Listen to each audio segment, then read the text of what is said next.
Hancock's half hour.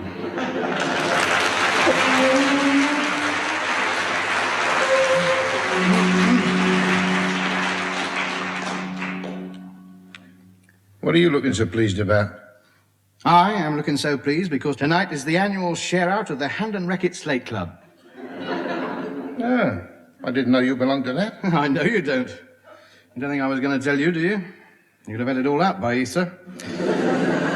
Now, mate, this year I'm making sure we have the necessary finance to provide a Christmas fare befitting a gourmet of my capacity. We're not having a repetition of last year. 3 and 6 between us. Well, we managed a Christmas dinner out of it. A Christmas dinner, he says. Turkey, feet and chips. And I compare that to the splendour and elegance of the Christmases of my childhood at Hancock Towers. The servants lined up on the great winding staircase, bowing in turn as I passed them on my way to the great hall, where stood the 60-foot Christmas tree, heavy with presents. The whole family seated round the 40-foot-long refectory table. My father at the door, passing out sovereigns to all the gardeners and the skivvies. The butler supervising the serving of the dinner, lifting up the huge silver tureen, and there underneath it, lo and behold... Turkey feet and chips. No, it wasn't. Chickens, geese, ducks, turkeys, pheasants, sides of beef, dirty great hams, legs of pork, puddings, oh dear, oh dear, oh dear. Lying about for days we were, unable to move. That's why I went in the Slate Club. Every time I've had a brown ale at the Hand and Racket, I've put another sixpence in the club. Tell me, you must have about 150 nicker to collect. Are you insinuating that I'm a drunkard? No, let's face it. On a Saturday night, you don't waste any time, do you? You're like a juggler in there some nights. One up, one down, one in your hand. That is not true. I do not drink any more than any other member of the crib team. Well, you daren't. Never get your matchsticks in the hole if your hands are a bit shaky. I must admit I've got a goodly sum to come, boy. Enough to make this Christmas a real table creaker. What time's the share out then? 6:30. Oh, he's cunning, that bloke, isn't he? Open at 6, share out 6:30, or be in the till by 10:30. Well, mine won't. Mine's coming out and straight down the supermarket first thing in the morning. Pulling half a dozen wire prams behind me, all loaded up.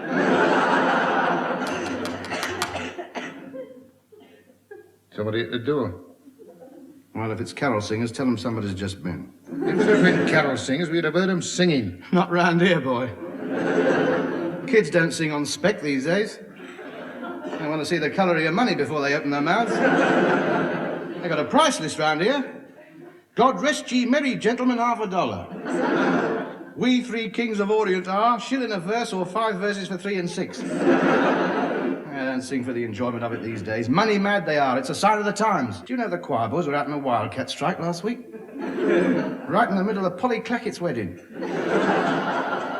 The vicar's negotiating with them at the moment. They're putting it up for arbitration.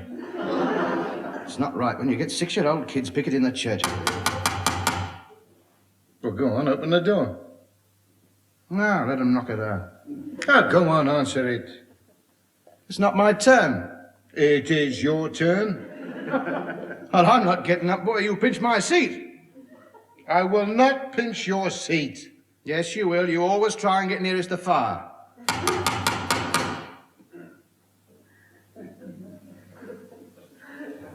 I wonder who it is. Well, I don't know. Could be anybody. Yeah, I suppose it could.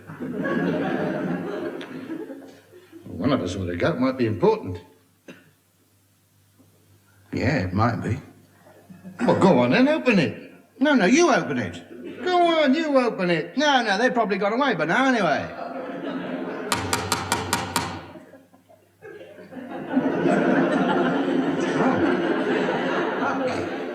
No, they haven't. They're still there. So they are. Yes. I wonder who it is. Might be the milkman. No, he's been. Oh, yes. I wonder if it's Mrs. Biggs. Now, that's a thought. It might be her, mightn't it? Yeah. Sounds like a knock. Yes, it does, doesn't it? I wonder what she wants. Now, how do I know? Go and find out. Now, it might not be her.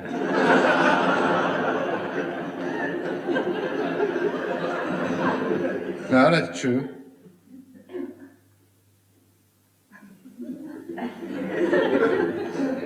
I can't think who else it could be. You know, neither can I. Well, go and see who it is then. I tell you, it's not my turn. Oh, for crying out loud, what difference does it make whose turn it is? You're so petty, Sid, that's your trouble. You've got a little mind. Well, you go then. No, why should I? Ah, well, I can knock all night as far as I'm concerned. I am not shifting. And neither am I.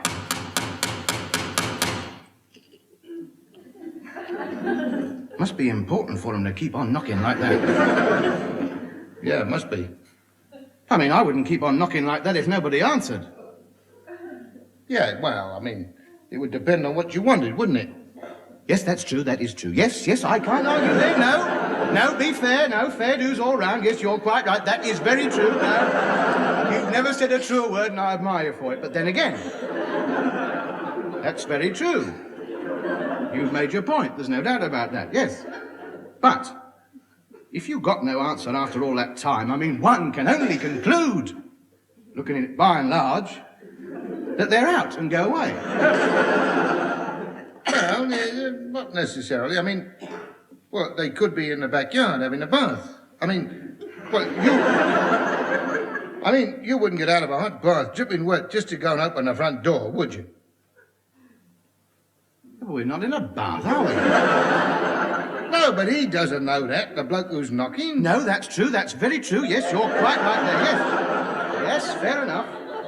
Yes. Very well worked out, indeed. It might be Bill. Or Bill Kerr? No, he's in Australia. Well, it might be a present from him. Well, that's not worth getting up for.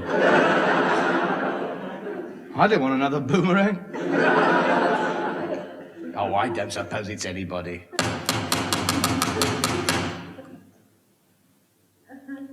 You'd have thought he'd have gone by now, wouldn't you? Well, whoever it is, he's dead anxious to see you. No, mind you, he might not want to see me. He might be knocking at the wrong house. Well, I don't know. I'd go and see it if I was you. You might regret it for the rest of your life if you don't. No, you'll pinch my chair. I won't pinch your chair, I promise. All right. Go on, say it. Say what? You know what? Go on, just say it. Oh, blimey, no, that's daft. Go on, say it. If you were sincere, you'd say it.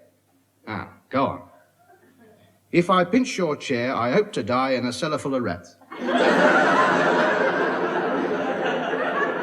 Go on, say it. No, I'm not going to say that. Ah, you're frightened it might happen, aren't you? Ah, yes.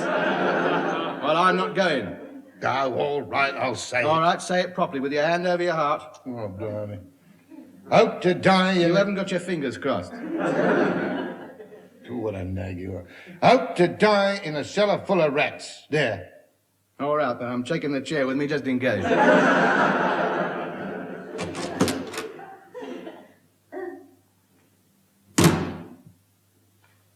Who was it? Nobody, he's gone. Well, you see that? We'll never know who it was now, you lazy great lump. Hello, he's come round the back. I wonder who it is. Oh, don't start all that again. All right, I'm coming. Oh, you're in then? Oh, good evening, Constable. Is there anything wrong? I haven't contravened any regulations, have I? You haven't called about the wireless license, have you? It's in the post. Actually, the set's broken. I'm not actually using it. It's been gone for months. I never listened to it. Here's the news. Turn that thing off! Yes. It's next door. They're very thin walls. It's my friend. He's mended it. He's a mechanic. You know, he's a marvel with electrical apparatus. He's a wonder. Well done, Sid. Yes, we'll send it off immediately. I haven't called about the wireless license, sir. Oh, well, we won't bother then. I'm not on official business. It's nothing to do with the law. Oh, well, in that case, Merry Christmas. Do come in. Have a glass of sherry. Well, I shouldn't really, sir. Oh, come on now. Come on. Fill your helmet up. Sid, it's the police. Sid, it's a friendly visit, nothing to do with the law. Oh, here he comes. What are you doing in the wardrobe? I just climbed in to hang up ties. Evening, officer. Good evening, sir. I'm sorry to bother you, gentlemen, but I'm calling on behalf of the Police Benevolent Fund. By heavens, yes. An admirable organisation. I'm all for it. I didn't know we were qualified. Well, it couldn't have come at a better time. How much are we actually getting? Oh, yeah. I think you misunderstand, sir. I called to ask you if you care to make a donation. We're making a special Christmas collection. Yes. Yeah. Well, we give something to you. Yes, I see. Well, I'd very much like to. Good. Wait a minute, I hadn't finished, had I? Christmas is, of course, a very hard time for some people. Exactly, and that's why we're coming round asking. I mean, for the ones that are being asked. I mean, we've got a lot of expenses and times have been very hard, and I know that many people have never had it so good, but believe me, I have. I have many times. Well, I'll tell you what I'll do. I'll leave the envelope with you and give what you can, and another constable will call round tomorrow and collect it. Well, I wouldn't bother. There must be plenty of things for great strapping policemen to do than collect empty envelopes. Well, I hope it won't be empty, sir. Especially now your clever friends mended that wireless set and you haven't got the licence yet. If you see what I mean. Oh, I do. Yes, it's driven straight home, that has. Well, tomorrow then. Thank you, sir. Here's the envelope. Yes, it's a big one, isn't it? I think the dustman's had it this year. Well, I'll bid you good day. Merry Christmas. Thank you.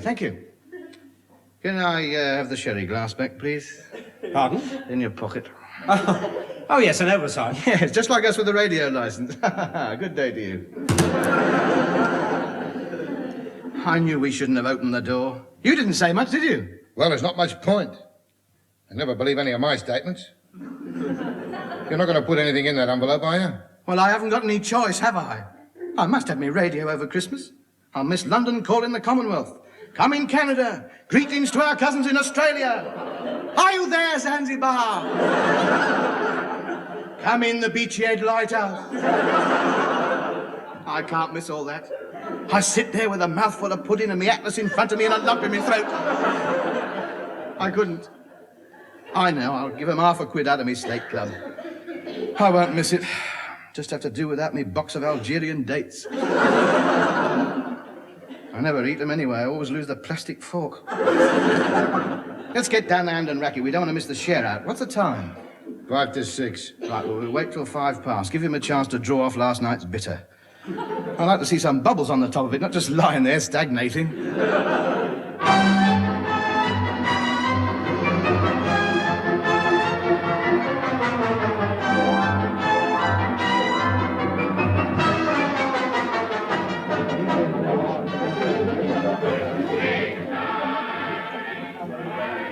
Dear, oh dear, look at him. What a mob. It hasn't been this full since the church outing. They're all down here for the share out. It looks to me as though they've had the share out. This is most worrying. Where's the treasurer? Where's Bert Stringer? Has anybody seen Bert Stringer? Hello. Merry Christmas all. Santa Claus is here. Bert! Good old Bert. Oh, Bert Stringer, you've come back then. Come to throw yourself on our mercy. I've heard it all before. You're a respectable man. You don't know what happened. You had a blackout. You didn't know what came over you. The temptation was too great. I know. I've heard it all before. Well, I'm going straight to the police. What are you talking about? Have you got the Slate Club money or not? Yes, of course I have. Oh, what do you have in there? The usual, a pint. Right, a pint of whiskey for Bert. Right, well, let's get at the share out then. Right, we'll gather round. Get the table up. Have your club cards ready. Harry Perkins, £33.10.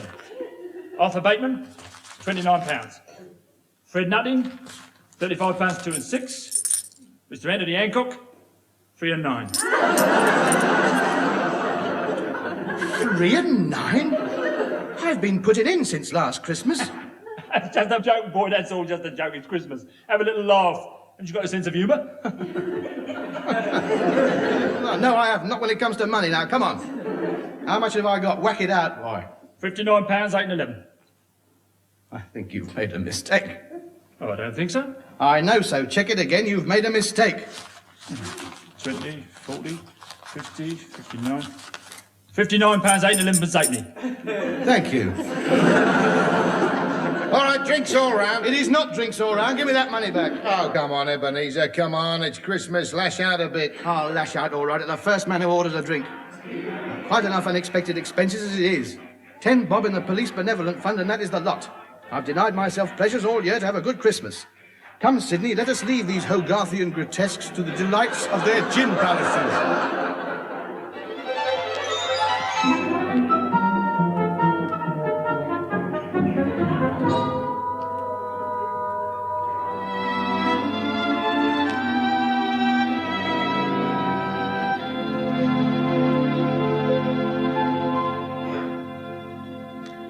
One red paper chain, one green one, one blue one. You got any more glue? Here you are. You've got 2 red ones together there. Why don't you pay attention? Does it matter? Does it matter? Of course it matters. What's the point of having a predetermined pattern if you're going to put 2 red ones together? Got no taste at all. Sticks them together and hopes for the best. Right, when you've hung them up, break that bar of chocolate up and put it in a bowl on the sideboard. 5 fags in the wine glass. Last year's nuts out the larder and we're all set. And it's tidings of comfort and joy. Comfort and joy. Do you mind? Do you mind shut it up? I'm doing my best. You might at least have learnt the tune. Well, blog, it's not much, is it? Man does not live by nuts alone, you know. Beautifully put. That is why I'm going out shopping. Lest you wait, I shall come back laden. £59 worth of assorted belt strainer. Nice. Oh, here. By the way, that copper come round, I give him the envelope. 10 shillings down the drain. I'll have to cross the tin of chocolate fingers off the list. Well, I'll see you later. Where's the envelope? What envelope? Well, the Slate Club envelope. The envelope with the £59, and I put it on the mantelpiece. Where is it? Well, it's still up there. Have a look. No. That's the Police Benevolent Fund envelope.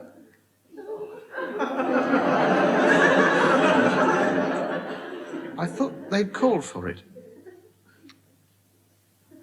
Oh, dear. Oh. You haven't. Tell me you haven't, Sid. Please, I couldn't bear that. You've moved it, haven't you? You're playing about with me, aren't you? You're just having a little game. Yes. You've got it in your pocket, haven't you? The policeman didn't really call, did he, Sid? Did he? Sid, you haven't... I wonder why he looked so pleased when he looked in it. Stone me, I should think he would look pleased. 59 quid out of the blue like that. Now, Hancock, keep calm. Don't upset yourself. Put that statue down. Don't do anything you're going to be sorry for. Oh, I won't be sorry. I'm going to enjoy it. You deserve. There's no jury in the world could convict me. A man's Christmas savings given to a policeman. Now, hold your head still. No, they haven't done everything. There's still a 10 bob you took out of the Slate Club and put in their envelope. And what's that going to buy me? Half a box of Japanese bonbon. Stop dodging round the table and come here. I demand you do the decent thing and receive a bashing. Now, put that thing down, Hancock.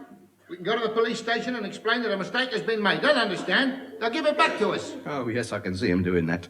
Please, can we have our £59 back, and here's 10 bob for your trouble. Well, at least we can have a try. Well, I'm not going. You go.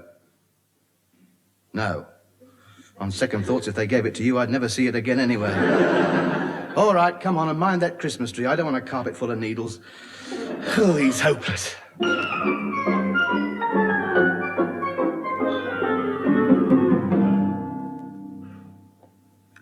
Ah, good morning, Sergeant. A Merry Christmas to you. You can't have it back. I see you know what we're here for. I can guess. Yes, well, my name is Anthony Hancock. This gentleman's name We is... know what his name is. Yes, of course, you would do. I won't take up too much of your valuable time, but of course you must have realised that a slight mistake has been made. What mistake? Well, a young member of your constabulary called this morning, a charming, rosy-cheeked young lad, a credit to the force. But inadvertently, he was given the wrong envelope, and we found to our astonishment that we'd given you our Christmas money. What do you want me to do about it? Give it back to me. I'm sorry. We haven't any machinery for returning money. It's gone through the accounts, been added up. You'll be getting a receipt and a letter of thanks first thing in the morning. I don't want a letter of thanks. You can't buy anything with that. I want my £59. Look, this collection was taken in all good faith to give the needy of this borough a happy Christmas. We give them a party every year in the station canteen. Well, if I don't get my £59 back, you can put 2 more chairs there. Oh, I've never heard of such a thing. Look, it was obviously a mistake. Look, here's the Police Benevolent Fund envelope. Oh, thank you very much, sir. Just a minute. Further donation from Mr. Hancock, 10 shillings. That's very kind of you, sir. But I didn't give you that. You did, I've got it down, look. I was showing you the mistake. You're supposed to give me the £59 back now. I'm sorry, sir, we've no machinery for returning money. No machinery. With the money you've had off me, you could buy an engineering works. Well, if that's all, sir, I'm a very busy man. Do you realise, my good man, that we will now be completely without sustenance over the whole of the Christmas period? Oh, well, I'm glad you told me that, sir. I shall detail a man to knock at your door at periodical intervals to make sure you're all right. If you don't answer after the third knock, I'll call an ambulance. All right? Thank you very much. Not at all. That's what you pay us for. Look after your interests. Good day, sir, and a Merry Christmas.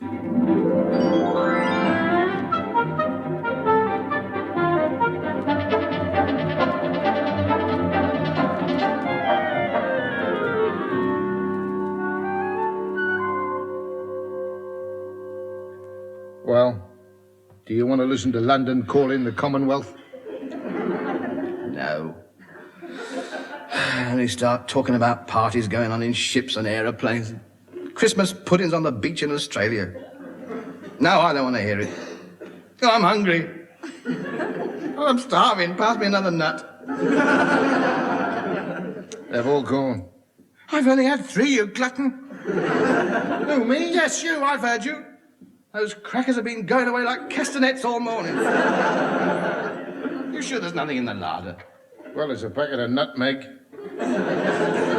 Charming. Of course I blame all this onto you. If you only knew how lucky you are there's no cannibalism in this country. I've been having hallucinations, I'm so hungry. And the picture's always the same. Your head stuck on a plate with an apple in your mouth. I'm going off my rocker, I'm sure I am. I can hear music. Wait, I've been thinking. I saw a Charlie Chaplin picture once where he was so hungry he made a stew out of his boot and he ate it. He twiddled the laces round like spaghetti and he pulled the nails out like bones. I am not interested in what Charlie Chaplin did in a film. This is real life. It's a different cup of tea altogether.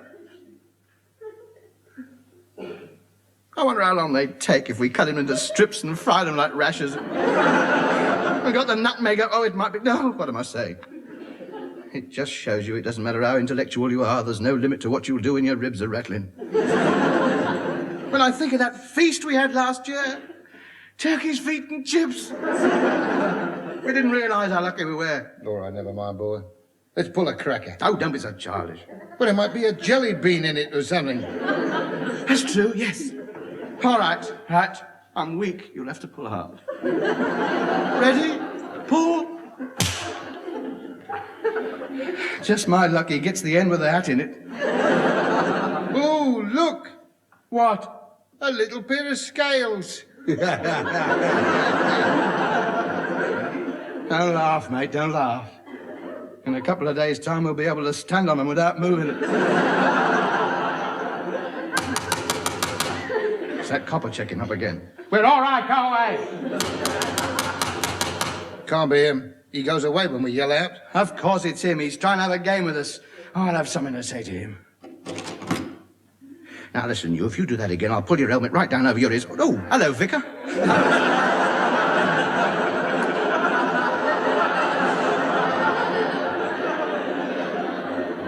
Merry Christmas, Mr. Hancock. Yes, oh, yes, isn't it? I'm calling on behalf of the Vicarage Benevolent Fund. We're holding a party for the needy of the parish tonight. I wonder if you care to contribute some food. How are you taking them, Mickey? Mickey, no, I don't believe he's coming. Well, can I put you down for a pudding? By all means. Can you bring it over straight away? A little drop of custard. Sit the jug. I don't quite follow. I'm starving. We haven't got a bite to eat in here. We're in a terrible state. Oh, dear, that is unfortunate. You've no food at all. Nothing. There's not a scrap. Oh, well, I'm sorry I troubled you then. I'll go next door and see if they can give me something. Merry Christmas. Come back. You won't get anything from me next Harvest Festival. You can get your string of onions from somewhere else. Now, that's it. I've pulled my last bell for him. You'll get no more 9 tailors out of me. The Times are nearly gone through the rafters hanging on the end of that rope. Close that door. I can smell next door's dinner wafting in. I'm sorry, Sid. I just can't get over it. The welfare state, and there's too many here who haven't got a crystallised tangerine to call their own. I think the best thing for us to do is to each wrap ourselves up in a blanket, roll over and hope for the best.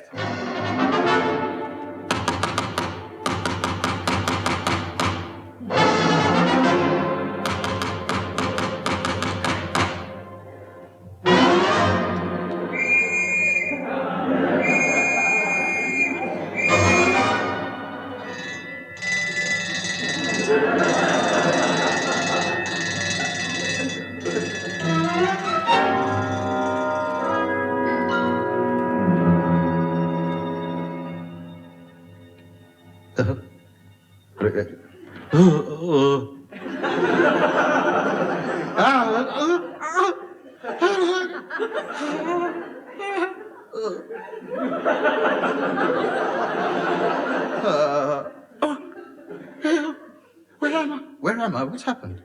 All right, now calm down. You're all right now. You're in hospital. Hospital. Hospital. Good. Food. Food. You must have some food here somewhere. Haven't you had enough? I beg your pardon? It's always the same every Christmas. We get so many of these cases. It's disgusting. Overindulgence, eating themselves sick. It's disgusting. But you've got it all wrong. No, I haven't. We looked round your house. There isn't a scrap of food left in the place. We've got through the lot. You ought to be ashamed of yourself. But you're wrong, Doc. We haven't had Don't talk to me. I've got no sympathy for you people. No solids for these two for 3 days, nurse. Put them on the starvation diet. Give them an injection. Good day to you. Come back. Sister, have you got a biscuit? Oh, what's the use? Go on, get it over with. Go on, shove the needle in, get it over with. Put me out of my misery. And if I don't come round by January the 1st, Happy New Year to you.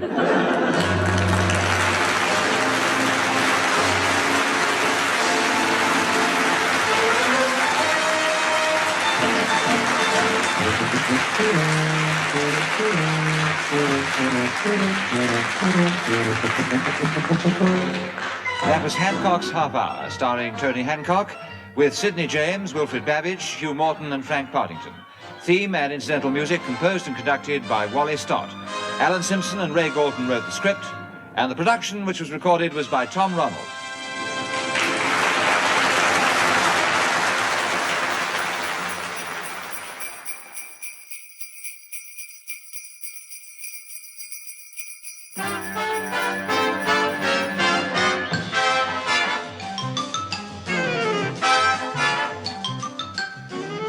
We present Jimmy Clitheroe as the Clitheroe Kid with Peter Sinclair, Patricia Burke, Danny Ross and Diana Day in... Sliding into Trouble.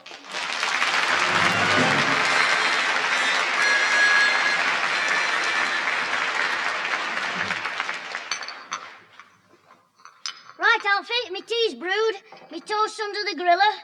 Now for the really exciting part of me cookery lesson, opening the tin of beans. Oh, look at him. Fanny Craddock in short pants. Hey, now keep your eye on that toast. Here is how I open the tin without messing about with those daft little tin openers. First, I take this big hammer. Hey, put that hammer down. I'll open that tin for you. I can manage. I only use the hammer to knock the tin opener in a bit, just to give me a start. Ah, well, hurry up. I think your toast's nearly done. Right, tin on table, opener in one hand, hammer in the other. I'll give the opener a gentle tap and... Oh, heck, where did it go? Yeah. It's rolled into the pantry there. Oh, silly me, I don't know my own strength. Hey, something's burning. Look, Oh, Jimmy, your toast. I did open the tin after all. There's beans all over the floor. There's flames coming out of the griller. Oh, all right, don't panic. Oh, heck, it stinks worse than me granddad's thick twist. Oh, heck, the flipping thing's stuck. Here, let me have a go. Come out. Oh, come out. Stand back while Fireman Jim goes into action. It's out. Lesson 2, how to clean up the mess from lesson 1. Your mother's just... What's that shocking smell? It's Jimmy. Do you mind? No, I mean, he's making his tea, Mr. Sinclair, but he's had an accident. Oh, no. What's happened? Well, he had to put the toast out. No, not outside, just out because he's had it. Well, he hasn't now because it's not fit to eat. Yeah, anyway, he couldn't because he spilled the beans. Alfie, some of that smoke's got into your head. Your brain's in a fog. Look, I'll tell you. I'm hungry and I was making a meal.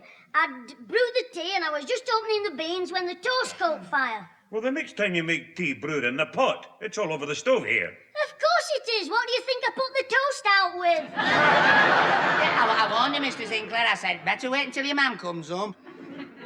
Here, Father. Oh, hello, Alfie. Yeah, hello, Mrs. Clitheroe. I'm sorry, Jimmy, that we're late, but we got delayed. We met Mrs. Billington. Beaky Billington, I bet she's had her tea. Birdseed butties. Look, she insisted on taking your granddad and me into the Savoy Cafe. A cafe? I knew it. They were stuffing themselves while I was here collapsing with hunger. Well, we only had toasted tea cakes. Only, he says, we only had toasted tea cakes, crisp and brown, with great pools of butter all over them, and dirty great dollops of raspberry jam. All right, you've made your point. I'll get your tea ready. And you can clean that mess up, Jim, before she sees it and you're in trouble. Who's taken some of the cooking fat off this shelf? Too late, Grandad. I'm in trouble already. I only bought it this morning. And what's this mess all over the floor? Alfie, I think she's found the beans. All right. What are those beans doing all over my nice clean floor? Oh, Alfie knows about them, don't you, Alfie? Oh, yeah, but it was an accident, really. Jimmy was showing me lesson 1, and when he got to the opening of the tin of beans, I said I'd do it. It's very nice of you to want to take the blame, Alfie. That's all right. I'm not taking the blame. Mrs. Clitheroe, it was him. He opened the beans with a hammer, and just because he didn't know his own strength, it's me to blame. Well, here's something he can't blame you for, Alfie. Oh, what's that, Susan? Something I've just found in the airing cupboard. Oh, heck. What did you find, Susan? A sledge. A sledge? What, in the airing cupboard? I can explain. Oh, you'd better, my lad. Where did you get the sledge from? I bought it off Ozzy and it was just like their house. It needed a good cleaning. So, after I'd washed it, I put it in the airing cupboard to dry it. Oh, well, if you did clean it, why did I get my hands all greasy when I picked it up? Oh, that's easy, clever clogs. The grease is supposed to be on it. I rub the runners with cooking fat so it'll go faster downhill. Oh, heck. The fat's in the fire now.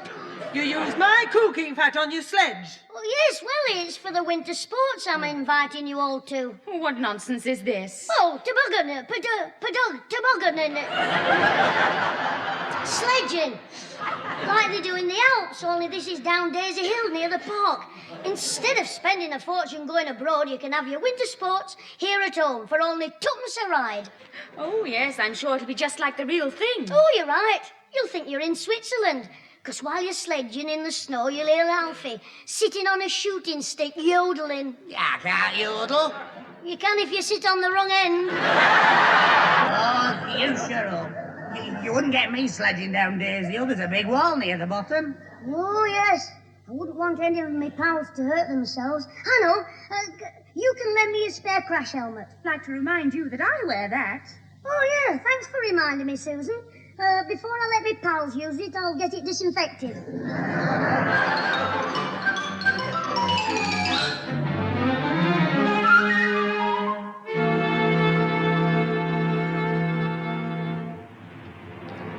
Hey, now, for the last time, Jimmy, I'm not painting your sledge for you. Oh, go on, Alfie, and you can have the first ride down Daisy Hill. Half price. Oh, what an honour. I'm thrilled to death. I've told her. You think you're winter sporting in the Alps. You'll be able to go sledging, throw snowballs at our Susan. Who knows? You might even meet that monster our teacher told us about, the abdominal snowman. It's a great big snow monster who roars at you and frightens you to death. Oh, there you are, Clitheroe. Here he is. You can meet him now. I want a word with you, troublemaker. Alfie, what does he want you for? Oh, shut up. Take no notice of him, Mr. Abdominal Monster Man, Snowbottom, Higginbottom. Oh, shut up, tatty head. Go on, you make the streets look untidy. You sound a bit annoyed about something, Mr. Higginbottom. Has your polo pony gone lame again? That'll do. It's my Aussie. Oh, I thought he was limping a bit. Have you had him to the vet yet? One of these days, Clitheroe, I'll do time for you. I will. I'll give you a right belting now if you don't watch it. You want to be careful, Mr. Higginbottom, because I've got my bodyguard with me, haven't I, Alfie? Yes, what? Right. I'm going home. Oh. Good idea, I'll come with you. Come here. Oh, you won't. You come here, you little swindler. Ooh, ow! Take your mucky hands off me luggles. There's no need for that, Mr. Higginbottom. Listen, this young brat bought a sledge off my Aussie. I know that. And he's had it for over a week. I know that as well. And he still hasn't paid Aussie the money for it. Yeah, well, I didn't know that. Jimmy, you've no right to keep it a week and not pay for it. Of course I have. I got it the same way you get a washing machine. 7 days free trial. Look, you won't be able to use a sledge in hospital, so just stand over the 10 bob. Well, I'm not paying you now. Ozzy and me fixed a date when I was going to pay him. I know. February the 29th. That's not long to go. I mean, 30 days after. All the rest have the... Exactly. There isn't a February the 29th till next leap year, 1968.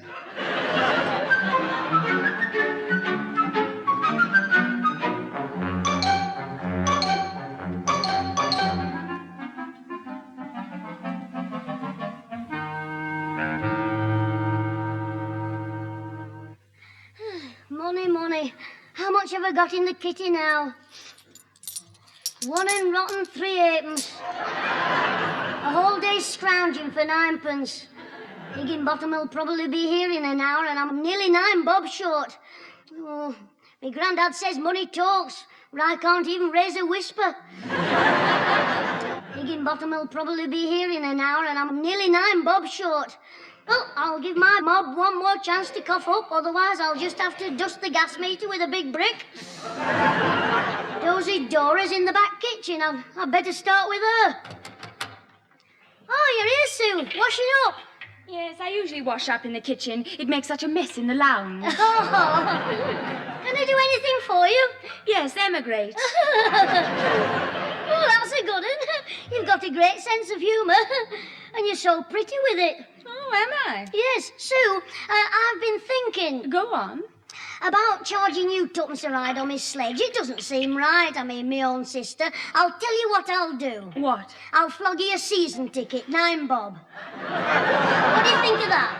I still think you should emigrate. Here's the tea towel, you infant. I finished drying the dishes, so you can borrow it to get dry behind the ears. Bye-bye. Oh, just a minute, Sue, please. Go on, lend us 2 bob, Susan. All right, stingy Sarah, keep your money. Buy yourself a boat and shove off. Oh, here's me mum coming in the back way. Where's that tea towel? Hello, Mum. Hello, Jim. What's this then? Washing up? Yeah, it's nearly finished, Mum. We're just drying the last plate. There we are. That's the lot. Well, thank you very much, son. Oh, that's all right, Mum. After all, we should help each other as much as we can. I'm glad you think so. But I thought Susan was going to do the washing up. Oh, she helped. Well, I think I should reward my kind little son. Oh, that's what I thought. I never thought about it. Here you are, a bar of chocolate. Oh, heck. Pardon? Thanks, Mum. It's just what I wanted. Mum, I was just thinking, my granddad likes this nut milk. Wouldn't it be better to let him have it? Oh, that is thoughtful of you, Jim. Oh, that's all right, Mum. Here's the chocolate. That'll be 6pence, you owe me. You cheeky young... Now, Mum, don't lose your temper. You know it gives you hiccups. Oh. Just clear off with your chocolate, you greedy boy. You've already had an extra 2 shillings off me this week. I know that. I wasn't asking you to give me money. I'll tell you what, how about a game of cards? Oh, what are you talking about? I haven't got time to play cards. Oh, we'll make it quick. I'll cut you for 1 and 3 halfpence. Go into the living room while I make myself a cup of tea. I'll make it for you. 3pence a cut. I'm sorry. Look, you've got your chocolate for washing up. That's it. You did wash up, didn't you? Well, I didn't wash. I dried. What? Eh? How many things did you dry? Well, it's hard to, Oh, here, have your blooming chocolate back. Well, I've had it. Wait a minute. There's one last hope. A wee loan from the Bank of Scotland. Oh, hello there, Jimmy. Well, how are things going? Oh, a lot faster than they're coming in. Hey, will that bloke in the pawn shop take goldfish? Oh, no, don't tell me your pockets are empty again. Well, if they're not, I'm wearing somebody else's trousers. Jimmy, it's only 2 days ago you borrowed tomorrow's pocket money. Yes, well, if you could lend me next Saturday's money this Friday, and my mum lets me have the week after's next Wednesday, I could manage till the following Sunday when I deliver the church magazines, if I could... Oh, I'd better leave school and get a job. Jimmy, how long do you think you can go on like this? I don't know. I got as far as a fortnight come Sunday and my mind went blank. I mean, Jimmy, it's got to stop. Yes, Grandad. In future, you'll have to make your pocket money last a whole week. Yes, Grandad. You can't go on borrowing from Peter to pay Paul. You've got to cut your coat to fit your cloth. Oh, you're right, Grandad. That's what I'll do with my next suit. As Shakespeare said, neither a borrower nor a lender be. For loan oft loses both itself and friend, and borrowing dulls the edge of husbandry. Very good. You ought to go in for that acting, Lark. Scotland's answer to Bugs Bunny. Jimmy, I'm being serious. Yes, and you're quite right, Grandad. Well, I'm glad you agree. I do. Well, if you can just lend me 9 bob till the week come Friday. What? Look, I'm not lending you anything. You what? Not a penny. Well, I like that. I'm getting nothing. After I've stood here for 5 minutes listening to all that guff about Peter and Paul cutting up the coats. I'll give you guff. What's all the argument about? It's this little money-mad son of yours. Oh, Father, you haven't lent him any money, have you? Oh, are you kidding? He just stood there spouting Shakespeare. Shylock in a kilt. Now you've gone too far, my lad. Then leave it to me, Father. Don't you upset yourself. No, I'm sorry, Grandad. Oh, you're right, Pat, and I'm going out. If I stay here, I might do something out to play. Yeah, might lend me the 9 bob. What was that? I say it's all over 9 bob. I'm sorry, Mum. Now, you listen to me. Oh, the door, man. Someone's banging on the door with a bell. I know, I heard it. Well, shall I go and answer it? No, I'll go. You stay here. I haven't finished with you yet. Yes, Mama. I was afraid you hadn't. Oh, hello, Alfie. Come in. Oh, down, Mr. Clitheroe. Ooh, what a rush I've had.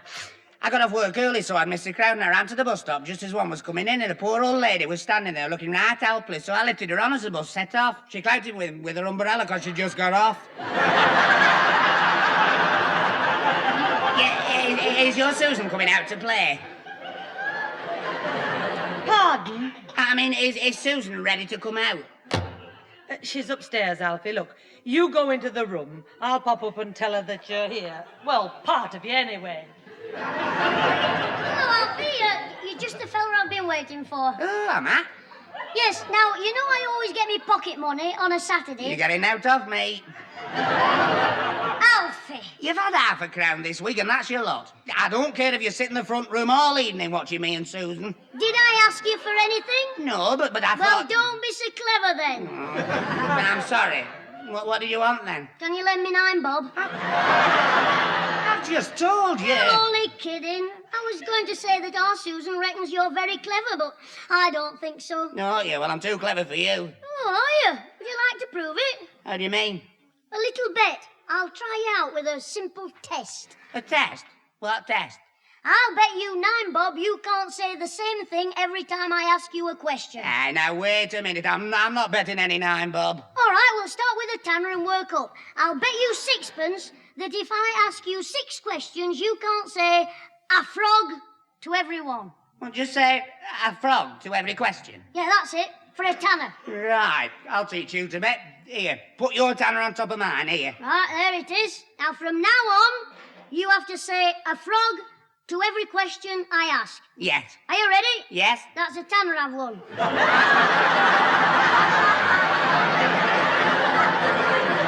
You didn't say a frog. You little cheat, we haven't started. Of course we had. I said from now on, didn't I? Yeah, all right, but here's another tanner. Right, from now on. Are you ready? Yeah. A frog. You were ready for me that time, weren't you? I was like,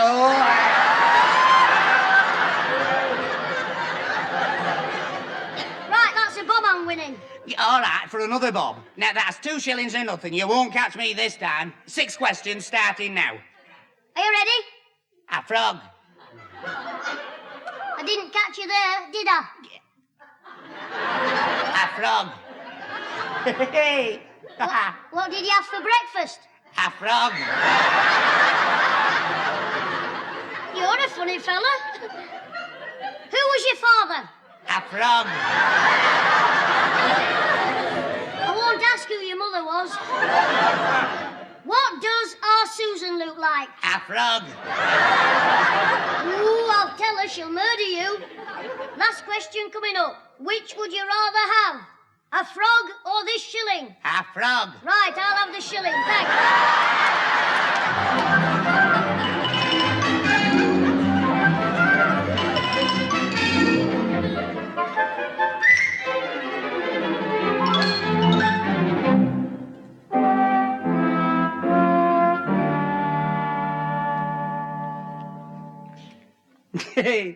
Hey, Jim, listen to this story in Susan's magazine. Reginald lifted his head and looked at me. His dark eyes burned into me, and I felt a warm glow creep slowly up my whole body. Was this love? No, it's set your trousers on fire.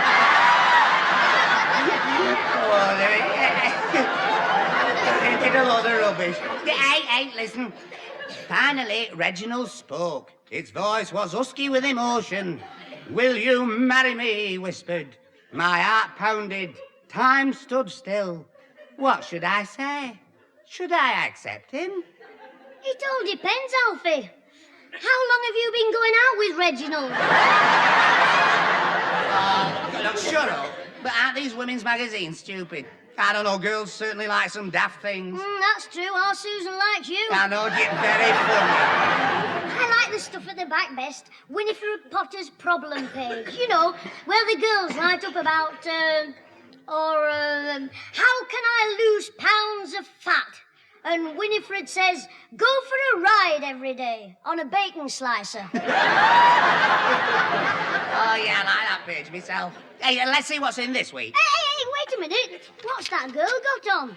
The with it Luke in lingerie. Hey, what's lingerie? It means never mind. Hey, knee length in warm brushed nylon. Duck egg blue, trimmed with wispy lace.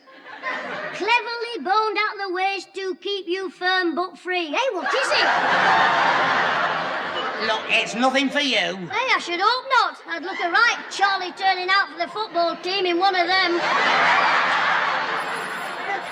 I mean, you shouldn't be interested in girls. See, answer the phone. All right. Hey, you're blushing. I am not. Yes, you are, like a beetroot. Just like you were when me granddad walked in the front room and you said you'd switch the light off so you could show Susan how your watch lit up in the dark. Oh, go and answer the phone and keep your mouth shut. How shall I talk through me nose? All right, I'm going. Well, hurry up, clever monkey. Yeah, it might be the zoo saying they've got a cage for you. Yeah, well, there will be one spare now you've escaped. Hello. Hello, is that Clitheroe's? Clitheroe's what? House. Bingo! Just wait till I check your card. Oh, it's troublemaker, is it? This is Mr. Higginbottom. I want to speak to your granddad, but I'll have a word with you first. Oh, hello, Mr. Higginbottom. How's my best friend, Ozzy? He's still broke, waiting for you to pay up. You owe him 10 bob, have you got it? Yes and no. What do you mean, yes and no? Yes, I owe him 10 bob, and no, I haven't got it. Well, I'll be round in 5 minutes to collect his sledge, and it'd better be in good nick. If I have to mend that sledge, you'll have to mend your head. Very funny. Grandad was right about you being a comedian. He said I was a comedian? Yeah, well, sort of. He said at the pub you made a laughing stock of yourself. You're asking for it, my lad. What's wrong, Mr. Higginbottom? Never mind, I'll talk to your grandad about it. Tell him I want to speak to him. Oh, well, he can't speak to you straight away. Can you hang on? Oh, all right, I'll hang on. Have you got plenty of threepenny bits? What for? You won't be home for an hour. You stupid little... Look, I'm coming round there now, and I'll wait for him. In 5 minutes, I want that sledge or 10 bob. Oh, but Mr. Higginbottom, I can't get 10 bob in 5 minutes. Too bad. My heart's bleeding for you. I'll have to hang up now while I have a good cry. Hello? You big drip.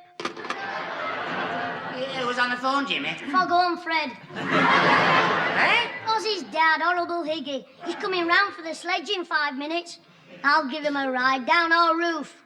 Mind you, if I had a few bob more, I could... Not a penny. Your mam told me I mustn't lend you money. I don't want you to lend me money. I want you to give it to me. No, I haven't to give you any either. You've got to learn what's right, as my dad told me when I was little. Oh, did he? Yeah. He said if everybody could get money given to them for nothing, they wouldn't work. And if nobody worked, the country would be ruined, and then nobody would have any money to give to the ones who hadn't got any to start with who were asking. Was it after your dad said that they took him away? Yeah. What do you mean? Oh, nothing. Listen, I only need another 5 bob. I've got 5 bob here. How did you get that? Well, I won 2 bob off you. I got some off my granddad's empties. I had 4 halfpenny that Higginbottom wouldn't take, and I got 2 bob off the vicar. Yeah, don't tell me he fell for that frog trick. Of course not. He's not as daft as you. As daring as you, I mean. He doesn't like gambling. He told me mum when he was here last Saturday, he said, gambling is the pastime of the devil. Then he asked me where my granddad was, and I said, old Nick's in the front room checking his pools. He clouted me with his hymn book. I did right. But how did you get 2 bob off him? There was a mouse in the organ loft, and I got rid of it. He's frightened of mice. You killed a mouse in the organ loft? Oh, no, I didn't kill it. I took it back to Ozzy, where I got it from. You little villain. Anyway, I'm still 5 bob short, so if you could just let me have 5 shillings of next month's pocket money, I'll be able to... You're not getting it, I've told you. Well, I'll bet you 5 bob, then. If you can say... You're not twisting me again. Well, you think of a bet. Go on, anything you like. I'll toss you for 5 bob. Heads I win, tails you lose. Come on. Hey, look, when I bet it'll be on something that's a certainty for me. Hey, just a minute. I'll bet you I can do something that's impossible. I'll bet you 10 bob, though. Now you pay me 10 bob if I can. That'll be Higginbottom at the door now. Ooh, he sounds in a bad mood. Yeah, go and make a cup of tea. It might tame the savage beast. You'd be better off with a whip and a chair, never mind tea. Yeah, I wish we had some brown ale. Hey, if he chases you, don't shout for me. I'll be running out of the back door. Don't worry, I'll handle King Kong. Hello, Mr. Higginbottom. Nice of you to call. Never mind the guff. Just go get the sledge.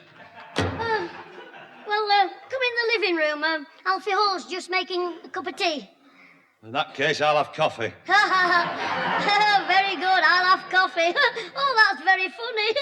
I'll have coffee. All right. Have you got the 10 bob? No, but I've got 5 bob, so I thought that if I gave you that, Ozzy and me could share the sledge. You know, have it for 6 months each. I'll have it in the winter and he can have it in the summer. Oh, very clever, yes. Look, I'm not interested in any of your schemes. I know you too well. Well, I know you. At least I know something about you. About your underpants. My underpants? Yeah. Now, listen, you young hooligan. It's true. I know what kind of underpants you wear. They're duck egg blue with lace round the edges. Clitheroe, you've about 5 seconds to live. It's no use shouting. I'll bet you my 5 bob that your underpants are duck egg blue with lace round the edges. That does it. Now, just a minute. I'm going to hit you where it'll hurt you most, in your pocket. I'll bet you 5 bob. Now, get your money on that table. I will. There's my 5 bob. Now, get your trousers off and prove it. Right. Here goes. Right. I think you must be off your rocker. I want a witness for this. Alfie, come here, quick. Bring a witness. Ah, there you are. My underpants are plain ordinary white. That's my money. Yeah, what is it? I was just putting the... Oh, no. Oh, you little twister. Twister? He's twitted himself this time, and it's cost him 5 bob. You mean it's cost me 10 bob? What are you on about? He bet me 5 bob I had blue underpants. Yes, but I bet Alfie 10 bob that when you came in, within 2 minutes, I'd have your trousers off.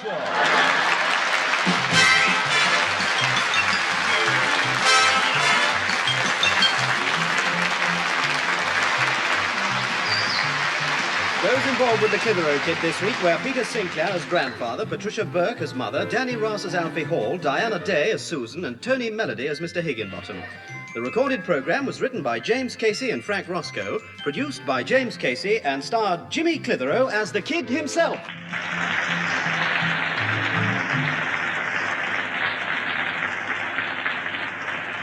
Well, Ozzy got his 10 bob and I kept the sledge.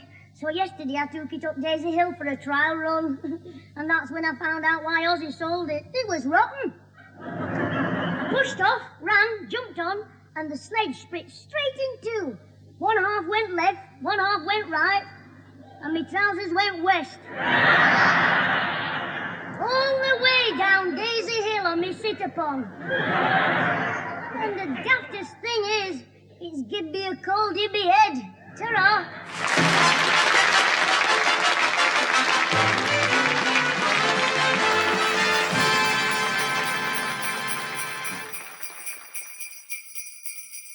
It's the Arthur Haynes Show. Arthur Haynes and Nicholas Parsons with Patricia Hayes in sketches by Johnny Spate, with music by the Temperance Seven.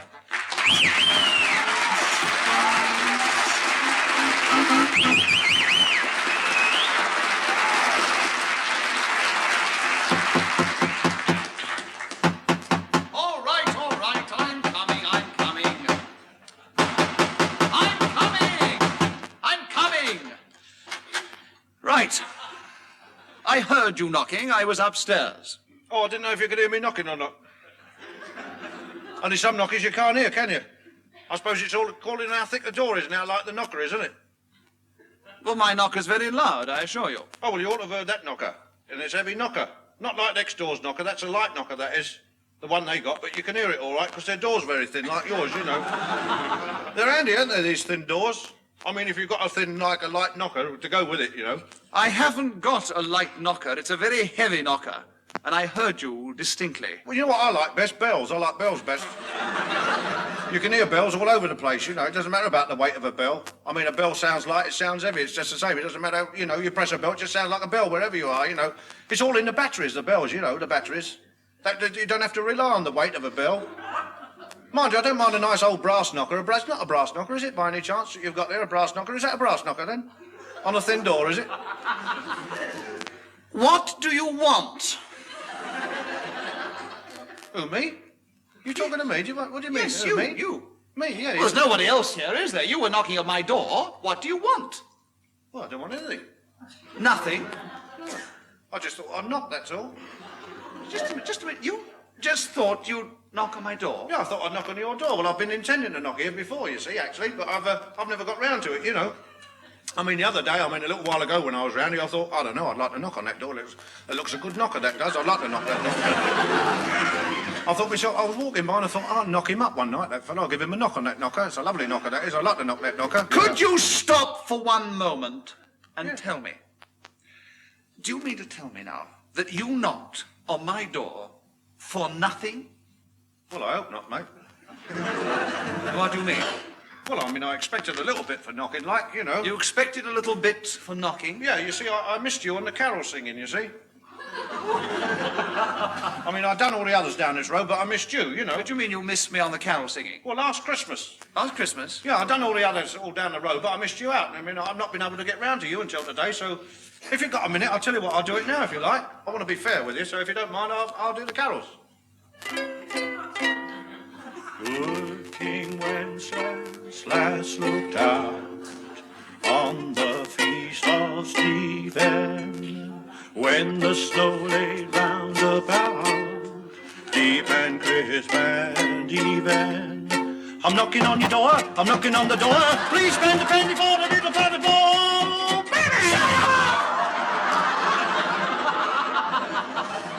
What do you think you're doing here, my good man? You must be mad! If you come round here and think I'm going to give you money for singing Christmas carols? Look, I don't mind giving a chap a few shillings on Christmas Eve, but this is ridiculous. Coming, knocking on my door and singing Christmas carols in the middle of June? Well, I told you I couldn't get round at Christmas. I told you that. I couldn't get round at Christmas. Well, that's hard luck. Hard luck. But I'm very sorry, I'm not having carols sung to me now, not in the middle of June. Well, that's all very well for you, mate, isn't it? But I mean, I'm the one who's going to be out of pocket over it. I'm going to be the loser, aren't I? Well, I'm very sorry. I can't help that. But I'm not giving money to carol singers at this time of year. That's your last word, is it? It is my last word. I'm afraid it is. Well, in that case, do you want to buy some stationery, then? I beg your pardon? Stationery. Do you want to buy some stationery? You know, paper and envelope. Yes, I know what stationery is. Well, do you want to buy some, then? It's for the ex-servicemen. I'm selling it for the ex-servicemen. Well, I never mind supporting a good cause. Oh, well, you look generous. You know, it's for the ex-servicemen, you know. Yes, well, all right. I'm perfectly prepared to support any good cause. And a matter of fact, I do happen to need some stationery. Oh, well, that's all right, then. There you are. Then you can have this, then. What's this? That's stationery. Stationery? Yeah, stationery. One envelope. That's not stationery. Stationery is paper and envelopes. Well, there's a bit of paper inside the envelope. Oh, yes. Yes. And tell me, how much are you asking for this one envelope and this piece of paper? 30 bob. 30 bob? Well, half a crown, then. Half a crown for a piece of paper and one envelope? Just a minute, there's an address on this envelope, too. Oh, yeah, that's my address, mate. Your address? Yeah, I'll put that on there. Why? So you know where to write if you wanted any more, like. Don't worry, I shan't want any more. In fact, I don't even want this. Ex-servicemen, indeed. You're not selling this for ex-servicemen. Who's not? I can prove it, mate. I mean, you look at those medals there, mate. That's ex-service. Yeah. You don't get medals for nothing, mate. Look, Up to me neck in muck and bullets I got these, mate. Yes, I'm sure. Look, my dear... That's ex-service. You don't get medals without being ex-service, mate. I'll tell you that. Look, I'm not disputing the fact, my good man, that you are most probably an ex-serviceman. But you're not working for one of the reputed ex-servicemen's organizations, are you? Well, no, not really. No, I mean, I prefer to work on my own, that's all.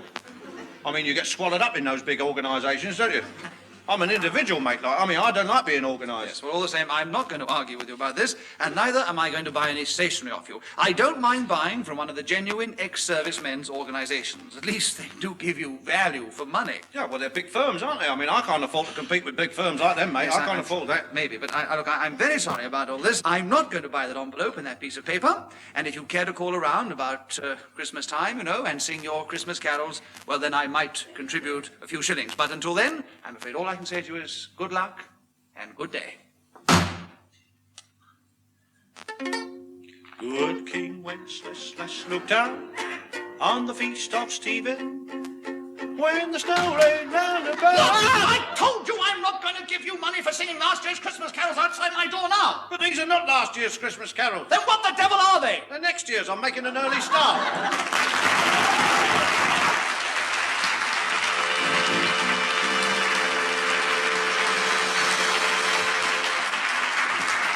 Ladies and gentlemen, the Temperance Seven.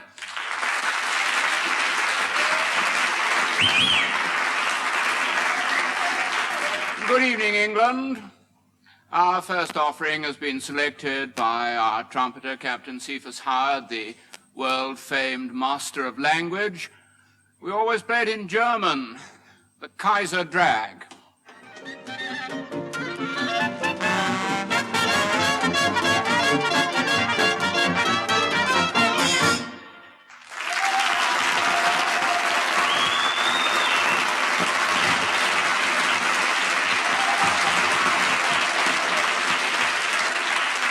The doctor's job in a large hospital can be a weary one.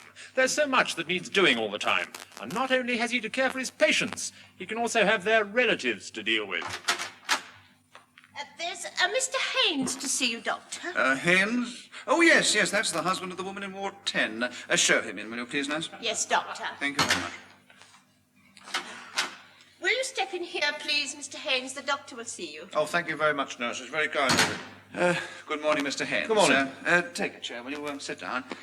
Now, Mr. Haynes, I suppose you want to know how your wife is? Well, I do, really. I just want to know if there's any chance of her coming out. Is there any chance of her coming out, then? Not yet, Mr. Haynes. No, I'm afraid not. Well, why not? It's not serious, is it, Oh, Doctor? no, Mr. Haynes. There's nothing seriously wrong with your wife. By that, I mean nothing organically wrong. But nevertheless, she's suffering from a general atrophy, listlessness, apathy. It's a common complaint with women in these areas. A dull outlook, brought on by overwork. Things getting on top of her. But don't worry about it, my dear fellow. A few months in the country, complete rest, quiet, some good food, and you just won't know the difference. Oh, you mean she's not coming home, then? No, Mr. Haynes, not yet. No, it'll take a few months to get her back on her feet again, but don't worry, she'll be all the better for it. Yeah, well, that's all right, mate, isn't it? That's all right, isn't it? That's all right for her, isn't it? I mean, it's all right for her, but what about us? I mean, me and the kids. It's all right sticking her out in the country, isn't it? But who's going to look after us while she's sitting about having rest and quiet, then? Well, you've got a home help, haven't you? The council have supplied you with a woman, I believe, haven't they? Well, they have, yeah, but it's not the same as having your wife there, is it? I mean, you can't expect home help to give you the same sort of comforts as your wife, can you? If you know what I mean, she doesn't arrive till 7 o'clock in the morning, and she has an hour for lunch, and she's off home by 6. I mean, that's all very well, but what she don't do is left for me to do. I mean, if any of the kids wake up during the night bawling, it's me that has to get out of bed and clout them one, mate. I mean, I'm not getting my proper rest, you know that, don't you? Mr. Haynes, I realised how inconvenient all this must be to you. With your wife away, your home is obviously disrupted. Well, of course it's disrupted. I mean, with her, how am I going to get... Look, with her away, how am I going to get out at nights? And you can't take them in the pub with you, can you? Not at their ages. And if you leave them outside, there's a ruddy great moan goes up every time they push the door open and ask for crisps and drinks. And I can't afford a crisps and drinks, not with my family, mate. I mean, there's about 18 of them, 18? Yeah, about 18. Do you have 18 children, Mr. Haynes? Well, about 18, yes. Well, what do you mean, about 18? Don't you know definitely? Yeah, I do know that, definitely. Yeah, there's Monica. Yeah, that's right, it's definite. Yeah, definite. What is definite? About 18. 18 children. No wonder she's listless and dull, poor soul, and overworked. Hey, just a minute. What about me, mate? What about you? Well, I had something to do with that as well, I mean, you don't want to waste all your sympathy on her, What about me? I've got 18 mouths to feed every week, mate. 18 hungry mouths, mate. And more coming. More? More, yeah. You don't mean to say that you're going to have more children? Well, I doubt if she'll stop at 18. I mean, she's always wanted a big family, my missus. Always wanted a big family. And I mean, you ask yourself now, how would you like that responsibility? 18 hungry mouths to feed, not counting the missus, and I'm a big eater too. And I mean, all I've got coming in is the dole and the family allowance, mate. And 20 quid a week don't go far these days, I'll tell you that. Not with prices what they are these days. I mean, look at the sweets. Sweets is doubled. I mean, they haven't touched the beer this time, I'll give you that. They haven't touched, but everything else has gone up, All except the family allowance and the dole, mate. That ain't gone up. That's been frozen for years, that's have. Frozen for years, so it's all right, when you've got sliding scales, but I've got no sliding scales on the dole. And the unions, they don't help. They make enough fuss about the pay pools, but what about the family allowance pools? I mean, they start a kid off on £5 a week. That's all very well when he starts. A little bit of powdered milk, £5, but he's got to grow up. When he's 5 years old, he's eating ruddy great steaks and chips, mate, and you can't get £5, you can't get those for £5. Mr. Haynes, can't you get a job? Who, me get a job? Yes. I can't afford to get a job, mate. Where do you think I could get a job that would fetch me in 20 quid a week? Go on, you tell me. Mr. Haynes, the way you run your life is entirely your affair. But what is my business is your wife's health. She's been placed in my care, and in my opinion, she needs a lot of rest and complete quiet. In fact, a break from you and the family. And I want her to have it. Yeah, I know you do, but that's all very well for you, mate. I mean, it doesn't affect you, does it? I mean, there's no inconvenience to you, is it? I mean, your wife's home at night, you go home tonight and your dinner's cooked. And your carpet slippers are put out, mate. I know you. I know how you doctors live, mate. I've been watching Emergency Ward 10, mate. You have a real right old time of it, mate. I've seen them on there. Your bread's buttered. All you've got to do is sit here and send other people's wives away on holidays, mate. Mr. Haynes, will you please try and be reasonable? Well, you be reasonable. Go on, you be reasonable. Go on, you be reasonable. Go on, you be reasonable. Mr. Haynes, I will be perfectly reasonable. Will you tell me something? When did your wife last go away for a holiday? Oh, about 4 years ago, I reckon. She was away 4 years ago? Yeah. And where did she go? She had a day at Southend. One day? One day, yeah. One day at Southend 4 years ago. And you begrudge her this holiday? Look, I don't begrudge her any holidays, mate, but we're poor people. I can't afford to keep dashing off on holidays. Nobody's asking you to afford it, Mr. Haynes. The state is going to pay for it.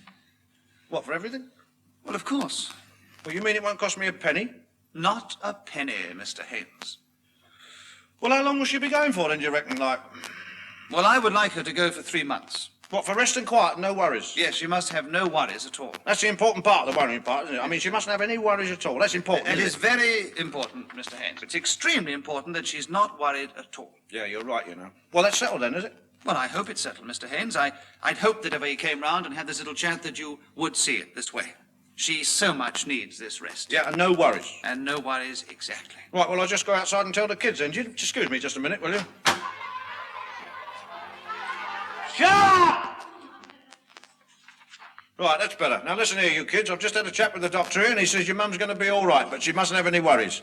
He's going to send her away for 3 months, you understand? So I'll see you all when you get back. Hey, just a minute. What do you mean you'll see them when they come back? It's your wife who's going away, not the children. Yeah, but you said she mustn't have any worries. That's right. Well, if she goes away without this lot, mate, she'll worry herself sick. I mean, they're the apples of her eye, they are, that lot. No, she'd worry without them, especially as she knows no one's looking after them. But what about you? Oh, don't worry about me, Doctor. She'll be too busy worrying about the kids to worry about me. Good day.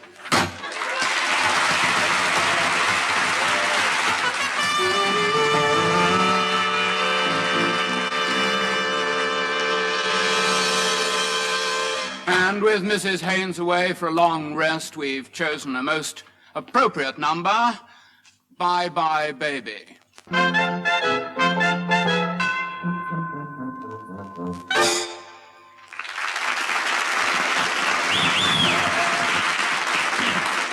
Well, we've already seen the domestic problems of one type of person tonight, but let's look now at the domestic problems of another type entirely. If you walk through the parks of many of our big cities, you'll often come across an old tramp sitting or perhaps sleeping on one of the benches. And to many of these tramps, the bench in the park is their only home. They'll live on a particular bench for months, perhaps even for years. And as you pass by, you may wonder if this type of person has any domestic problems.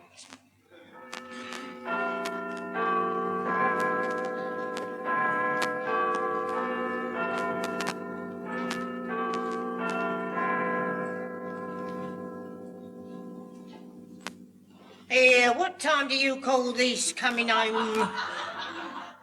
Well, don't you start nagging me, you old ratbag. I've been out all day. I have scrounging around trying to find a few bits and pieces. I wore my feet to the bone. I've been walking about today. It wouldn't hurt you to have a bit of a clean up round here, would it, round this bit? Look at all these leaves and bits of paper lying about all over the place. This is getting to be the dirtiest bench in the park, this is. It's not my job cleaning up the leaves. I'm not the park keeper. Park keeper? What's it got to do with a park keeper? We've been living on this bench for 6 months now, haven't we? I know. Well, surely you can have a know. bit of pride, can't you, and clean up round it? You're getting scruffy. That's your trouble. That's what your trouble is. It's just like a pigsty, this bench is. You're just letting things go, you are. That's what you're doing. I cleaned up all this morning. All this morning I was cleaning up. It don't give you no heart, though, it don't. Soon as you stop sweeping the leaves up, the wind blows and they're all back here again. Wind blows. You know your trouble, don't you? You got no go in you. That's your trouble. You're letting things get on top of you. That's what you're doing. You're lazy. You're bone idle and lazy. That's what's wrong with you. You're just like your mother. That's another old rat bag, that one. A right dirty, ugly old rat bag, she is. Just like you are. Sooner sit there and mope, you would. Yes, it's all right for you to talk, but I ain't as young as I used to be.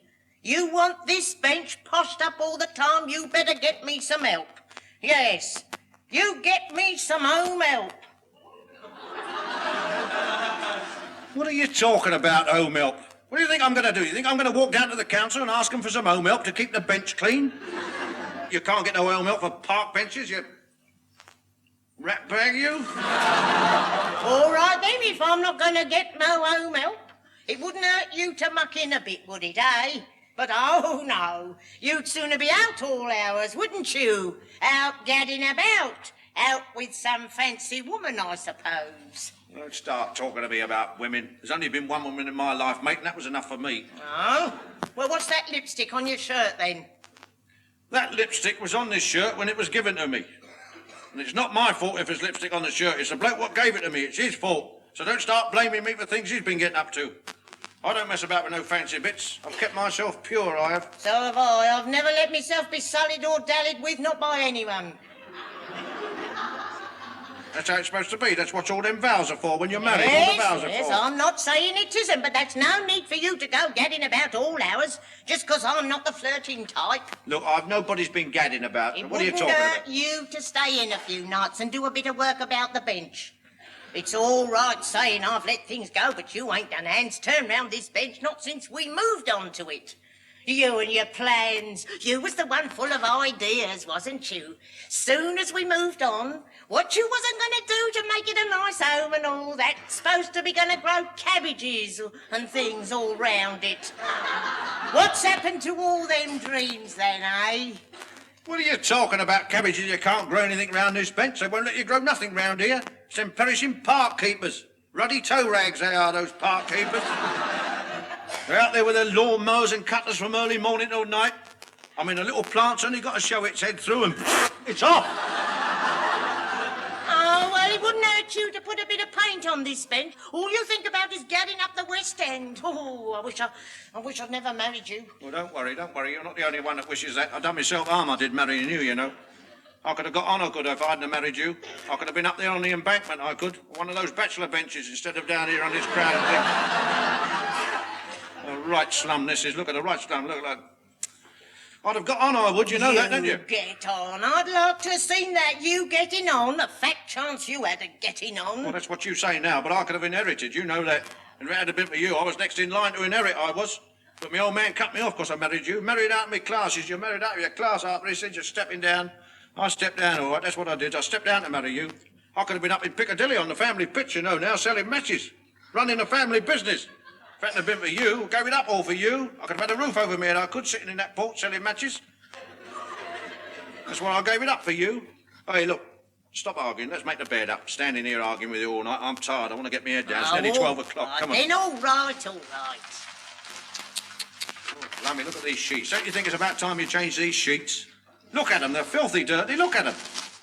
Look at the headlines on them. That'll show you how long we've been sleeping in them. Look at that one. Monty takes Alamein. Well, if you don't like it, you know what you can do, don't you? Oh, I see. It's like that now, is it? After the sacrifice I made marrying you, making a decent woman out of it. Now it's like that, is it? Well, all I can say is that I wish I'd never brought you a present now. Present? A present? Yeah, I bought you a present. What, you bought a present for me? Yeah, I did. Oh, have you got it for me, Artie? Oh, you haven't. Oh, come on, where is it? Show it to us, Oh, Art. you're changing your tune now, are you? Oh, You're changing well. your tune. Yeah, just because I brought you a present home. Well, I won't do you out of it. There you are, then. There it is. Look. Oh, Look. Artie. Oh, yes, they're lovely. Oh, they are. They're lovely, Artie. It's what I've always wanted. Nice pair of woolen drawers.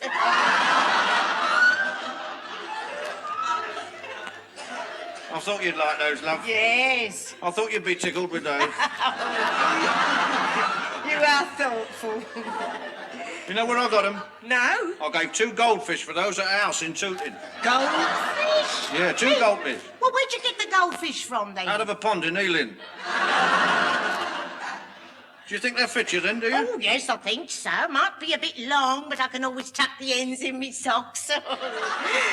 Oh, Artie. Sorry I'm always nagging you. Oh, it's all right, love. We all lose our tempers, you know. I've had a hard day, you know, traipsing around. I've had nothing to eat. You haven't got anything. There was nothing in the litter bin, is there? No, Art, there's been nothing in there all day. Well, I suppose we just have to tuck up and go to bed, then, eh? Yes. Oh, well, good night, my love. Good night.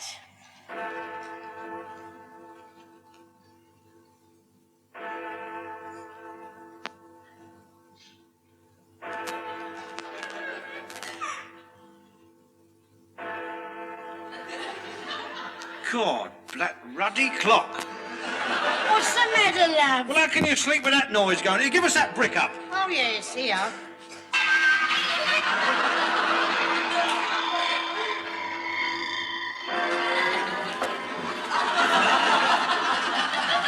Well, that's it then. See you in the morning. Good night, my love.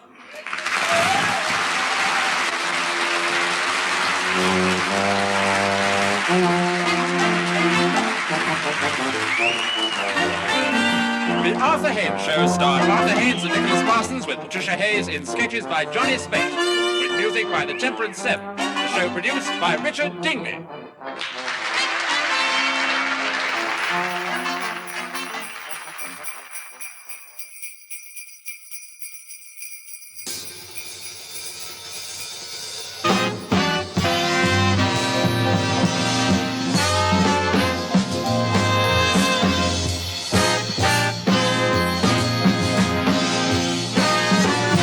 Ladies and gentlemen, Eric Morecambe and Ernie Wise.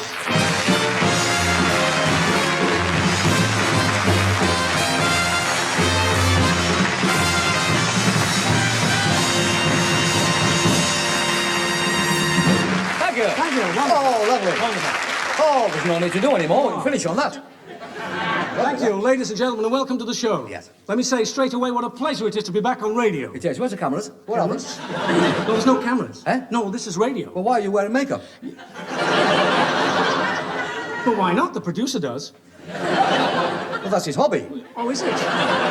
Yes. He Let me can't ask- help that, you know. Can't he really? No. Look, Eric, I want to ask you a question. Well, please do. How long It's there. since... Just read it there. How long... Well, so long since you worked, you know. Yeah.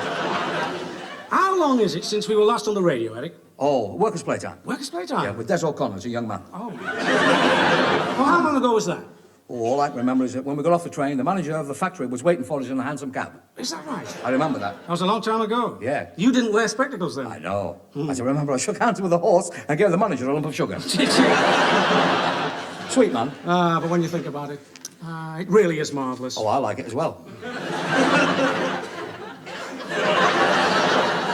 To be back on radio. I like that as well. I mean, the 75p will come very handy. Look, will you stop all this meaningless poppycock? Poppycock? Yeah. Where's he find these words? Where's he find them? Well, let's get the show started. You know, I feel really keen after my holiday. Well, where did you go? Loch Ness. How is the wife?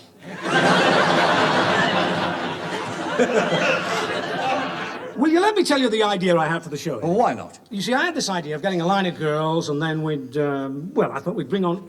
I'm talking to you too, Eric. I'm talking to you. Eric. I'm sorry, did you speak? I'm talking to you, yes. I said Eric. I spoke, and I said Eric 3 times. Did they answer? No. Ah, well then, they haven't told you. Told me what? I've changed my name. I've changed my name. I've got a new name now. Are you serious? You've actually changed your name? Brand new name. Oh. I went down to Somerset House, charming man. Through, I went to Somerset House and changed my name with a D pill. Paul. Well, no wonder it hurt. I was going to change my sex, but the door was closed. Oh. I'm no longer Eric. No? But I'm still the same handsome debonair me of the old. Oh, I see. But the name's different. And what is your new name? Ah. Huh? Do you like it? No, that isn't my new name. I didn't have any say in the matter because they have a fellow there at Somerset House. He looks at you and decides the name that will suit you best. And what name did this man think would suit you best? Well, he looked at me for a few moments, adjusted his memorandum, quickly. Yes. And then he said, "Hello, Robin." Why you laugh, huh? Robin? Yes, he said, "You're a Robin if I ever saw one." I think it was a red waistcoat. Robin Morecambe? Uh-huh. Oh, you don't mean to tell me you've changed your surname as well? Yes. What to? Robin Catbush. Robin Catbush? Did you call? Oh, that's ridiculous. I mean, Catbush and Wise? Well, that's who we are now, Catbush and Wise. People will be saying, "Did you hear Catbush and Wise? Wasn't that Catbush brilliant?" They were saying that. Because I'm Catbush, you see. Do you mean to tell me that... Who else? Who else? There's only you and me here, and 2 old men fast asleep in the 3rd row. Don't do that, sir. That's not nice. A very nasty habit, that. I don't like that. This man in Somerset House just looks at a person and decides which name suits him best? That's his job. Look, just suppose that you wanted to change your name, and I would if I were you. Why should I? Well, what's your name? Go on. What's your name? You're afraid to say it, aren't you? Ern. Do you know that Ern is Greek for pot? Did you know that? It's true. Potty Wise. That's who you are, Potty Wise. And you're little as well. Potty Wise. I haven't the slightest intention of changing my name. Oh, I do understand that, Potty. I'm not Potty. I dare you to take a vote. There's no point in continuing this conversation. Look, if I went to Somerset House, what do you think the man would call me? Oh. You want the truth? Yes. Phyllis. Phyllis? Phyllis. Ludicrous. Phyllis Ludicrous, that's a good name. So it's hello and welcome to the Robin Catbush and Phyllis Ludicrous Show. Yes. Not now, Arthur. Not now. There's a good one. Please, because you know it upsets Philip. Yes. How was that for a start? Oh, stick with that.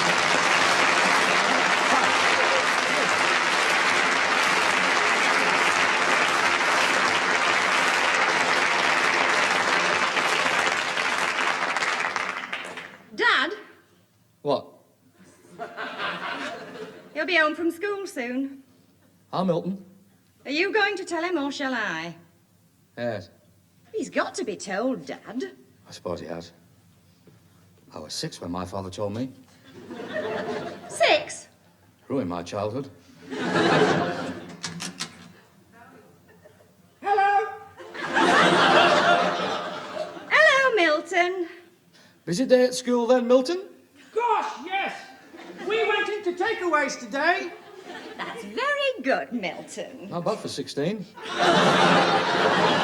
Sit down, Milton, and take the weight off your algebras. Dad's got something to tell you, Milton. Well, you may not like it, but I can't keep it from you any longer. I wish you wouldn't use the cat's tail as a pipe cleaner. I'm sorry about that. Well, tell the lad. Well, you've got to know the facts of life, Milton. Truth as it really is. Milton. Sounds like a bottle of disinfectant. Well, anyway, Milton, when Mummy and I decided that we wanted a little boy... You saved up all your pennies and went to the baby shop and bought me. Oh, God. No, it's not quite like that, son. It's not quite... You see, what happened was, Mummy and I... This is your mummy here. Hello, Mummy. Hello, Milton. Well, you see, Mummy and Daddy were lying in bed one night. We were having an early night, Milton. It was about 7:30, as I remember. There was nothing on the telly. No. Anyway, Milton, it was rather hot that night. Hottest night of the year that was. Oh, it was hot that night. Steady, Mummy. Go on, Dad.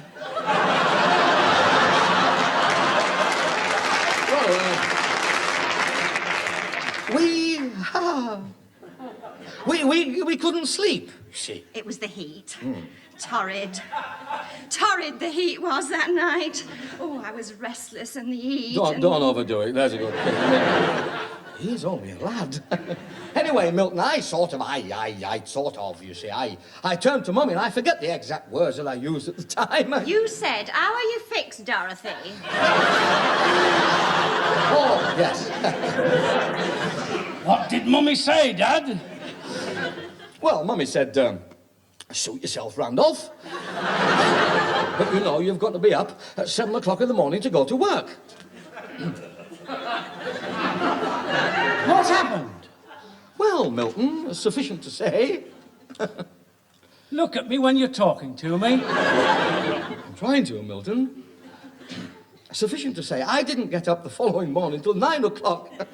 Well, what are you trying to tell me, Dad? Well, I know you won't like this, Milton, but because of you, I missed 2 hours' work. You owe me £2.35p. Now, please, in Reddy's. I'd like it in Reddy's now.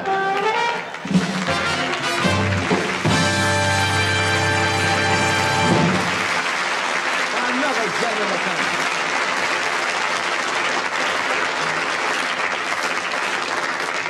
This being the first show that we've done on radio for some time now... Oh, we did Monday night at 8. Well, apart from that... Oh! Because it is the first show, we naturally wanted to get the #1 singing personality in the world today. Only the best. Unfortunately, I've got a sore throat, so that's that. Great picture, that, But you can wear my scarf. Very kind of you. Providing you let me tie the knot. I can sing, and you know it's true. My LP's coming out. Yeah, well, don't let the dog see it.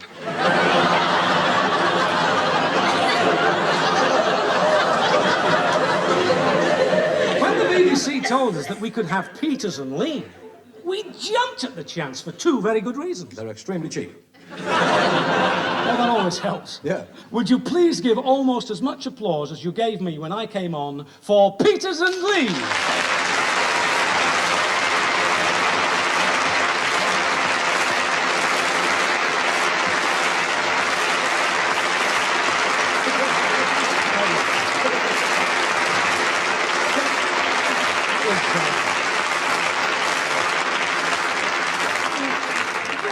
Very good, but not quite as much applause as I got. Still not too bad. Yeah, but nobody gets as much applause as you, Ernie, do they?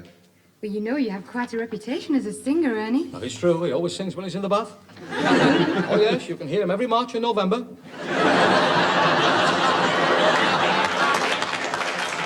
Please, Eric, these youngsters are obviously fans of mine. Well, everyone in the music world admires you as a singer, Ernie.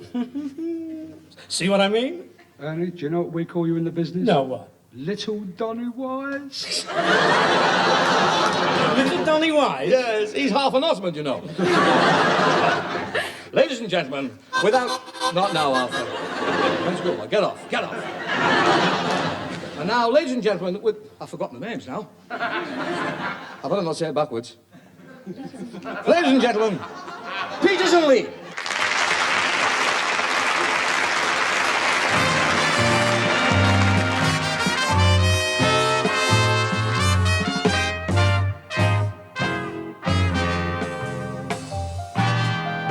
Somebody thinks you're wonderful.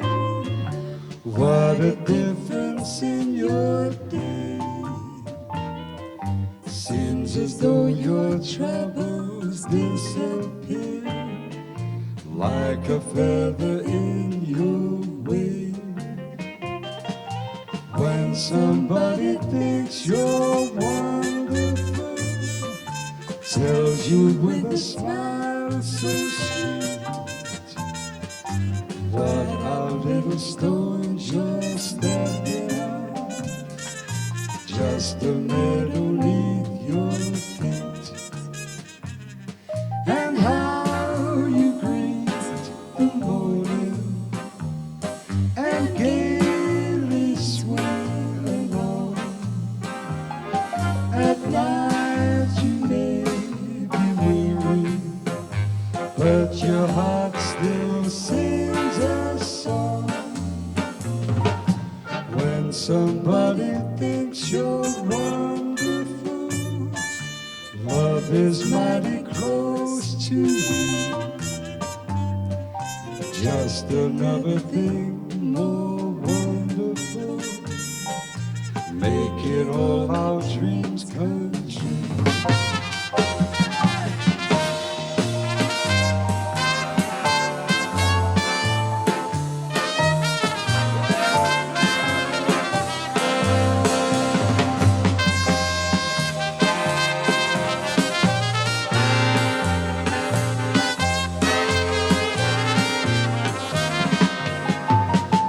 And how you greet the morning and gaily swing along. At night you may be weary, but your heart keeps singing a song. When somebody thinks you're wonderful, love is mighty close to you.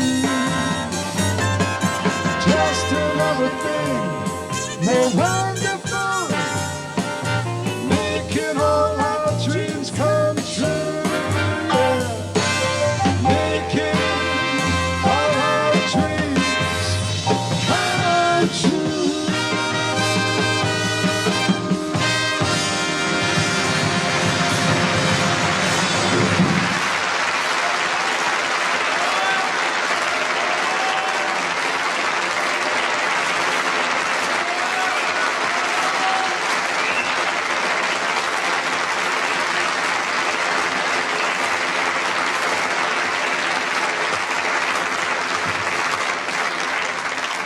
We present now an item of hardly any historical value whatsoever.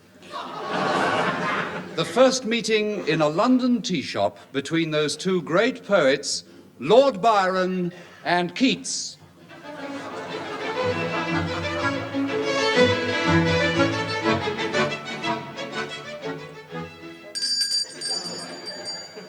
My dear Keats. 'Tis Lord Byron.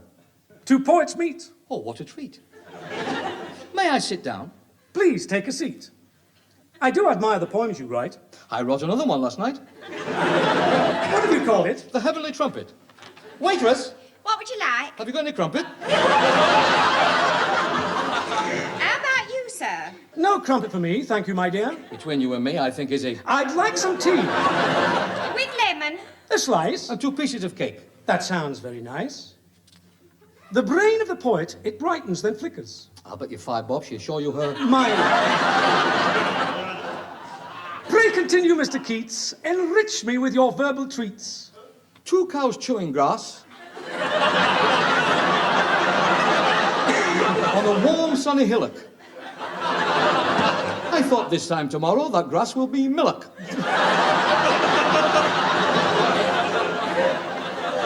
Hillock? Millock? That won't work. Of course it will, you great big Burke. Do you think that poem is better than mine? I haven't finished. Pray continue. Fine. Lord Byron, you didn't give me a chance. Try something more tender. How about romance? He handed Daphne a deep red rose. He loved her, but how to tell her? Daphne smiled and in a deep voice said, "Don't bother, 'cause I'm a fella." Upon our art you cast a slur. I bid you good day, sir. Is he leaving? It's hard graft being a poet. Looking for rhymes makes you tired. Your bill. Your name? My name is Annie. There's no answer to that.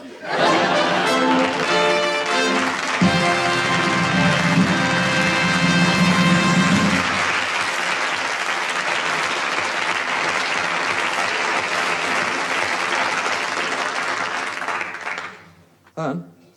Yes? Good. Will you pass me the newspaper, please? Here you are. Thank you. The only thing new in this newspaper is the date. Oh, no. What? I knew that would happen one day. I just knew it. What's happened? Rupert and Algy. They've fallen down the well. Rupert and Algy? Yep. Rupert isn't hurt, is he? Just a slight cut, that's all. He'll be better tomorrow, Rupert will. Yes. They'll probably stuff him. Good Lord.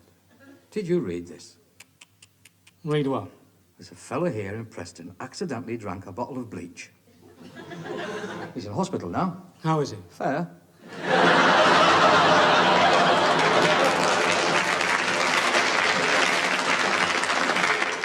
Just read your newspaper. I'm trying to think. I'm fed up, I am. I really am. I'm fed up. Good. I've never been so fed up. Hey. What? Do you fancy a game of blow football? No, thank you. Oh. Is it because of what happened the last time we played? That's got nothing to do with it. I blew it too hard, didn't I? Blew it right off your head. I'll never forget that look on your face as it shot underneath the sideboard. Now, that's enough, please. And you sitting there like the chairman of the egg marketing board. You take a delight in insulting me, don't you? Answer that. Certainly. Hello? It's somebody at the door. I can't talk to you now. There's somebody at the door. Open the door and see who it is. Yes. Yes? Oh, good morning. My name is Perkins. Well, we can't win them all. Who was it? Now, that's what I call being friendly. A perfect stranger knocks at our front door just to tell us his name is Perkins. That's nice, right? I like that. Perkins? Perkins. He said his name was Perkins. Oh, no. Oh, it's a nice name, Perkins. I knew a Perkins once. Man would have thought the world of him. Judge Perkins. Gave me that 2 years. Trust you. I must try and catch him. I'm terribly sorry, Vicar. Do come inside. Vicar? Nice of you to call, Vicar. Oh, not at all. I'm sorry, Vicar, but you can't have him for the jumble sale. I don't think we've met. Do forgive me, Vicar. This is Mr. Morecambe. Oh, very nice to meet you, Mr. Morecambe. Oh, your vicarship. I don't recall seeing you in church on Sundays, Mr. Morecambe. Ah. No, well, I go on a Saturday, it's less crowded.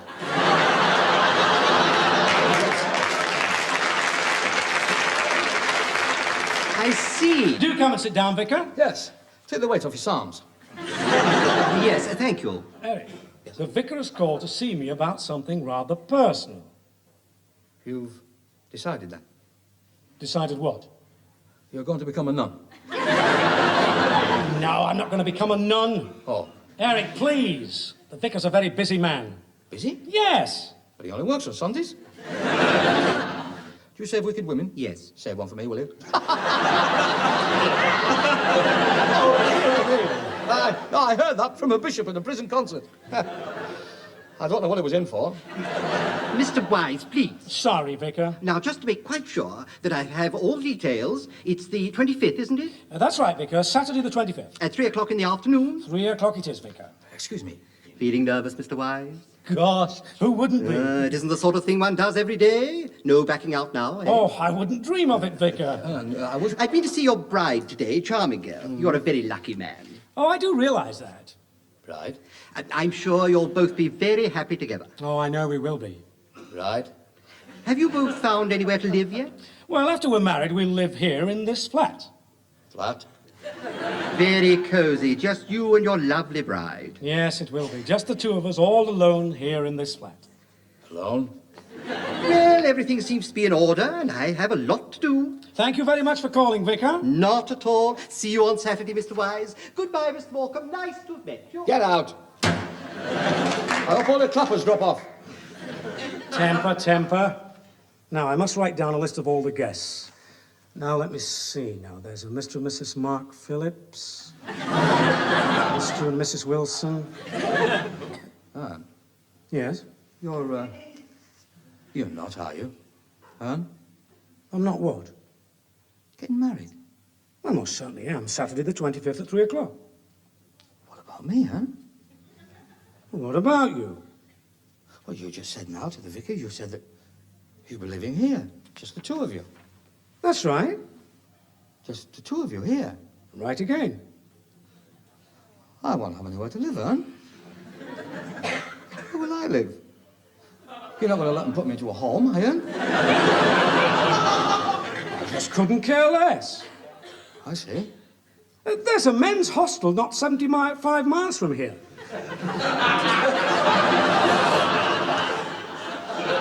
A hostel? Doesn't matter how far. I'm sorry, but I'm getting married, and that's final. Well, you can't. You can't get married. You haven't got the wind. Besides, your legs have gone. I warned you. I told you that you'd be sorry for the way you've treated me over the years. It was only in fun and fun. Now, who shall I have for my best man? Let me think now. Oh, I think this one's for me. Sweetheart! Come in, darling. Thank you, darling. Oh, hello, Eric. It's not her, is it, Anne? What do you mean? It's Hetty. That's Hetty Benson. I know who it is. You're not serious about this, are you, Anne? I remember her when we all went to Milverton Street School together. Be quiet. Give her a nice lolly and she'll show you where she kept a hanky.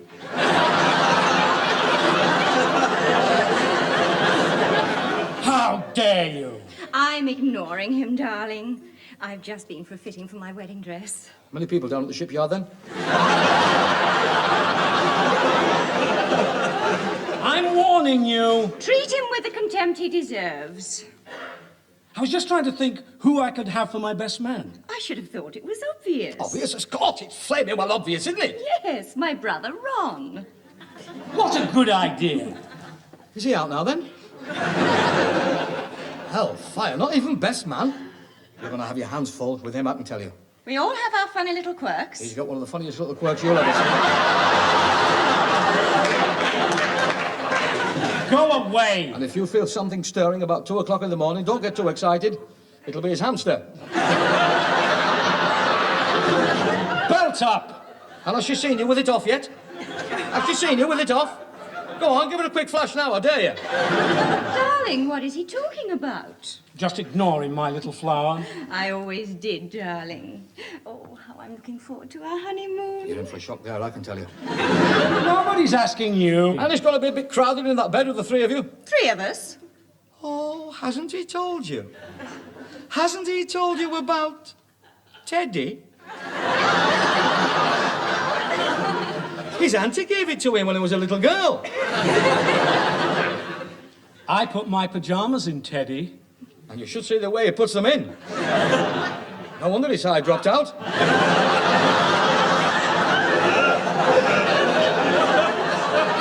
You can get out of this flat now. Good idea. You heard him. Get out of this flat now.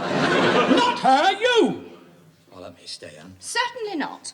Look, I promise I won't look. I'll laugh, but I won't look. Now, just you listen to me. When we moved into this flat, we made an agreement that whoever gets married first gets the flat. The other one is to move out. No questions asked. And you're sticking to that? He most certainly is. I most certainly am. I see. Well, you better get packed. Why? Because I married Sissy Fairfax this morning. Come in, Sissy. Hello, darling. Oh, it makes you sick. It doesn't, does it?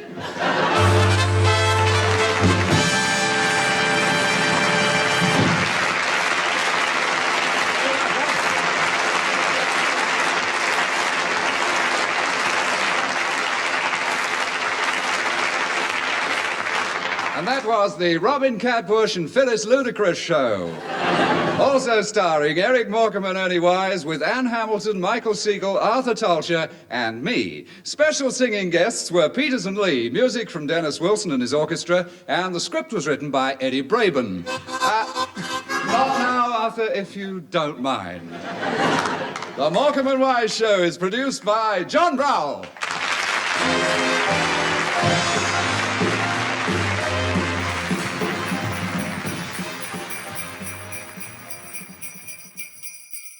Ladies and gentlemen, we present the 14th episode of our 13-part serial, The Curse of the Flying Wombat.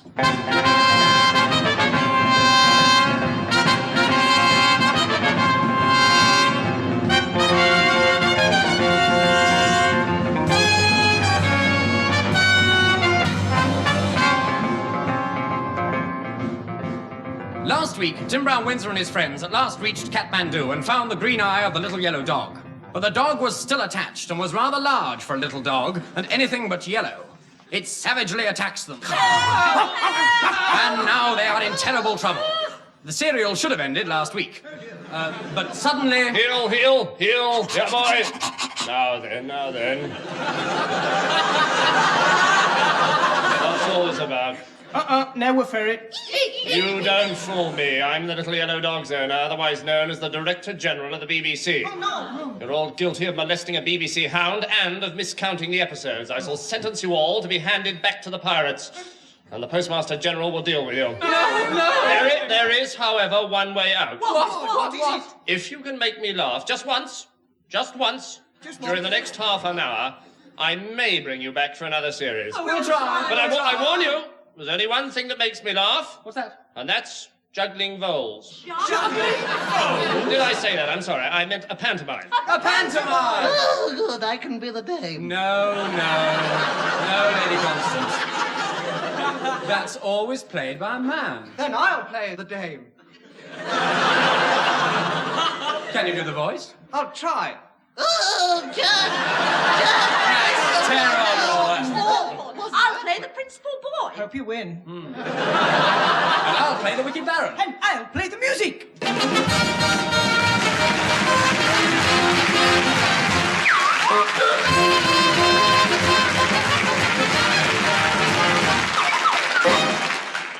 I am the voice of the BBC, introducing Tim Brooke Taylor, John Cleese, David Hatch, Joe Kendall, and Bill O'D. And here to introduce our pantomime is Otto Cleese, who does not rhyme. We give you Aladdin and his wonderful ferret. No. Dick Whittington and his Kathmandu. No. Puff in Boots.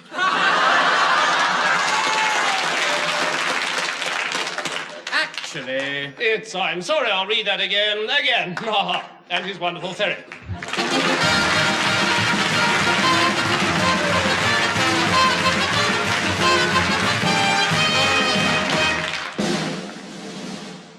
It's the Royal Command pantomime. My husband and I utterly forbid you to do this show, except in Kathmandu. Ladies and gentlemen, we present Jack, played by Joe Kendall, and the Beanstalk, played by John Cleese.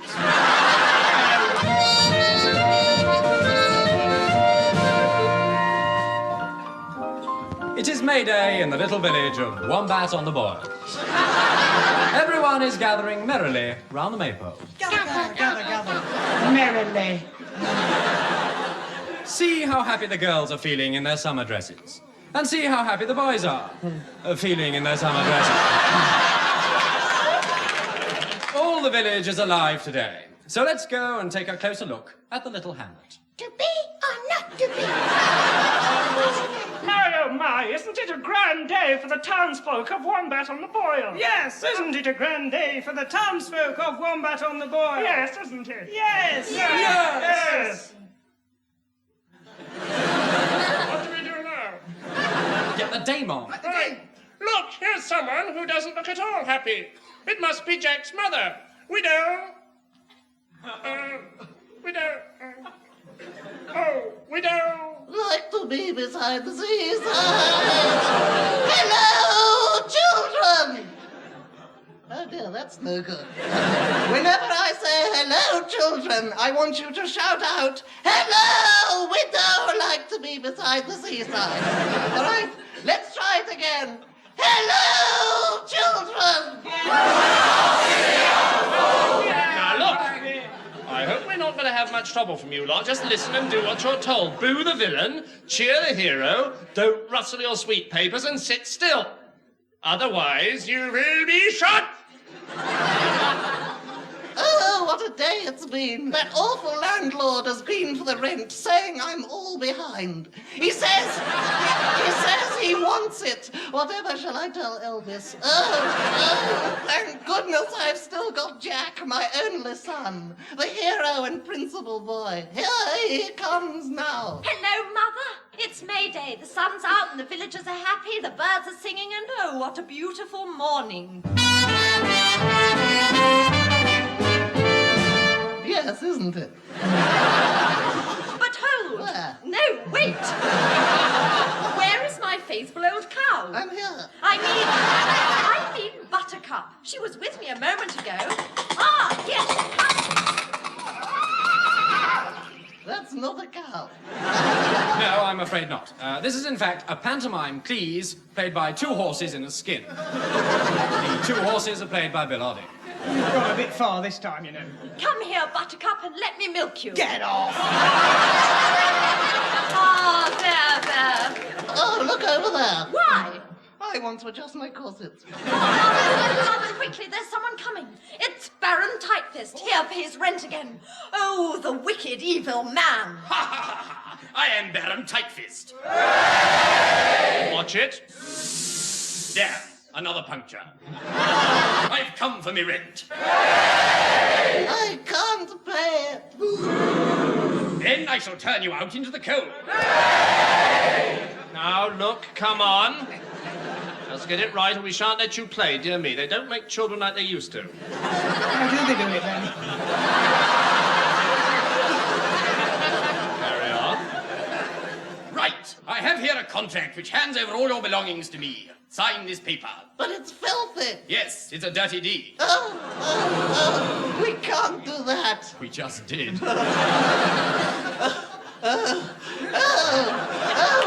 We must sell something. How about that pantomime Cleese? You'll get a good price for it at market, agreed? Over my dead body. Where's that? In the front room. Right, and until I'm paid, I'll keep you as hostage. Oh, goody. Oh, Buttercup, who can help us now? What are we going to do? Fear not, Cinders, you shall go to the ball. Who are you? I am Zip, a sort of up-to-date buttons.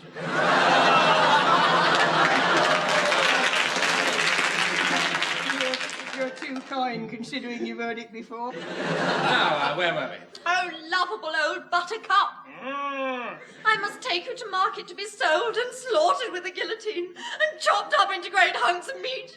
Your giblets thrown away and fed to the butcher's dogs. Oh, you mustn't be killed. You don't want her killed, do you, children? Yes! Kill it! Kill it! Oh, it's all right. She's only wounded. Ah, well, off to market. Who is to help us? I'm the good fairy, fair enough. I shall not let them treat you rough. I combat wickedness and crime. Come up and see me once sometime.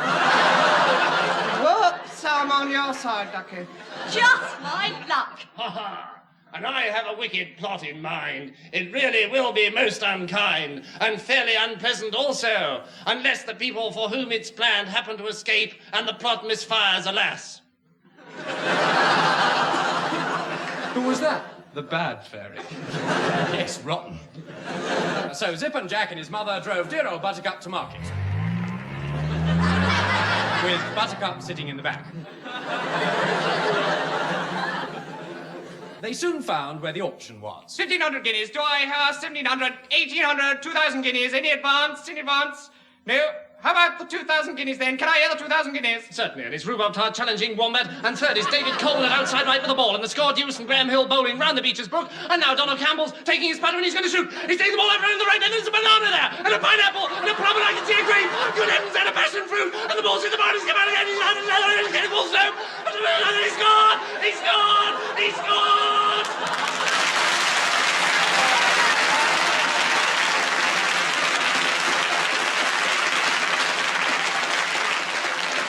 Oh, we must find someone to buy my slowly dying Buttercup. Ah, there's a cowherd.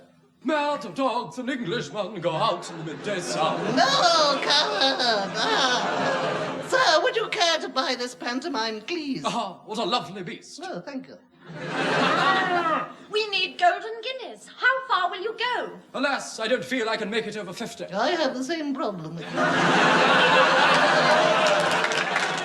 All right, sold for 50 golden guineas. Done. Goodbye, Buttercup. Goodbye, Buttercup. Oh, she's dead. And so Jack's mother went home. But Jack took his money and wandered around the black market. How do you do there, honey? What's in that box? Can't tell you that. How much is it? It's 50 guineas. Oh dear, what shall I do? Keep my 50 guineas or take a chance? Oh, help me, someone. I advise you, Jack, to take the lot, otherwise you spoil the plot. I'll open the box. Well, Jack, you've turned down 50 guineas, and you've got a bag of beans. Oh, Jack. Oh, they're black magic beans. But they're all old and mouldy. Well, they're has-beens. Oh, well, I suppose I must take them.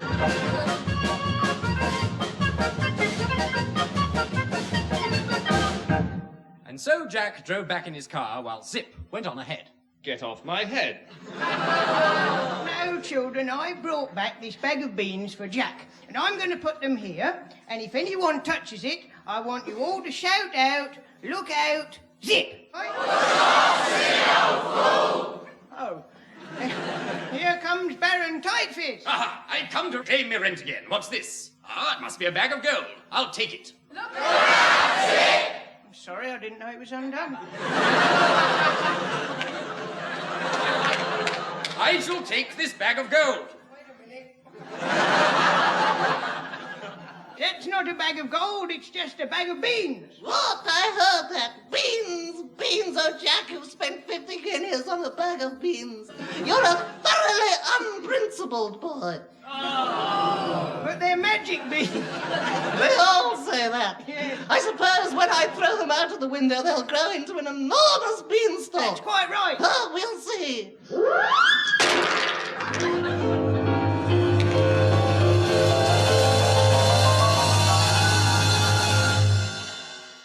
There you are, nothing. Well, that's a bit of a blow. Oh, dear. John, would you mind standing in for the Beanstalk? Certainly not. I'm an actor. Oh, go on. Oh, spit. Thanks. Carry on. Good grief, look, an enormous Beanstalk growing way up to the clouds. It must be every bit of, 6'4"? And 3/4. And 3/4. I shall climb it. Why? Because it's there. Farewell, Jack, my dear son. May good fortune attend you on your travels. May you find happiness and riches beyond your wildest dreams. Goodbye, Mother. And I want you to have this. Your father took it with him wherever he went. What is it, Mother? A nude photograph of Bridget Barnett. Thank you, Mother. Farewell.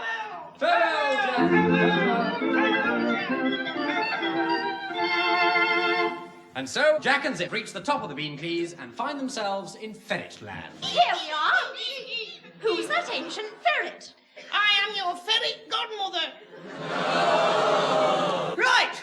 Now, Jack, move your shapely legs and find a ferret with golden eggs. See yonder ferret castle, 'tis Castle Barbara.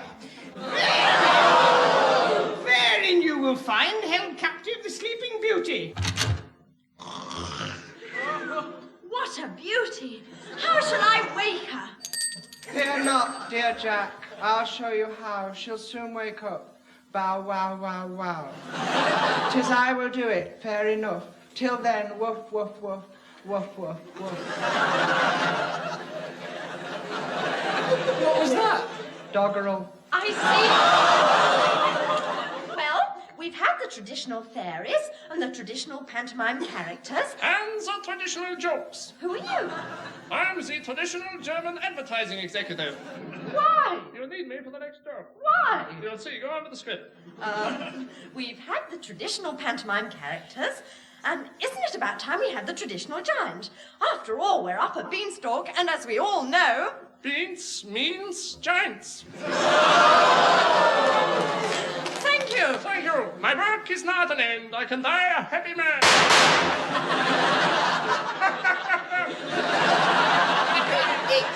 Quick, something's disturbing all the wild ferrets. What are everywhere here in Fairyland? It must be the giant. The giant! The giant! Here he comes, the giant! Enormous, terrifying. Fee-fi, ho-hum. Hey? Oh, we'll eat you. Hang on. You're a bit small for a giant. Well, I think big. What about me? I'm fed up with these rotten parts. All I've been up to now is the ruddy beanstalk and a bad fairy. Yeah. Now, who's the obvious giant? Who's the obvious giant? Who is it, children? Me! Right. I demand a recast. Right, now let me just get the voice. Carry on. Oh, look, it's terrifying. Speak to us. Who are you?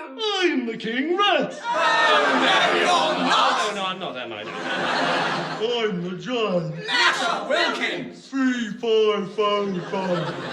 I want to go and see my mum. 3, 5, 5, 5. Oh.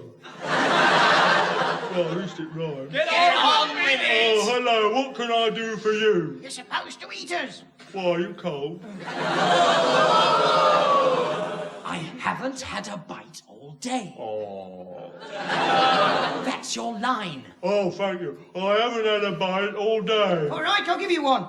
Oh, delicious. Oh, hey, that's not fair. Look, I shall now chase you with this pair of scissors. Right, he's got the idea. Run, everybody. Come on, Sleeping Beauty. Fly, Zip, fly. Sorry. Down the beach.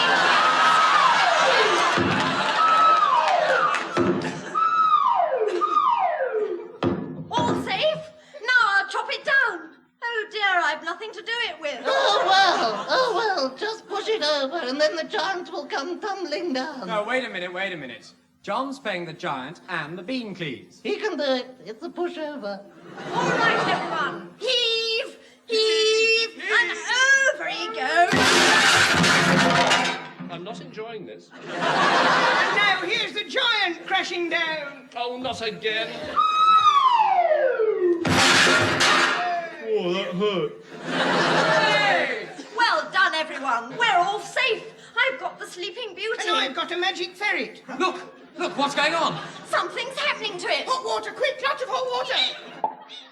Oh, look, it's laid a golden egg. It's impossible. Ferrets don't lay eggs. This one does. It's going mad.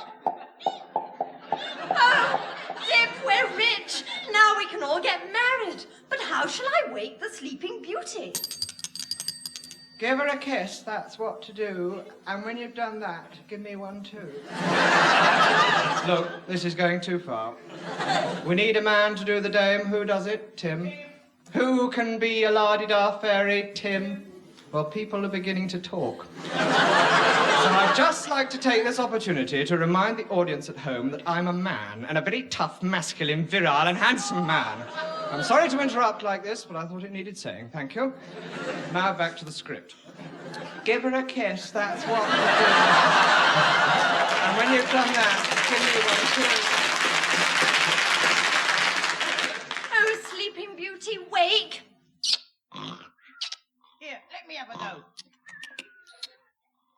Oh, kicker! Wake up! Wake up!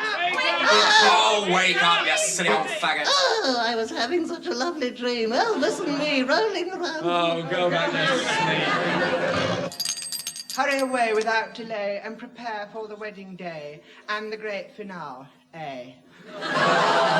Hooray! I am a good fairy.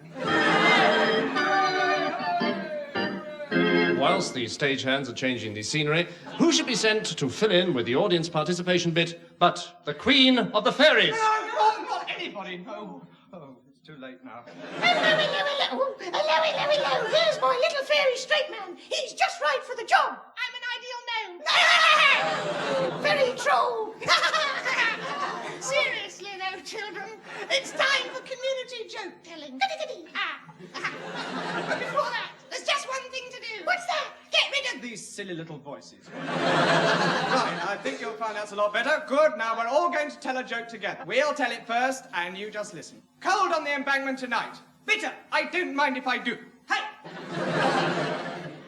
All right, from the audience then, everybody together. Cold on the embankment tonight. Bitter.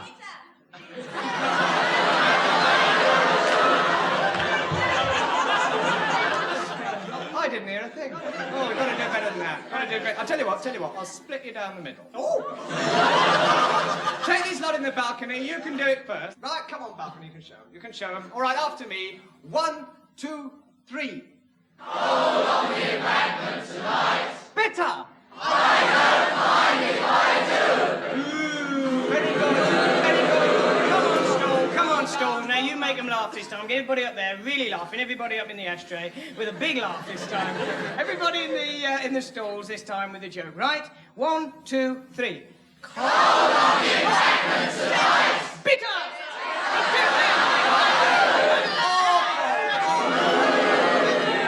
Very good. Still, there's no hard feelings, is there? So let's all do it together, just one last time. You tell us the joke, right? The stalls take the first line, the balcony take the second line, and the stalls take the punchline. Okay. Cold on the embankment tonight. Bitter! I don't mind if I do.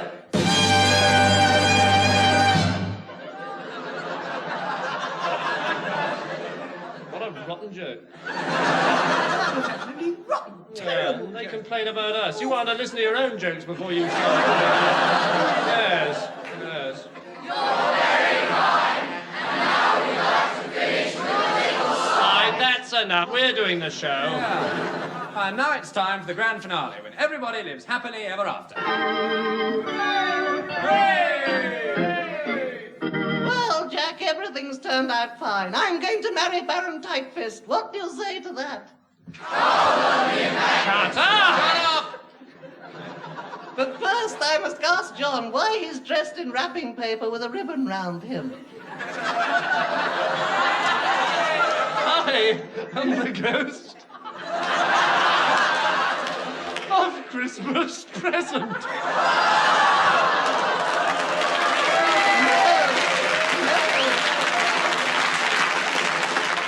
And now, boys and girls, ladies and gentlemen, let's all join in and sing. Would you like that, children?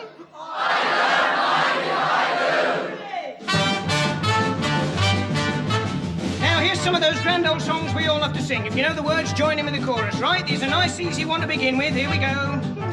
Rum-tum-diddle-I, rum-tiddy-I-di, rum-tiddy-diddle-I-do. Oh, whenever got a monkey's feeling song to the sky above is black. No matter how much he tells his bees, they always answer back. Well, then he will pick his Latin dictionary off the shelf, and after a while he begins to smile if he mutters to himself.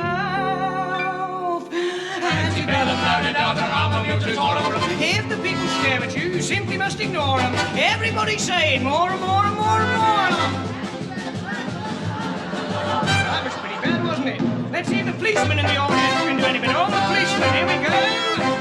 Well, if a policeman's feeling bored, he just loves to sit and play at vacant faces with identikit. Oh, well, I made a little face up the other day, and as she stole my heart away. Oh, my identikit gal. My identikit gal. I wish that she could be my pal. My identikit gal.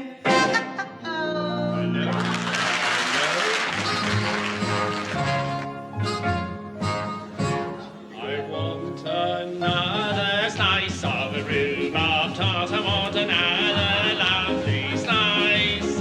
I'm not disparaging the blueberry pie, but rhubarb tart is oh so very nice. A rhubarb what? A rhubarb tart. What? A rhubarb tart. I want another slice of rhubarb tart.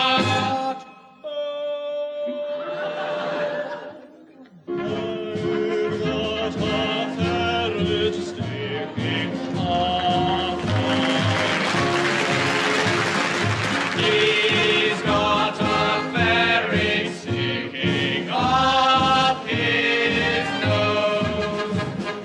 Oh, it got there, I can't tell, but now it's there, it hurts like hell. And that is arithmetically, I'll fix my sense of smell. His sense of smell. But with an As it's off to war they go. With an they're off to meet the foe. Can you hear that? Can you hear them? No. Oh, Lord bless the ferrets of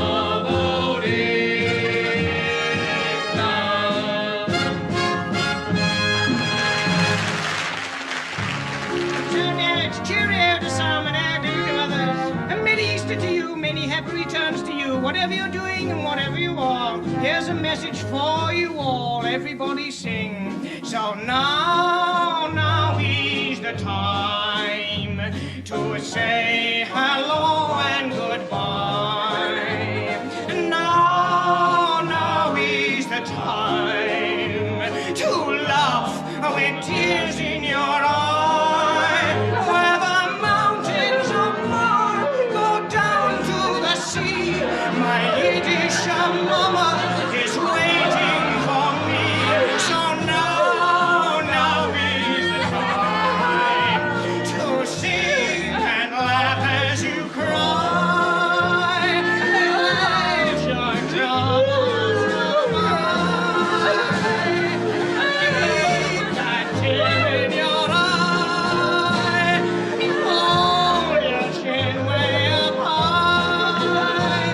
And never say die. Oh, let the clouds roll by. Be sure to button your fly. And sing and laugh as you cry.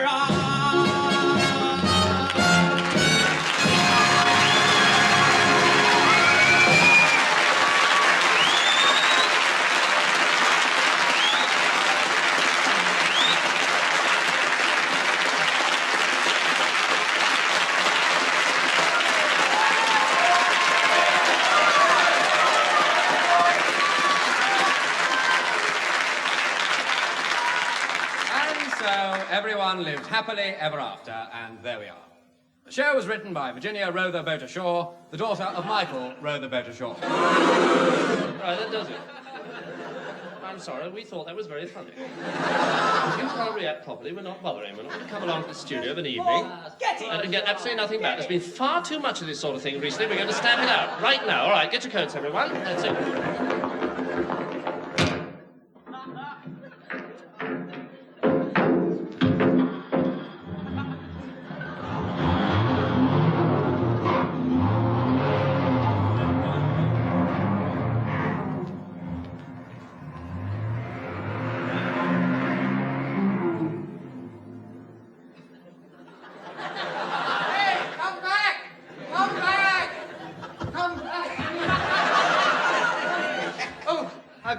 Sorry, ladies.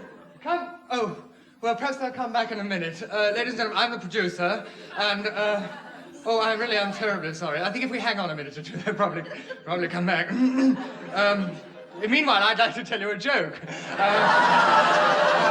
Look, there were these two people standing on the riverbank, and one man says to the other one, oh, you've heard it? Oh, well, in that case, I better just tell you that the show was performed by David Hatch and John Cleese and Bill Oddie and Joe Kendall and who have I missed? The Timothy Brooke Taylor as well. And the script was written by Eric Idle and Bill Oddie, and the songs were written by Bill Oddie and Dave Lee and John Cleese as well. And I don't know whether there will be another series, but if there is, I don't expect they'll come back in time, so I shall probably have to do the whole show myself and call it the Humphrey Barclay Show. Oh, no, we're not having that. Push off, Barclay, you great creep. Well, where did you go? What do you think? Hello, my name is Hancock, and it's a miss. I'm very happy. Get away! I sit in my bath and I have a good laugh, cause the chicken is named after me. Tell us your name! My name is Amos, and this is my tune. It goes I-S-I-R-T-A. I'm sorry, Ari.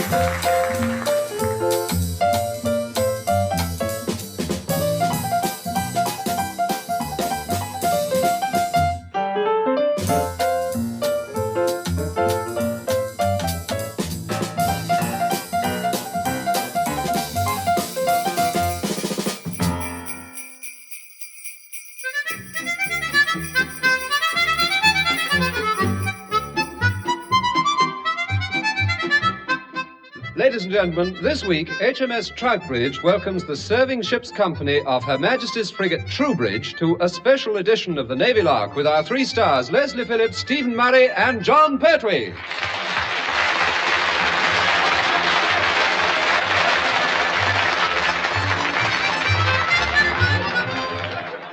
If you happen to know Chief Petty Officer Pertwee, your birthday becomes a day of sheer terror and suspense in case he's bought you something which will show him an enormous profit and you a devastating loss. Well, last year I was lucky. He gave me a pawn ticket for a watch that turned out to be mine when I redeemed it. Today, it's Abel Seaman Johnson's birthday, and he's locked himself in the stores aboard Troutbridge. Won't do any good. Pertwee'll get him.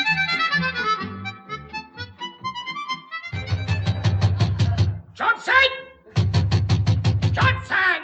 Open up! Go away. Johnson's not here. I've gone out. Fatso, open this flaming door! It's your birthday! I know. That's why I'm not opening it. I've only just finished paying the instalments on the present you gave me last year. Oh, you don't hop, don't you? Don't you worry, because Pertwee don't give presents to persons 2 years running. Oh, well, that's different.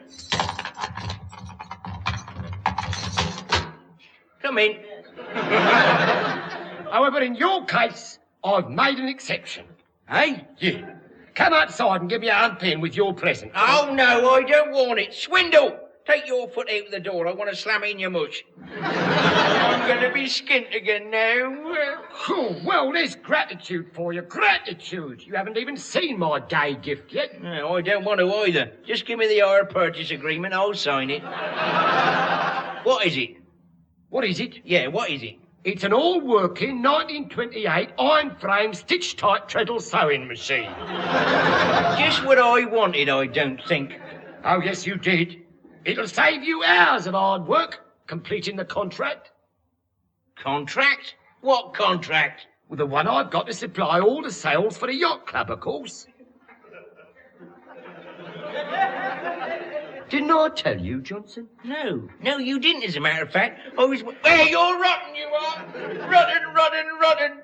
Absolutely stinking rotten. Rottens don't come any rotten, the rottens don't. And you're the rottenest rotten of the lot, you rot.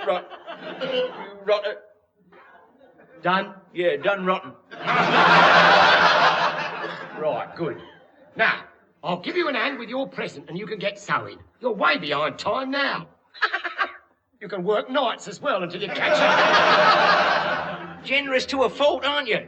How did you come to be supplying yacht sales in the first place? Well, not to put too fine a point on it, Fat, so I was offered cash if I could get them cheap, you see. I was paid in advance. And since then, the cash has sort of, ever so slightly, vanished. Yeah. It always flipping well does. Well, what am I supposed to make these sales out of, then? Well, I thought of that, you see. And I've reason to believe that the laundry will not be returning all the ship's bed linen this week. Now, blankets, yes. Sheets, no. Of course, it is just possible the officers may notice they haven't got any sheets on their beds. Hardly, Johnson. You're forgetting. It's not only your birthday today. It was also the birthday of the late capsule for the gallant sailor, Admiral Troutbridge. Yeah, all the officers are having a bit of a slosh up in the wardroom this afternoon. So what? So what? So what? Well, our Admiral will make all the punch as usual, so by the time they get over that and the blockbuster hangovers, next week's sheets will be back. Ha! And even if they aren't, none of them will say anything. Oh, they might, you know. They won't, you know. Oh, they all know that after a glass or two of that punch, anything can happen. So they'll all come down here apologising in case they pinch the sheets themselves. Yeah. Righto, Johnson, come on. Let's get your sewing machine in here so you can get treadling. Yeah.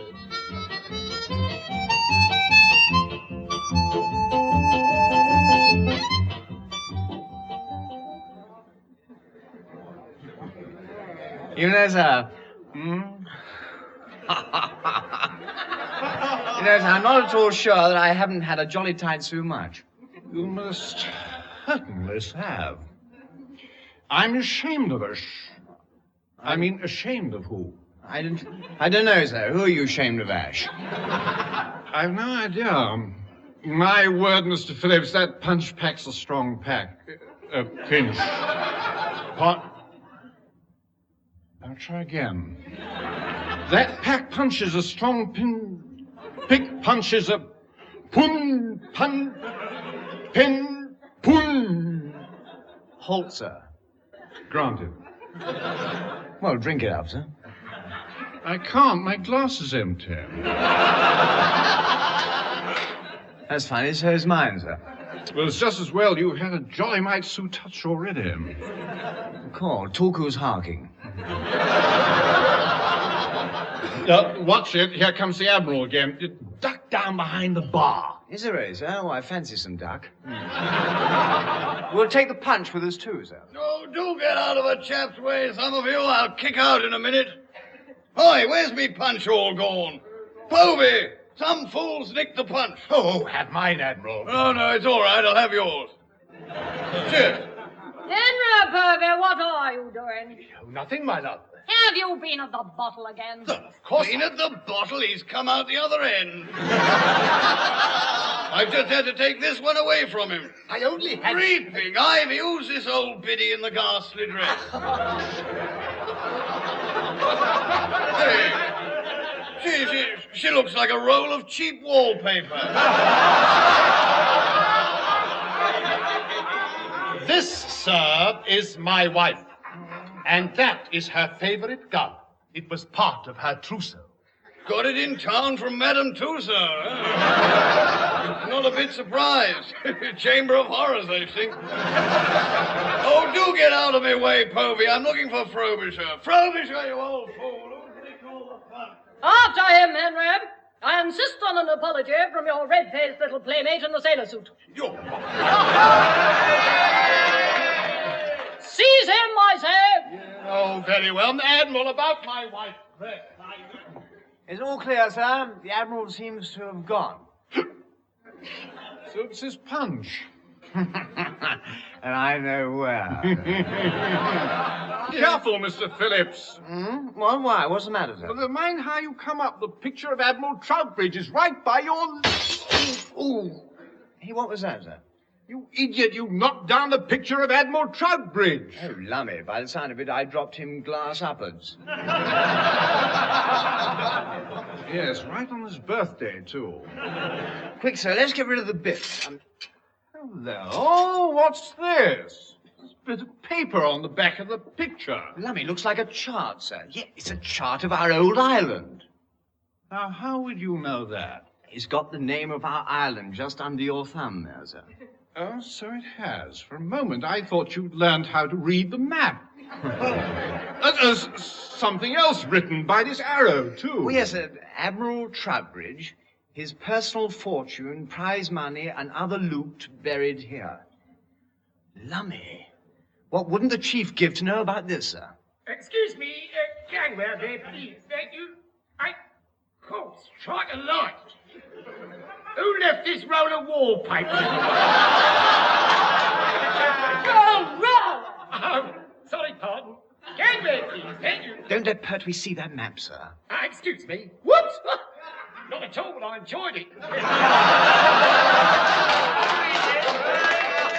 I got nowhere to put it. Hello, number one, sir. Hello, hello, hello.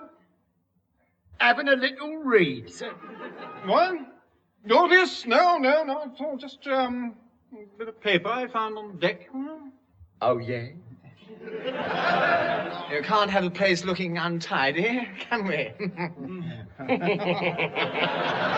Oh, no, sir. No, of course not, sir. Perhaps you'd like me to dispose of it for you. Oh, no, it's, perfectly all right, Chief. Oh, yes, he likes holding old bits of paper, don't you, sir? Yes, mad about it. Will any old bit of paper do, sir? Oh, good heavens, no. It has to be a map of buried treasure. Ah! Mr. Phillips! Oh, bother. Now I've gamed the given away. Well, there's no use fighting it any longer. You may as well have a look, Chief. It's a map of the island we found at the back of the Admiral's picture. Oh, toss it. Let's have a look then. Prize money. Other loot. Personal fortune. Cast up for it! Cast up for it! Stop that at once, Chief. We're not going anywhere. Not going anywhere? What are you talking about, sir? We must be going. We'll all be rolling in goo, sir. We've got to go. How can we, Chief? Old Thunderguts will never send us anywhere near that island again. No, sir. But the Admiral might. Here, look. They're having a sailing regatta over there soon. Perhaps we could go over there then and show the flag, sir. I could arrange for a certain relative of mine at Admiralty, sir, to sort of put the idea in the Admiral's mind, sir. Yeah, that's done it. Poor old Buffer will be under attack from them all day long now. Well, indeed.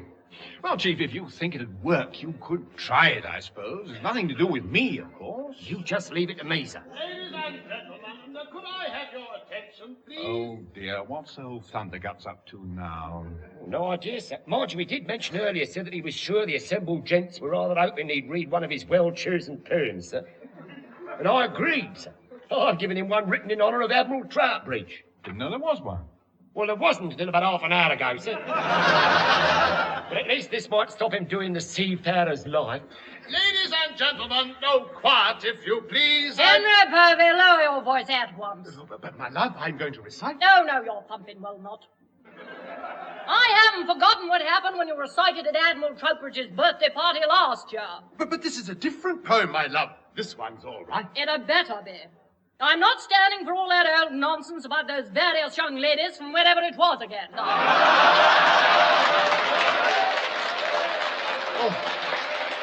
Oh, no, my love, I wouldn't dream of that. Oh, very well, then. Say your little piece, Henry, then report back here to me later. Yes, very well, my love. Good boy. Carry on.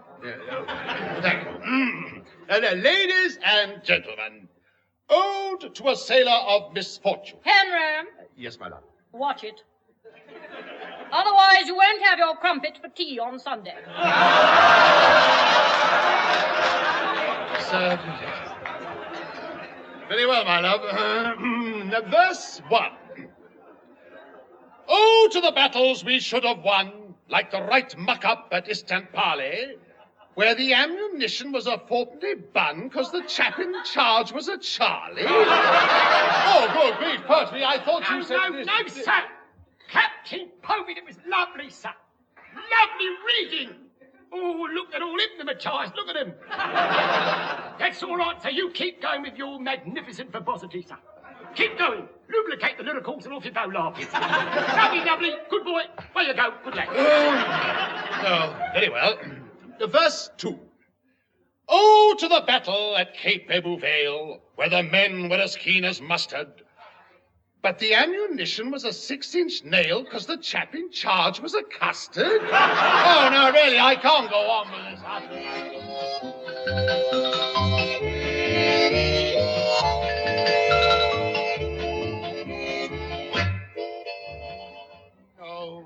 Oh, dear, my poor head. Perhaps it was something you ate, sir.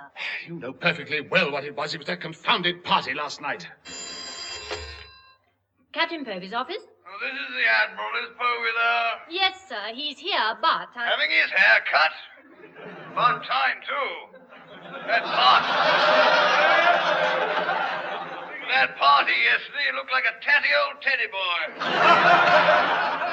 I'll put you through, sir. What do you mean you did too, sir? I had mine cut last week. Oh, no, sir, I didn't say that. I wouldn't be so discourteous. Eh? I should have had a Tony Curtis. Not likely. A fourpenny all-off does me. Get Povey, will you? It's the Admiral, sir. Yes, so I gathered. Hello, sir. Captain Povey here. Oh, is that you, Povey? Yes, sir. I got a job for Troutbridge.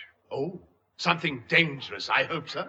You're a right sort, Povey. Why didn't you tell me there was a regatta going on at their old island? Regatta, sir? Yes, everybody up here at Admiralty knows about it.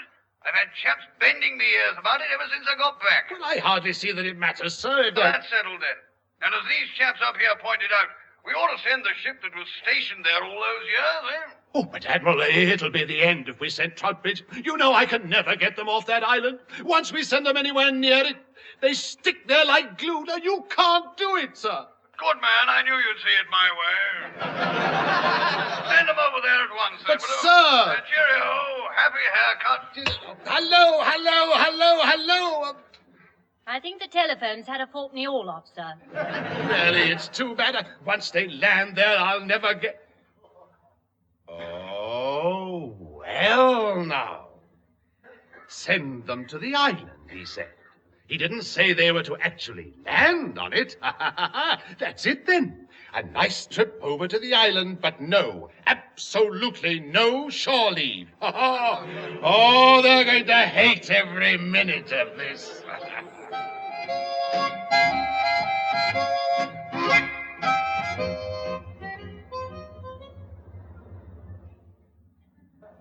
Left hand just a teensy-weensy bit down a bit. Left hand, just a teensy-weensy bit down a bit it is, sir. Still no sign of the island, Mr. Phillips. Oh, you'd noticed that too, had you? It's been bothering me for some time now. Really? Then I take it we're lost out here as usual. Oh, no, sir. I think this time we're lost somewhere completely different. I'm positive we've never been lost on this bit of sea before. Oh, don't be too hard on him, number one, sir. After all, if we can't land on the island, there's not much point in going there at all. Well, it's a shame, though, sir, not letting us land. Yeah. The suspense of not being able to find out whether that treasure is there or not is Plain old Darrell with my twinging screws. And you can cut that out before it starts. What's that? We're not putting you ashore because you need urgent medical treatment. Oh. Well, the twinging screws are not to be trifled with, sir. Don't forget they caught my dear old white-haired mother in a vice-like grip when she was stuck in the doorway of the... No, G. Sir, look, sir. It's the island, sir. I've found the island. My word, I'm jolly proud of Leslie. Rah, rah, rah. Well, we're not. We're about 6 hours late. It'll be dark soon. Yeah, that's a point, sir. That's the point. If we wait until it's dark, we might ever so slightly beach ourselves, sir. Then we'd have to go ashore. No, G. Stone meat. A proper wet blanket you are and all, sir. As fast as I set the fiddle up, you unfiddle it. Well, I'm sorry. I want to know if the treasure's still there as much as you do. But Captain Povey said we were to arrive here today and we were not to go ashore. Of course. He didn't say we were not to go ashore tonight, did he? That's it, sir. Well done, sir. Spades and shovels forward, lad. Stand by to lower the boat as soon as it's dark. Pertwee's going gardening. Not so fast, Chief. There's no moon at present, and as the island has never exactly rivaled Blackpool for illuminations, how are we to know where we're digging? Well, couldn't Lieutenant Bates rig up a working light with a generator, sir? After all, he is the electrical officer. Well, let's face it, Lieutenant Bates couldn't rig up a torch unless he got the shop assistant to do it for him. In any case, a generator's no good unless you've got something to drive it. Yes, you know, I saw a film once where a chap got one going by attaching a belt to a rear wheel on a bicycle, then pedalled away for dear life. That's a big help, sir, isn't it? We haven't got a bicycle or anything else you can pedal at for Pedal? Treadle? Pedal, treadle? Aye, permission to leave the bridge for a bit, sir. Leave the bridge? Yeah, I want a short, sharp shout in Fatso's shell-like, sir. It's what you might call an urgent, sir. Oh, very well, but, don't be long. We'll be dropping anchor soon, then we're bound to have Sir Willoughby and Lady Todhunter Brown coming aboard to welcome us. And to drain every drop we've got in the wardrooms. Yes, their last speech of welcome when they came aboard cost the ship 30 quid in gin. Aye, I'm afraid we've had it, sir. It's a motor boot coming alongside with the Todhunter Browns aboard. Oh, Law, we'll have to receive them. I reluctantly aye, sir. Governor... Alongside now, sir. Help them aboard, Mr. Phillips.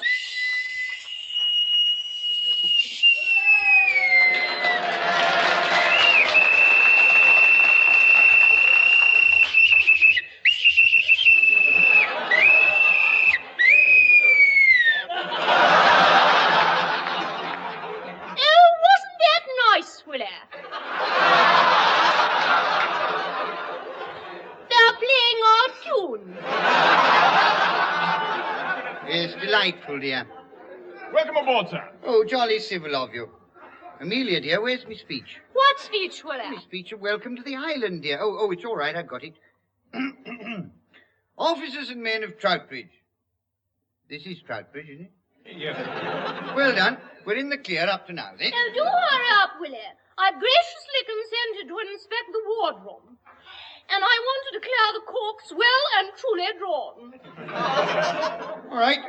Now, firstly, I should like to say, and notwithstanding, let me add, without fear of contradiction, that furthermore, this challenge affects every one of us. And so I ask you to earnestly consider, and it is with this purpose in mind, that it reminds me of a story which I once heard. And who can deny the facts? I thank you. Yeah. So give generously, for who knows?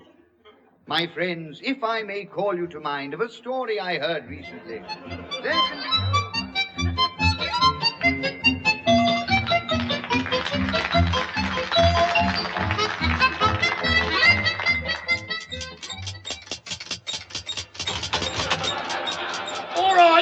All right, you dumpling Dior. You can stop treadling. We've got other work for your birthday present now. But I've nearly finished me last sail. Good lad. Just what You steaming great fat nit! What are these supposed to be? Sails. Sails? And when did you ever see a yacht with round sails? Well, it's not my fault. It's your blooming present. The bit you put on this sewing machine to make it turn corners is missing. I had to keep going round and round in circles. Yeah, well, it's a pity you didn't keep that up a bit longer. And you might have vanished. Yeah, I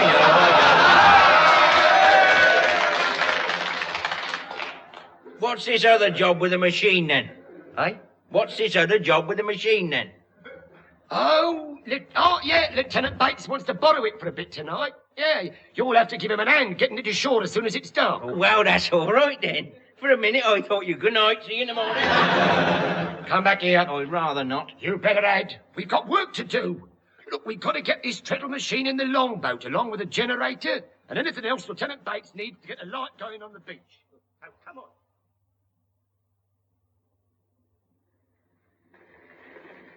You got that generator fixed yet, Lieutenant Bates? Yes, sir. It has been a bit of a poser. Well, he can start the old treadle going any time now. No, wait. What's the matter? What's the matter?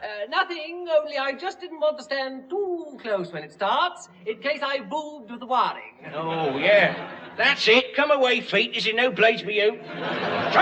Johnson, get back there. You panic-stricken pudding. Now then, come on. Start peddling. Start what? Well, you're rotten. No lights yet, Mr. Bates. Odd, isn't it? Perhaps if he pedalled rather faster, it might help. Right, that's out. Double pedalling on the spot. Begin. You know, sir, watching Fatso from the back is a fascinating sight.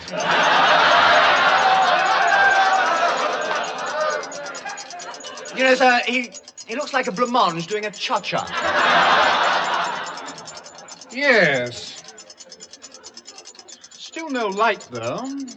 Maybe there isn't, sir, but I'm getting uncommon hot here. Yeah, that's right, you are, aren't you, Fatso? Here, number one, sir, have you noticed? There's a sort of ruddy glow about him. I know what it is. We've got a dud bulb, and the chappie on the machine is copping rather a lot of volts. He'll blow a fuse in a moment. Hey, Fatso, stop peddling. Switch yourself out, glow body. Mr. Bates, really? Well, don't you worry. Soon put it right, and then we can start digging for the old treasure. What?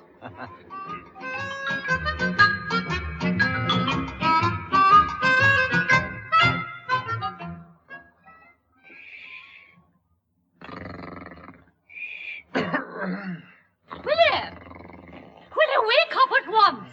What? Yes? What is it? What's the matter? Wake up, William. Wake up. You'll miss the ghosts. Well, tell him to wait until the morning and I'll see them then. I can't... Ghosts? What ghosts? Well, we've got a lovely one down on the beach. I've been looking out of the window, and there's a sort of eerie light glowing out on the shore. It seems to be bobbing up and down all the time. I think it must be a ghost on a bicycle. Good gracious, I can see it now. Oh, good. To be perfectly honest, that's just a tiny little bit of a relief. I was beginning to think that my nightcap had bitten them. By George, I'll soon deal with this nonsense, Amelia. Where's me elephant gun? In the wardrobe, Doc.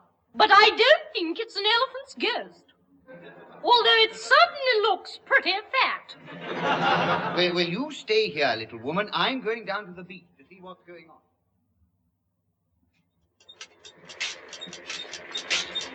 Isn't it somebody else's turn to dig yet?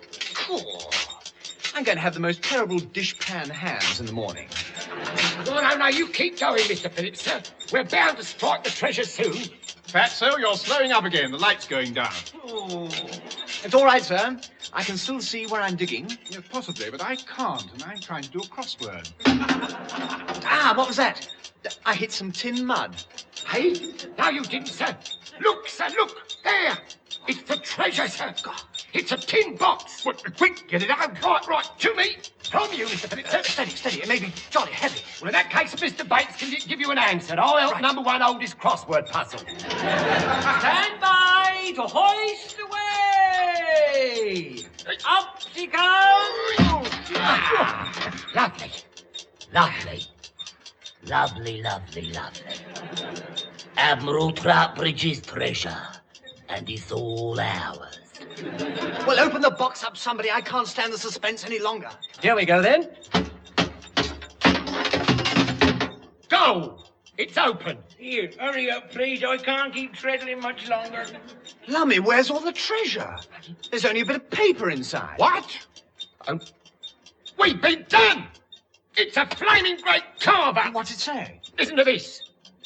To whom it may concern. I'm not unduly perturbed by your predicament, Jack. I got here first. Signed, Anastasia Troutbridge, Mrs. Well, of all the... Abandon beach! Quick, I don't know who it is, but get back to the ship. We can't be caught on the island. Here, stop, wait for Fatso. I haven't got the strength to get off this blooming machine. Oh, crikey! I say you chaps, they've hit the generator. Blimey, isn't it gone bright? Rather. It's short-circuited the floggle-toggle. Now the generator is driving the treadle on the towing machine. Help! I can't keep it up. It'll have me ankles off. Stop it, you brute! Let go! All me legs! Hey, I'm glowing again! Switch me off, somebody! Help! I don't know whether I'm on me AC or me DC! Get me off! I'm red hot! Get me off!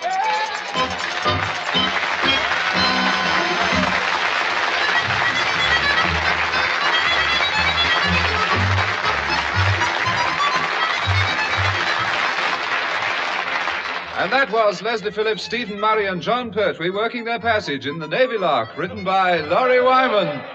Leslie Phillips was the sub-lieutenant, Stephen Murray was the number 1, John Pertwee was the chief petty officer, Abel Seaman Johnson was played by Ronnie Barker, Captain Povey was Richard Caldecott, Sir Willoughby Todhunter Brown was Tenniel Evans, Lady Todhunter Brown was Heather Chasen, and Lieutenant Bates was played by Michael Bates. The recorded production was by Alistair Scott Johnston.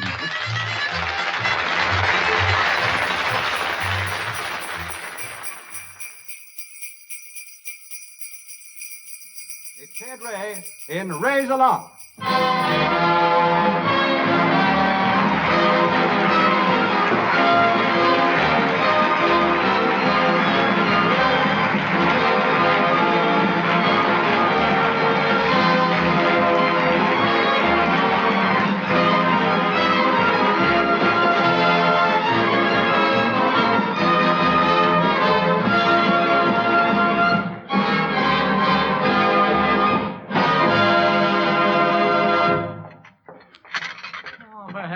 Kitty, will you stop fidgeting and walking about the kitchen? I can't concentrate on my newspaper. Well, I'm sorry, Ted. I can't help it.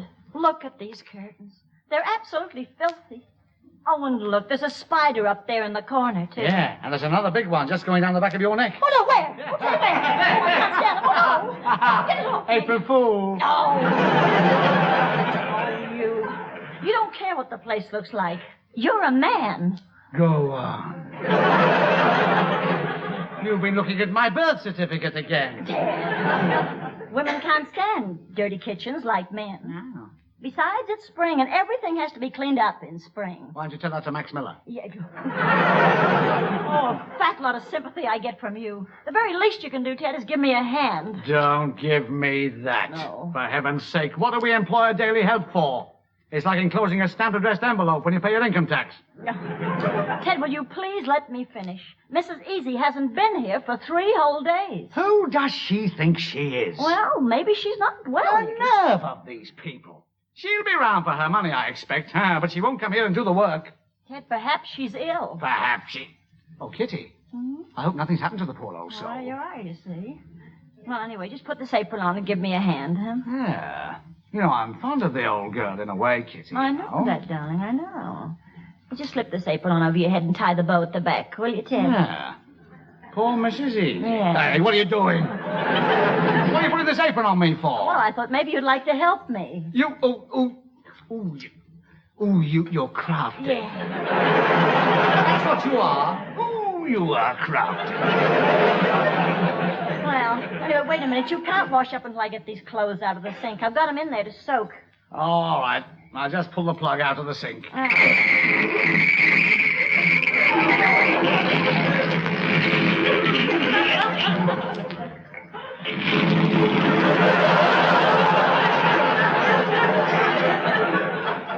You know, I do think Mrs. Easy might have let us know. Yes.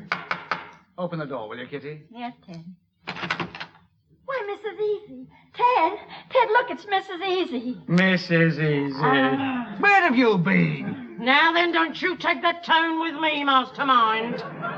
I shan't be here to do for you no more. I must ask you to accept my recitation.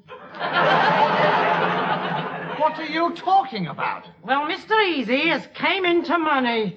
What's that? He's had a windfall of £3,000. 3,000 quid?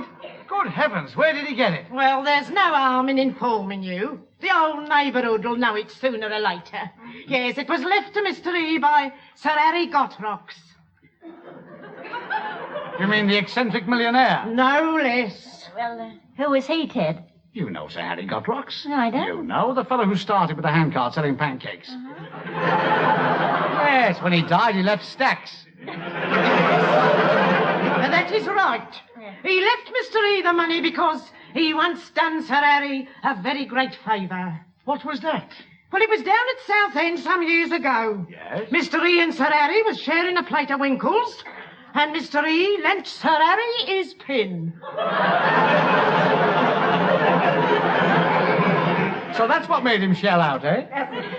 Look, Mrs. Easy, just because your husband's got this money, it doesn't necessarily mean you have to leave us, does it? I'm afraid so. It'd look a bit silly, me washing the doorstep with a Persian lamb. Persian lamb? Yes, and a West End hairdo. West End hairdo? Oh, yes, my old man says he's not having more teasy-weezies falling into someone else's bucket. Now, look, be reasonable, Mrs. Easy. You know you won't be happy sitting at home with nothing to do. I shall have plenty to do after I've swept up my old man's cigar ash. He's going to give me some pin money. Pin money? Yes. I've got to stick a pin in the paper and pick out all the winners for him. When does Hasket start? Now, look, Mrs. Easy, I don't think you quite understand. Look, listen to me. I wouldn't tell you the wrong thing. You mustn't give up your job. You know, we like you, Mrs. Easy. We love you. We've come to look upon you as part of the furniture. Oh, no, and you won't be able to sit on me anymore. Well, I must be going now, Mrs. Ray. Yes. It's nice to have done for you. Yes, well, thank you, Mrs. Easy. And if you care to come round to my place, Mr. Ray, I may be able to help your wife out. With a couple of days' work? No, with a couple of pairs of old shoes. Yes, I'm getting new ones. Bonsoir.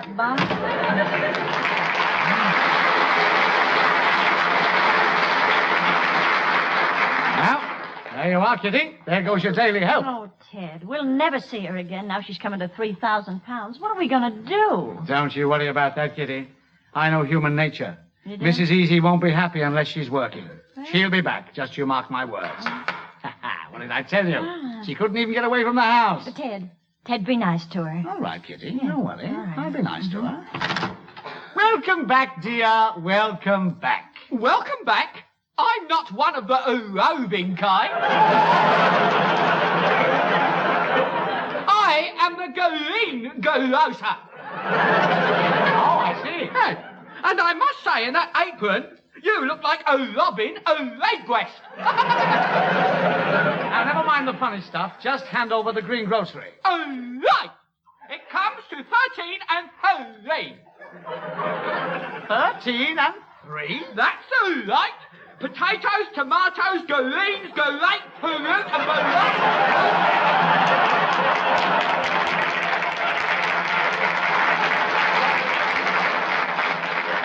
Wait a minute. 13 and 3 just for this lot? Oh, no. That's 11 and 3. Well, what's the other 2 bob for? A rhubarb. But there isn't any. I know. I'm bringing the rhubarb on Friday. Then my wife... Just a moment, my friend. My wife will pay you on Friday. Good morning. Who was it, Ted? The green grocer. Oh.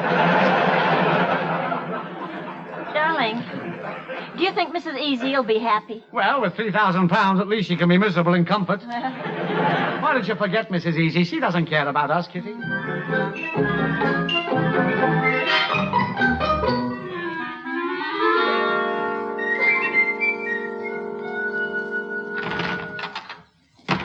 Hello, Ted. Oh, Have you been round to see Mrs. Easy? Was she pleased to see you? Did she say she was coming back? yes, no, not Pygmalion likely. Oh. I wish I'd never gone to see the woman in the first place. I didn't want to go, you know that. Yes, I know. Do you think the money's made any difference? Well, I don't know. Funny setup round there. Yeah. Don't know about Mrs. Easy, but an old man's doing all right. Really? Yeah, he was sitting in the kitchen with his feet in a mustard bath and sucking a bottle of scotch through a straw. Well, Ted, I can't keep the house clean on my own. It's just too much for me. We're going to have to get somebody. Well, other women do it. Oh, I know that, I know. But other women have husbands who help, remember? Oh, all right. Where's me apron? That's better. Ted, you'll just have to go down to the employment exchange and see if they can help us, huh? See who that is, will you, dear? Yes, all right. It's only us from over the road. We're the misfits! Yes! Well, just what can I do for you, ladies? Yes. Well, it's about Wilhelmina again. Yeah, again. She wants to take a part-time job in the refrigerator factory. But she thinks... She thinks it might be too cold.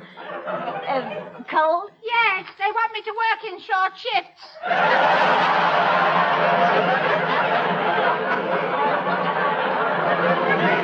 What, Wilhelmina? Sorry, sister. I'm lucky to have her, aren't Yes, I? you are, you know. She used to have a job as a bus conductor, but she got the stuff. Yes, I clipped a man's ear roll. Well, just what's worrying you now? Well, you tell her, Wilhelmina. Oh, no. You tell her, Gertrude. No, you tell her. No, you.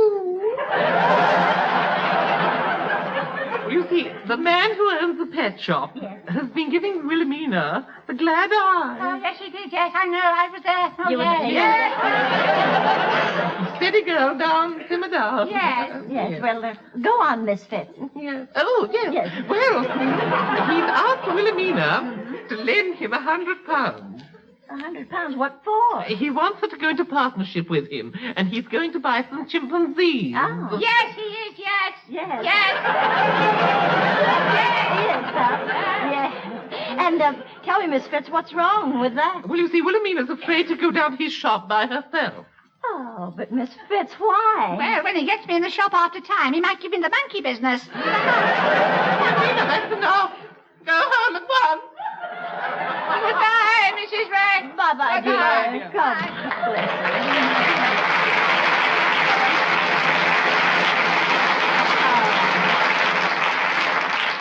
Oh, Kitty, who was that? That were the two old dears from across the road, Ted. Yeah. Wilhelmina, the little one's looking for a part-time job. Good luck to her. Yeah. Wait a minute. What's that? I got a wonderful idea. Eh? I wonder if she'd come and work for us. What, as a daily help? Well, of course. Oh, don't be silly. You can't ask her to do a thing like that. Ted, why not? Well, Kitty, they come from very nice people, the Fitzes. Really? Yes. The Fitzes do. They used to be very well off. Oh, I didn't know that. Oh, yes. I heard that they used to have fruit on the sideboard even when nobody was ill. Well, where's my coat? Ted, where are you going? Well, down to the employment exchange. If we're going to have a daily help, we're going to get a real one this time. A big fat one who can scrub. Yes. One that looks like an all-in wrestler. So long. Goodbye.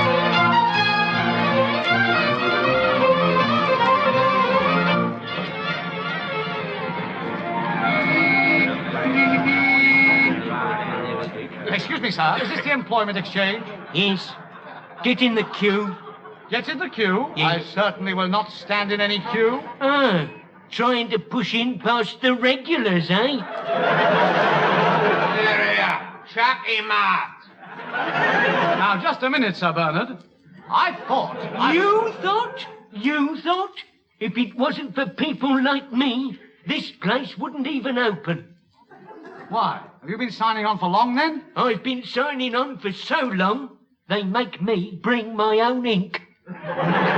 You ought to be ashamed, a fine, strong fellow like you. Why don't you go to work? Because I can't get the other. What's the other? The type of work I specialise in. What's that?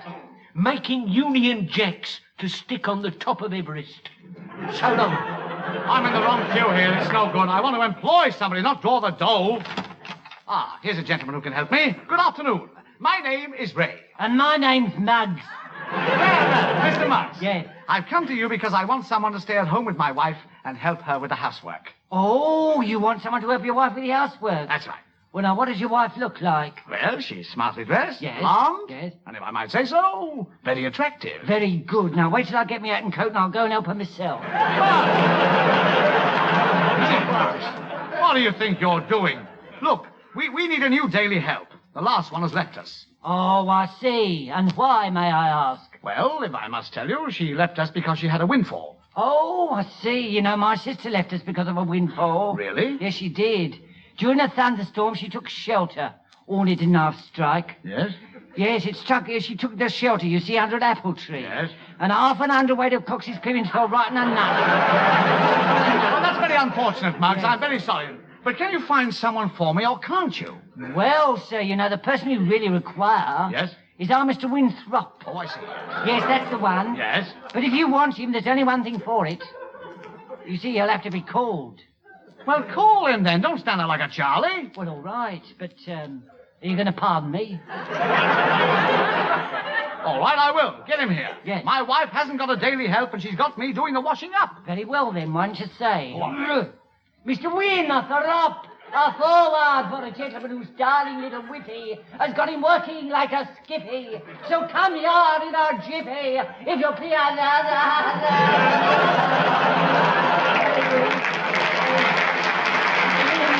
Stop. Mad. Yes. Oh, you do choose some awkward times to call me, you. Good. Just when I was trying on a plastic pinafore and a mob cap. Hey? Oh, why is a grown man like you trying on a plastic pinafore and a mob cap? I just got word that Viscountess Boyle's looking for a new parlour maid.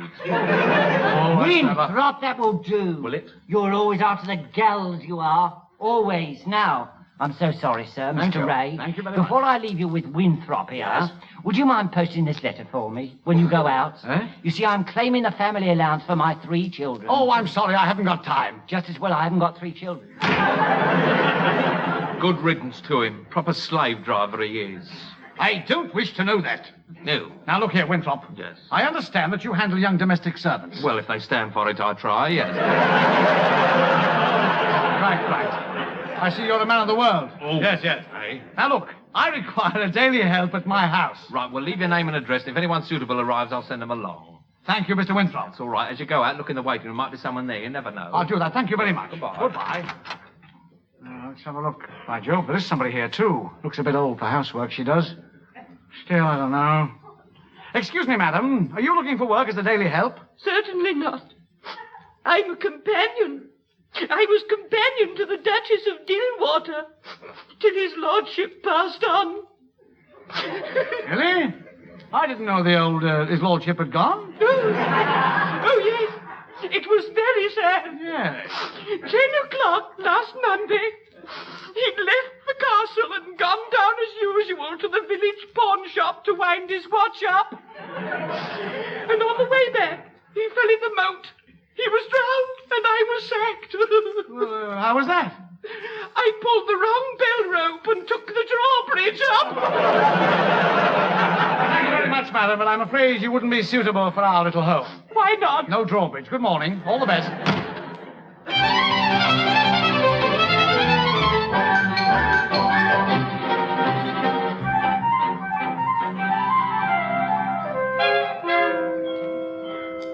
Now, for heaven's sake, don't worry, Kitty, please.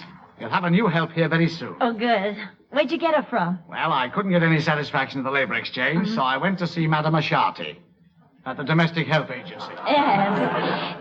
Is she a good woman? Who, Madame Asciati? No, stupid. The woman who's coming to help. Oh, Mrs. McNutt. Mrs. McNutt, huh? Oh, yes, it's all fixed. We pay her 30 shillings a week and she brings her own knee pads. Oh, great. Well, I hope she's a good worker. Mrs. McNutt? Yeah, Mrs. McNutt. Oh, don't worry about her. No? Oh, no. No. She's as strong as a 10-ton tank. A tank, A huh? Don Cockle of Wapping, she is. I picked her myself. Oh. There she is, Kitty. Just you let her in and see how you like my housewife's choice. Hello. Hello. You, Mrs. Ray. Well, if I'm not, I'm going through the wrong trouser pockets. I'm your new daily help. Oh, well, now that'll be nice. You what? You're who? Who is it, Kitty? Who is it? It's the daily help that you picked, darling. I see they're streamlining the tanks nowadays. Hello there. Well, hello there. Well, don't mind my husband. He always stands with his mouth open like that. Oh, you're cute. I hope I'm going to fit you. Well, why not? I mean, The Don Cockle of Wapping, huh? Yeah, I'm sorry. Marilyn Monroe's got nothing on this kid. You know something? What's that? I'm going to like working for you. You are? You'll find the floor cloth under the sink, honey. I'll show you where it is. Yeah, not you, Errol Flynn. I'm just doing this as a part-time job. I'm over here on a business course. Really? Yeah. How's business? Looks pretty good. There's a pile of dishes right there in the sink. Good. Shall we get on with them, Miss Penny. Penny? For my thoughts? Not while I'm around, no. Well, I better just get on with the dishes. You better Bye just now. Yes, bye-bye. Now then, my little one, come here. What's all that about Mrs. McNutt? What was that? I don't know. The faintest idea. Oh. Madame Asciati must have double-crossed me. You mean you've double-crossed both of us, you and me? Who's and double-crossed I don't know. what? I never Listen, got that line Kitty, for right all heaven's sake, day. shut up. Yes. Let's go there in I the had kitchen that and see wrong. what she's doing. Yes, all right. Hello there. Oh, yes. Now, look here, miss. Have you ever done this kind of work before? Well, no, not really. No. Well, I thought not, pet, because you're washing the table mats with a nail brush now. Now, tell me, miss, what made you take this job? I'm working my way through college. Excuse me. Where are you going? Upstairs to find my school cap. Okay. You come here. I want to ask you a few things. Excuse me. What's the big idea, you picking a girl like that? I don't know anything about this, Kitty. This isn't the one I saw at Madame Asciati's. Oh, we're back to Madame Asciati now, are we? Well, look, you just keep your distance, Ted. I'm telling you. Before you know where you are, she'll be laying her head on your shoulder. Why, do you think it comes off? Now, listen. Bluebeard, if you go back in that kitchen, try and remember one little item, will you? I will be watching everything that goes on. Yes, dear. Yes, dear. And if you should want to do any deep breathing, my pet, do me a big favor and breathe on the wine glasses and not down the back of her neck. You are so jealous, That's Kitty. right. Please, Yeah. please, Kitty. And there is a friendly young girl in there, miles away from home. Yes, Ted. And if she gets too friendly, she'll be miles away from this home, believe me. But, dear... Will you just get your hat and coat, Ted? We are now going to the pictures. The pictures? Yes, right. Oh, Kitty, no, we can't do that. We can't. Why not? Well, Kitty, you don't realize, leave a young girl all alone. I mean, a young girl with a bottle of cooking sherry in the cupboard. No. I mean, we couldn't do it, Kitty. No. Not when she's so lonesome. They do get lonesome. Yeah. I don't know. I tell you what. What? You go on your own to the pictures. I don't mind, honest. I don't You mind. don't mind? No. If I go on my own. Well, Yes. thank you, Ted. You're going to be sorry for this. That's right. So that's it. On his own, huh? Well, I'll teach him. I'll show him a thing or two. I'll ring up that mail escort agency that was advertising in the morning's paper. That's what I'll do. Hello? Hello. I'd like to book a nice, tall, handsome escort, if you don't mind, thank you. About 35. Yes, that's right. What? Oh, yes, an American would be fine. You can send him around right away. Thank you. Bye-bye. That's better. Now, what was that old saying about sauce for the goose?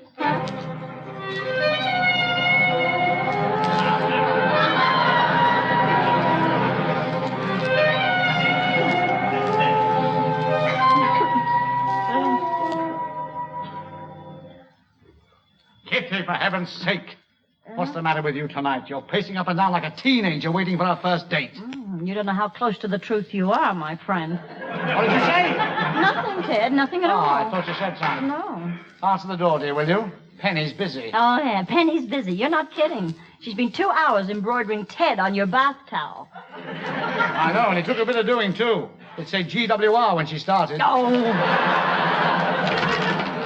Well, hello there. My name is Alcatraz. Give us a big hello, baby. I'm hot tonight, and I'm coming right in on the beam. Well. Wow. Well, won't you come straight in? Tell me, are you from the escort service? You are cooking with gas and right on the front burner. Honey, you are strictly swoon fodder, you are. Look, far be it from me to intrude, but when you start talking in English, let me know, will you? Who is the gray-haired old creep with the oversized head handles? That happens to be my husband. Ah, glad to have you know me, sir. Well, now how about it, baby? Let's get smoochy. Let's do that. Let's get smoochy? Now, just a minute, you overdressed college boy. College boy? Do you know anyone who went to Harvard? No, but I know a Swede named Jensen who got 3 months in Yale. 3 months in Yale! I love that guy! You're okay, you know, Snowy Thatch. You're great.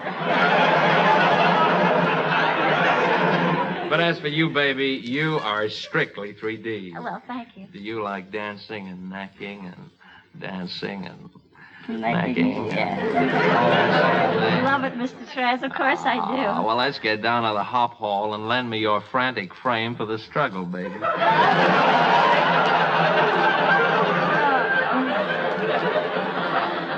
We'll do that. And if we're dancing, I'll take these shoes off and go upstairs and put on my drag platters, huh? Oh, you are the greatest. Thank you. Oh, the greatest. Now, just a minute, Bacon Bunce. What's that? This was me, Snowy Thatch, remember? And just because there's snow on the roof, you needn't think the boiler's gone out. Listen. If you take my wife dancing, it'll have to be over my dead body. Okay, creep, get rigid.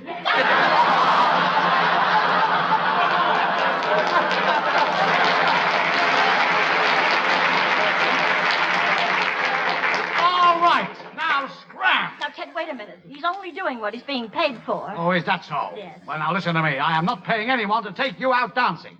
If he wants to date anyone, he can take Penny. Oh, well, I'm glad you finally learned your lesson, Mr. R. What's that? Now, Mr. Traz, we happen to have with us an American girl named Penny. I really do think she's more your type after all. Well, if she's a dame, she's my type. Uh-huh. All right, then where is she? Where is she? Well, here she is right now. Penny, this is Mr. Al K. Traz.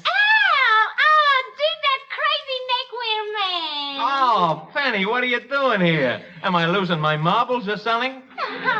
You'll be losing more than your marbles if you don't tell me what's going on here. Mr. Traz, do you know this young lady? Do I know this young lady, she says. Are you kidding?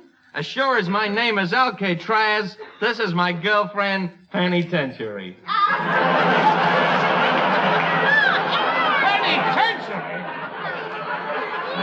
Dog! Ah, baby. Well, this is great. Now, would you two hep cats care to go to the pictures or something? My wife and I would like to be alone. All right, creep. Nice knowing you. So long, pal. So long, Al. So long. Well, now, I've heard everything. Yeah. Alcatraz and Penitentiary.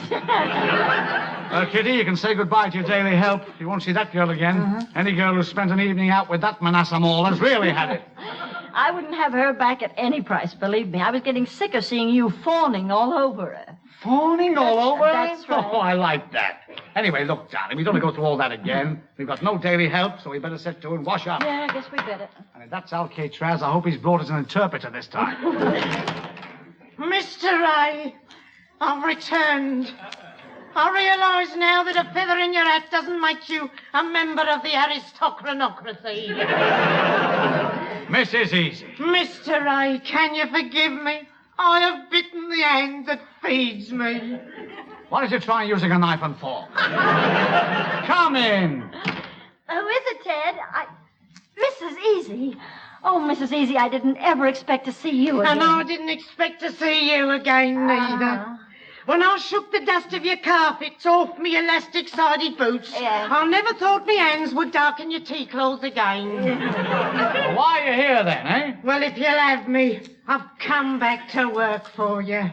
To work for us? Yes. Oh. I'm resuming my career. I would love to pick up the threads of your Persian rug again. Well, we'd love that, but I don't understand, Mrs. Easy. What about the fortune you inherited? Gone. Gone? Frittered away. Oh, no. How did it happen? That good-for-nothing husband of mine used the money to buy shares in a brewery down in Kent, and the manager upped it. Kent, that stops. That's good. That's good. Yeah. Yes, it proves that the old proverb was right. Yes? You cannot make a silk person out of a man who drinks pig's ear.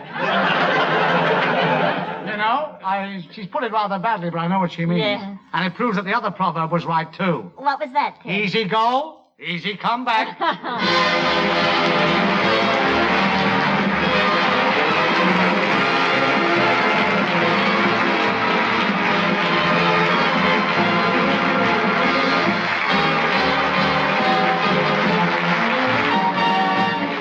You've been listening to Ted Ray in Raise a Laugh with Kitty Blewett, Peter Sellers, Patricia Hayes, Charles Hawtrey and Kenneth Connor. The BBC Variety Orchestra was conducted by Paul Feneley, and the programme was written by Eddie Maguire, George Watmore and Ted Ray. Produced by George Ince.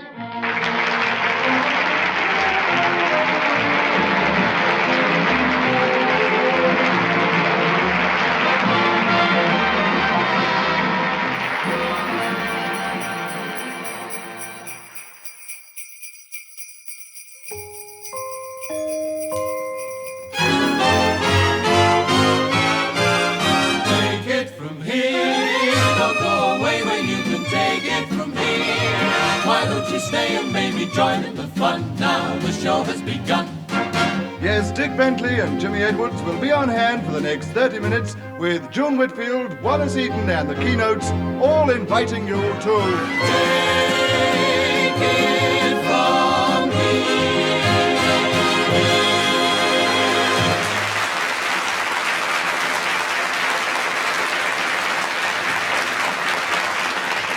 Thank you. Ladies and gentlemen, on Mr. Edwards' recent visit to Paris, he purchased in a small backstreet shop an amazing French manuscript. Steady, Bentley. No, not the one the customs confiscated. The other one. Oh, yes, of course. Yeah, yeah. This document is of unique historic interest. Hands up, anybody in the audience who saw the film I Was Monty's Double? Anybody? Look, there's one hand gone up. Oh, yes. Who is it? Oh, good heavens. And we enjoyed your memoirs too, sir. But this document Jim found, it will reveal to the world that the central idea of I Was Monty's Double is by no means a new one. No, because the document is entitled J'étais le double de Napoleon. For the benefit of any French people listening, that means I was Napoleon's double. Musique, s'il vous plaît.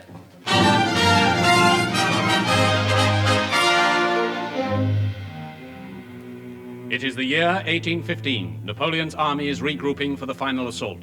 Will Napoleon's star once more be in the ascendant? Tonight, as he dines with his marshals, he outlines his grand strategy. Regardez la table, my brave ones. Heads down, look in. Now, this fish knife, that is the English. This gravy boat, that is the Prussians. And where are we? In the Mulligatawny. Mon generals, the situation is very noir. Our enemies are on both sides of us. When they attack, we shall be crushed between their forces as I crush this nut. As I crush this...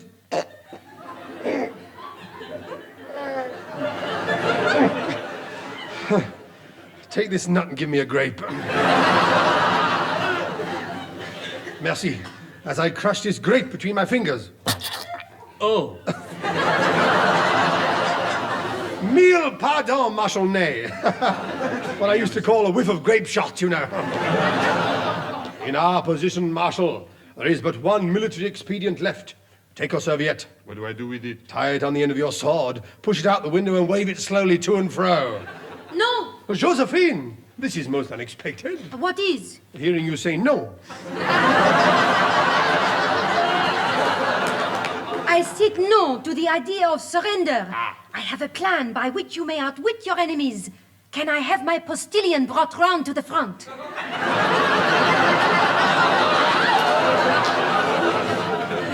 Could I have that again, please? My postilion! Could I have it brought round to the front? Well, not without major surgery. I promoted him to colonel. My coach! My coach! Is he your coach? In my coach, there is a man whom I saw performing in a Paris theater. Napoleon, he is your double. What? Not only does he look exactly like you, but every movement he makes is the same movement you would make. And you dared to come back in a closed coach with him? Bring in the dirty beast. Very well. Entrez, monsieur. Bonjour, all. Sorry I took so long in coming, but I... Well, that's funny. I was here all the time. No, this is me. What? But it is not possible. We are like two peas in a pod. Regard us in the mirror. Parbleu, ma foi. Parle blind foi. Oh, really?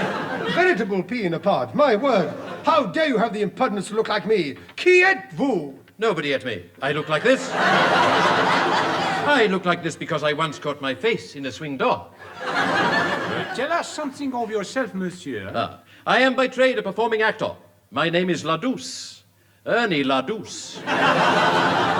My speciality, impressions of famous historical Frenchmen. My first... Old man a river, that old man a river. Who's that? Paul Robespierre. My next... Meow. Who is that? Debussy. You name 'em, I'll do 'em. Listen. 1, 2, 3, 4, 5. What's that? A French count. Do I get the job? Do you not see, my lover? We can use him to hoodwink your enemies, if we can make them think that he is you. But of course, my word. You will be well rewarded, monsieur. I will make you a chevalier d'honneur. Oh, that's with jam and liqueur, isn't it? That's a crepe Suzette. We will pay you well, 200 francs a day. Well, you can't go wrong at 200 francs. I am at your service. Then you start immediately, monsieur. Study my every mannerism. The way I walk, talk, eat, drink, smile, frown, cough, spit, curse, blind, and stand with one hand shoved inside my waistcoat. You want that again? Will you find it difficult to impersonate me? Not unduly. I have done animal impressions. You should stay at the Emperor's side every single moment for the next 24 hours. Every moment? Why not? Not tonight, Josephine.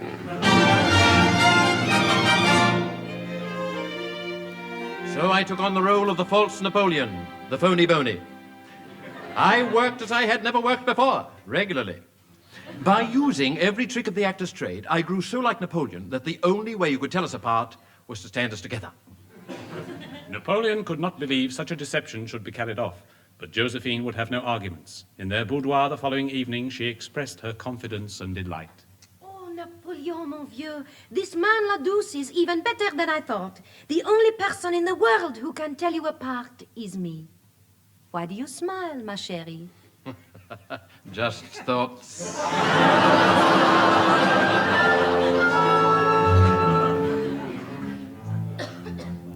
So, to that fateful morning when the grand deception reached its climax, Napoleon and his double conferred in the shadow of the chateau.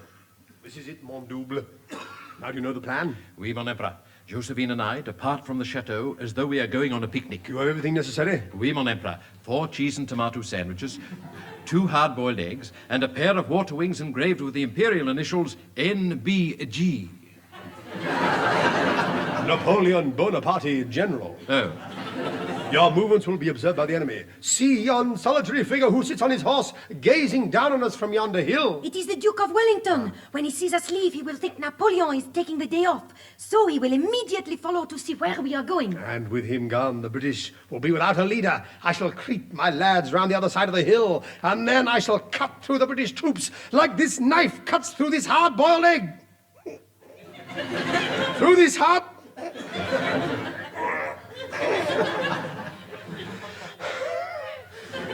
Josephine. Yes, my lover. Give him the eggs. You have the sandwiches. Now get into the carriage and on your way. Marshals of France. Ah oui, monsieur. Only 2 of you. You must aid the deception by waving them goodbye. Ah oui, mon oncle. Bye-bye, Napoleon. Bye-bye, oh. Have a lovely picnic. Don't stay in the water if it's cold. Leave the door on the latch. Bye-bye. Enjoy yourself. Don't lose your sandals. What was all that about? They are gone. Their horses' hooves have disappeared in the distance.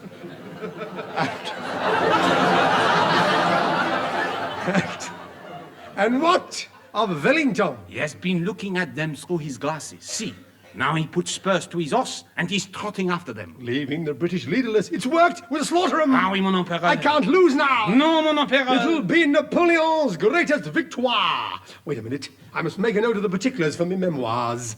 Now, what did you say the name of this place is? This place? Yes. Waterloo.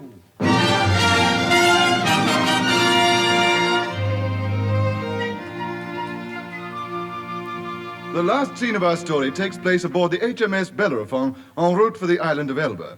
In the rat-infested hold, 3 figures lie chained together. As the bilge water laps about them, one breaks the silence. Well, I still say it was a good idea. Oh, shut up. But, Emperor, where did it go wrong? I was your double, all right. I was the image of you. And Wellington followed us. I saw him. You saw him. Haven't you realized yet? What? That was Wellington's double.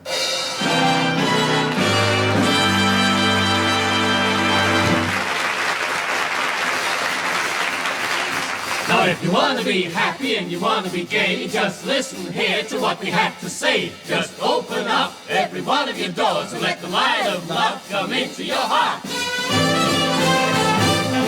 I'm gonna open up all my doors. I'm gonna open up all my doors. I'm gonna open up all my doors and let the light of love come in.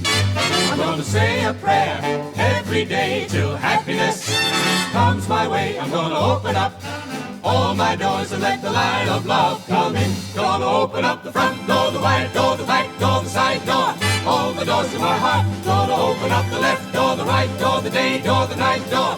Now's the time to start. I'm gonna put aside everything because I wanna hear joy bells ring. I'm gonna open up all my doors and let the light of love come in. Now listen here to what I say. It'll help you on that judgment day. Just open up all your doors and let the light of love come in. Hallelujah! Say a prayer for every day till happiness, friends, comes your way. Just open up all your doors and let the light of love come in. Gonna open up the front door, the wide door, the back door, the side door, all the doors to my heart. Gonna open up the left door, the right door, the day door, the night door. Now's the time to start. I'm gonna put aside everything because I wanna hear joy bells ring. I'm gonna open up all my doors and let the light of love come in. Open up the front door. Open up the back door. Open up the side door. And let the light of love come in. I'm gonna put aside everything because I wanna hear joy bells ring. I'm gonna open up all my doors and let the light of love come in.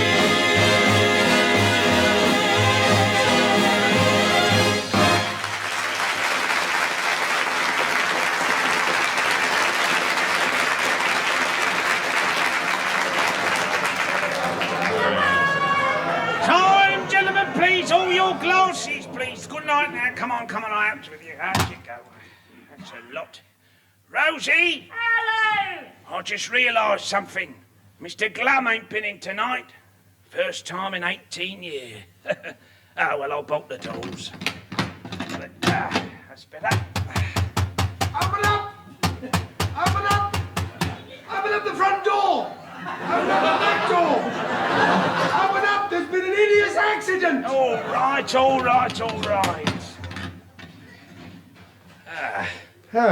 Ted, made it. I'll have a large brown, please, Ted. Here, what was the hideous accident?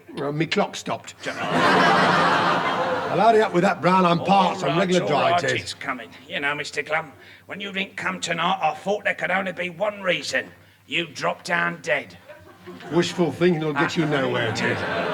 Yes, As a matter of fact, Ted, it's funny you should say that because I had half a mind to. You didn't. At one stage this evening, I very nigh did. No. What an evening, what an evening. It all started innocent enough. Yeah. There was Ron and Eth ensconced on the sofa, discussing their forthcoming maritals. Oh,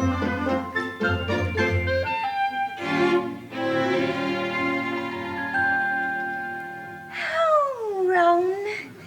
Ever since I told my father that I'm definitely marrying you next March, you don't know what I've had to put up with from him. Why doesn't he pull himself together? Why doesn't he get a job? Why is he such a layabout? Don't ask me, Eth. He's your father.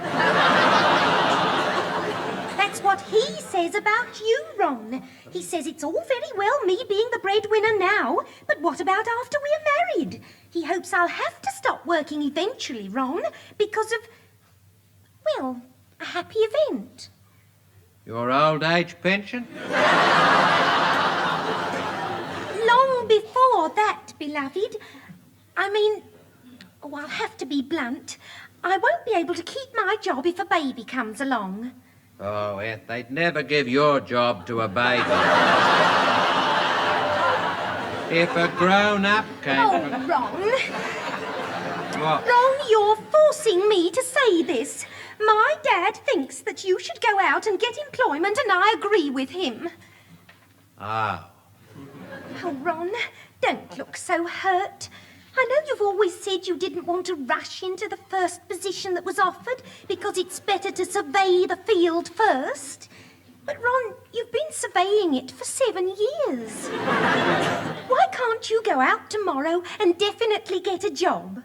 'Cause I got a job this morning. Oh, Ron, it's easy enough to make excuses, but you've got to consider that you'll have a home to maintain and a wife to support, to say nothing of all the... You did what? I got a job this morning. I saw this notice, you see, and... Eth, I'm telling you how I got me job. Well, would you believe it? She's gone to sleep. I thought that would interest her. Oh, I don't know. I'll just play with me elastic band.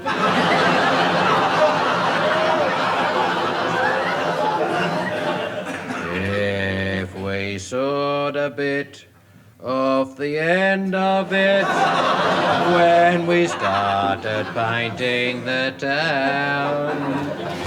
Oh. Hello. I just thought... Here, what's happened to Eth? Shh. She's having a ziz. That's no ziz, my boy. Your mother went like that the night I arrived home before closing time. This girl has fainted from shock. Oh. All right, Ron, what have you been up to? Me, Dad? No use standing there trying to look innocent. I always knew that one day I'd come through that door just too late. Now then, give me a hand bringing her round. What do I do, Dad? Well, force her head between her knees. All right, Dad. Not backwards. Oh, do be a help. Look, just loosen a little bit of clothing. Oh, Dad, oh. Don't stand there blushing. This is medical reasons. There's no shame where illness is concerned. Well, if you're sure it's all right. There. Is that enough? Ron. Yes, Dad? Do your cardigan up again. Don't you see? It's her clothing what has to be loosened. Oh, Mr. Glum. Oh, Mr. Glum, it's happened. You don't have to tell me. I took in this situation at a glance. Ron, Mr. Glum, Ron, he's got a job. He went out this morning and got a job. He actually... Mr. Glum, are you all right? Oh.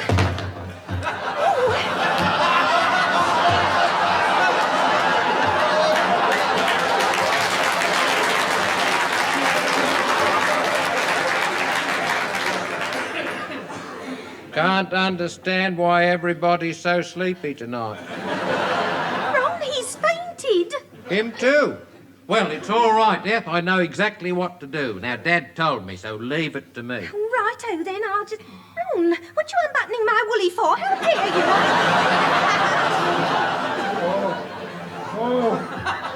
Eth, oh, I didn't half go down there.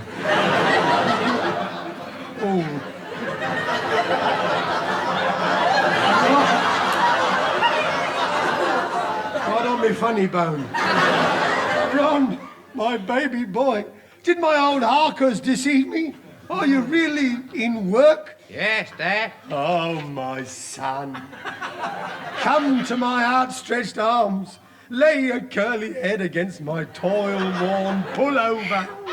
He doesn't tell anybody, does he? He just springs it. Oh, sometimes I don't know whether to hit him or hug him. Hit him. Oh, not my breadwinner. Well, come on, Ron, then. Tell us the whole details. Well, it was this morning, Eth. I was walking along the high street to break in Mum's new boots when I saw this place. All right, then what place? A big place with a sign outside that says Neapolitan Ice. And I thought, now, that's something I'm very fond of. So I went inside and asked if I could get a job there.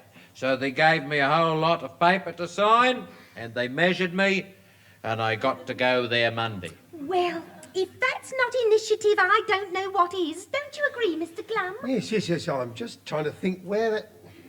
Did you say Neapolitan Ice? Yeah. I just don't know anywhere in the high street where they make... Just a minute. Ron, this place, did it have a blue lamp outside? That's right, Dad. Neapolitan Ice? That's Metropolitan Police! Oh, heaven help us all! My boy's a copper!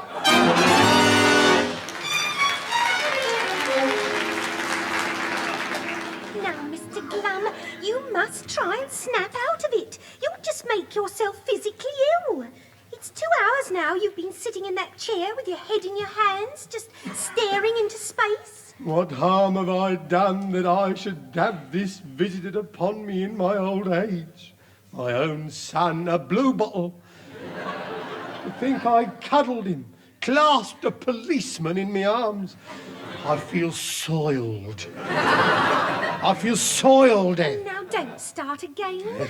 I'll accept that he makes mistakes sometimes. We all make mistakes. No one is inflammable, but oh dear. This, oh dear. But Mr. Glum, I told you he had reasons. Reasons. I'll buy him a whistle and a notebook. I don't mind the expense of that. It's not just the whistle and the notebook. It's to satisfy my family. All right, what about my family? Don't expect them to come to the wedding now. What? Wishing a constable happiness? The words of stick in their gullets. A constable. The shame. The egg money. Oh, dear. That I should live to see a child, flesh and blood of mine. Well, I'll have another word with Ron. What's he been doing in the bathroom all this time, anyway? Ron? Coming, Eth. Oh, look, Eth, I found a bit of chain to hang me whistle on.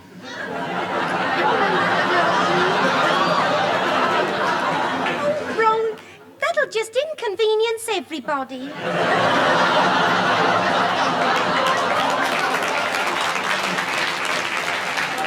No, it's all right, Eth. We need a new bath plug anyway.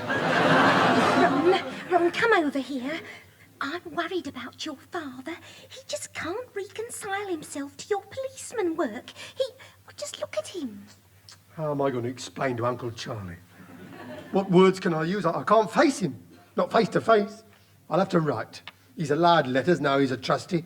How can I tell him what words? Tell him that his favourite nephew is a... It'll ruin his social standing on the exercise yard. You see, Ron? Why should it happen? Why?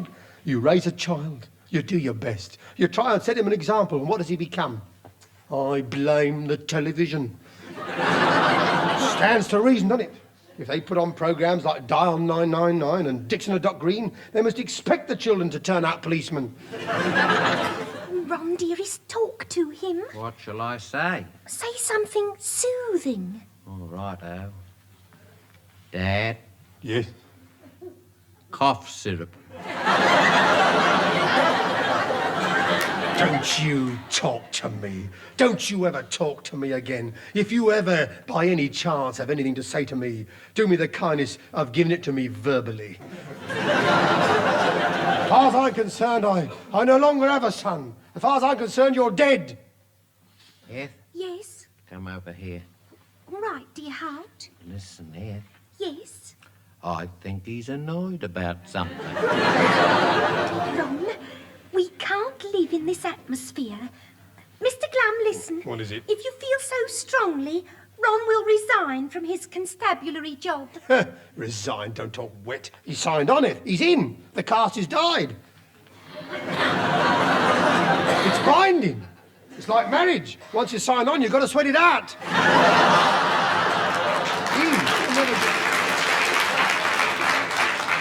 He can't get out of that job now. Oh, yes, I can. Eh? I've been thinking. If I go out and commit a crime and they send me to jail, I can't be a policeman then, can I? Crime, but Ron... This is something I've got to do, Eth. I want my dad to love me again and let me push my nose up his pullover. What crime can you commit? I'll think of something. I'll go out and hit somebody with a brick. Kindly hand me my cap. You've got it on. In that case, I'll find it myself. Good night.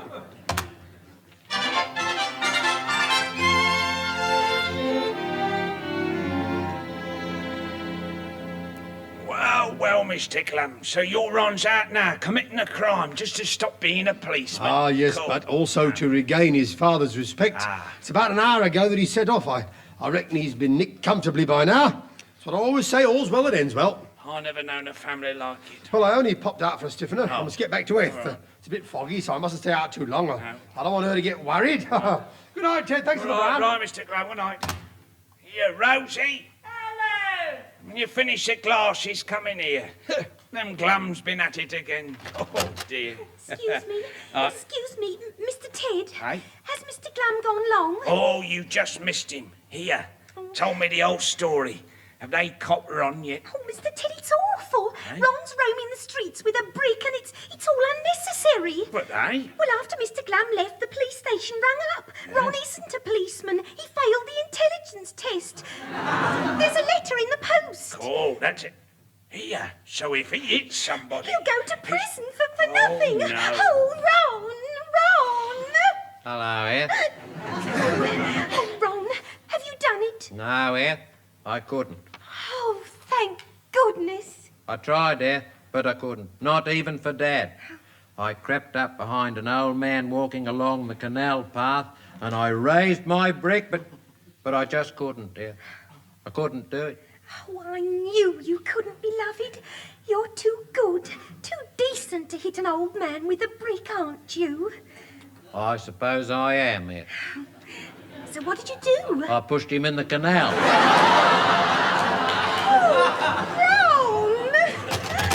All right, where is he? Dad, what are you doing all dripping wet? Come here, you!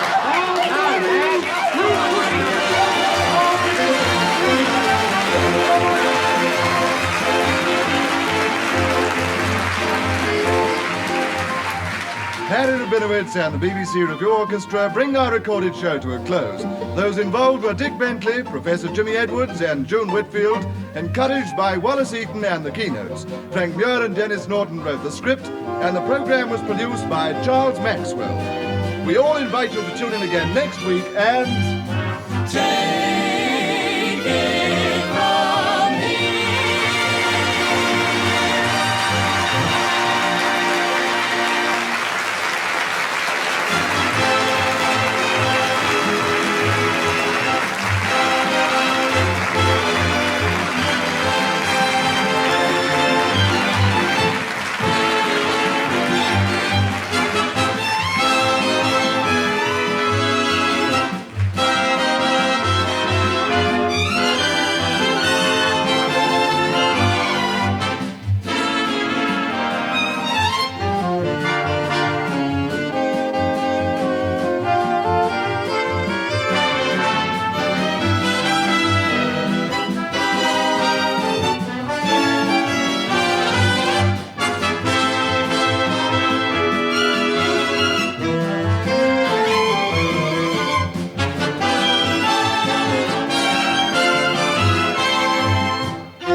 arriving on this service is the special excursion to Parsley Sidings.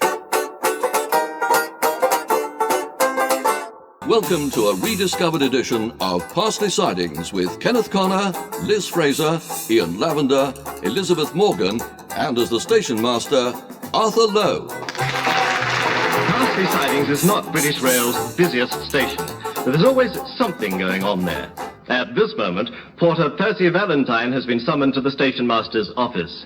Somehow, Valentine has the feeling that today isn't going to be Valentine's Day. Do you want to see me, Mr. Applewhite? Yes, Valentine, come in. It's not about those crates of whiskey up the waiting room chimney, is it, sir? Whiskey? Yeah. No, I've got an explanation of those, so I've got an explanation, you see. Whiskey. There isn't any whiskey. It's just my little joke. Yeah. Is it about that 3-foot missing railway line, is it? It's a very simple answer to that, sir. It's not about missing railway line. Huh? Oh, well, in that case, good morning, Mr. Applewhite. It's about a book. Never seen it before in my life. Oh, stop waffling, man. What? Just recently, a most fascinating book has come into my possession. Oh? Ah, a book, eh? Oh, what? well, eh? One of those with the... Well. I beg your pardon? Come on, you can show it to me, Mr. Applewhite. We're all men of the world. Here it is. The Businessman's Guide to Commercial Profitability by Walter P. Lunkhammer. Eh? It was left on the platform by one of our passengers. It has opened my eyes, Valentine. Oh, it sounds a riot. Suddenly, I saw what our railway line lacks. Passengers. Precisely. And in this book is the answer to our problem. With modern sales methods, we can make Parsley Sidings a bustling centre of railway activity.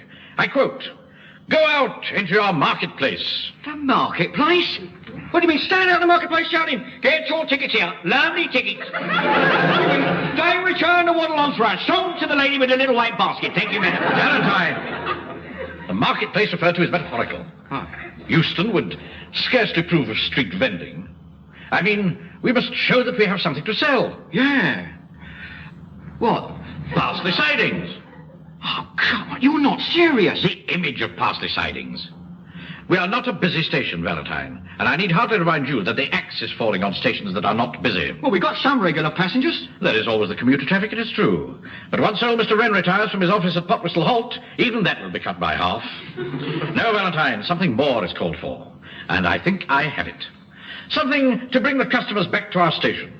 A Tuesday and Friday special excursion to Biggleswick.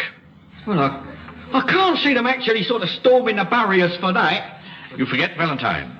Tuesdays and Fridays are market days in Biggleswick.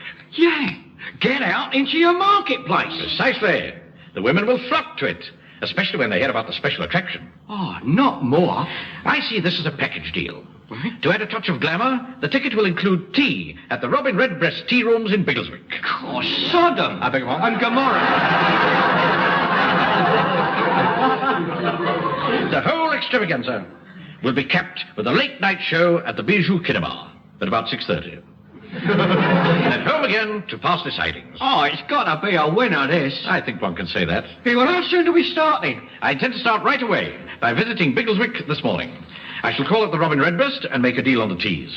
Miss Simpkins will be coming as my secretary, so Hepperwhite Jr. will do the train announcements in her absence. Hey, do you think that's wise, Mr. Applewhite? I mean, last time you bunged him on the train announcements, he lost the timetable, you know. So every train that came in, he yelled, "All change," and we ended up with 500 people on the platform. Yeah, 3 of them on the line. I remember. For a brief afternoon, it was like the golden days of the railway again. You sent for me, Father, Mr. Hepperwhite? Yes, Bertrand. Miss Simpkins will be in Biggleswick this morning. I wish you to take over the announcements.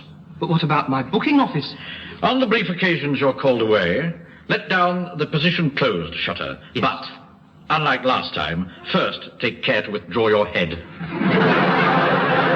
Yes, Mr. Hepperwhite. Remember, Hepperwhite, announcements are a key part of public relations. Watch your articulation. Yeah.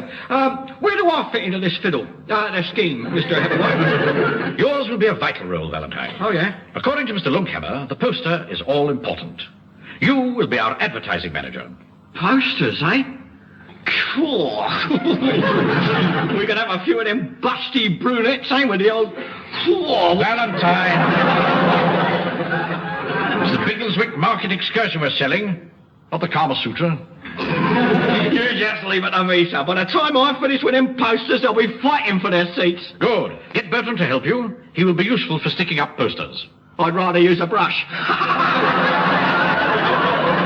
I'm off now to Biggleswick. Right. If anyone wants me, tell them I'm on a trade mission.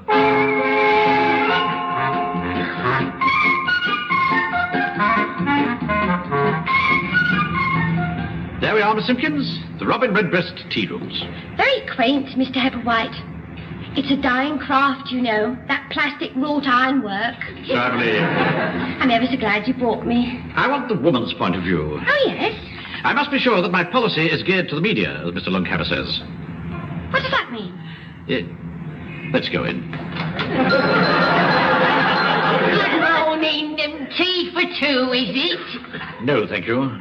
Allow me to introduce myself. My name is Horace Hepplewhite, station master of Parsley Sidings, and this is Miss Simpkins, our senior lady porter. Oh, how do you do? Charmed, I'm sure. We've come to discuss the possibility of a British rail party here on Tuesdays and Fridays. I presume I'm addressing the proprietress? Oh, no, I'm Ethel.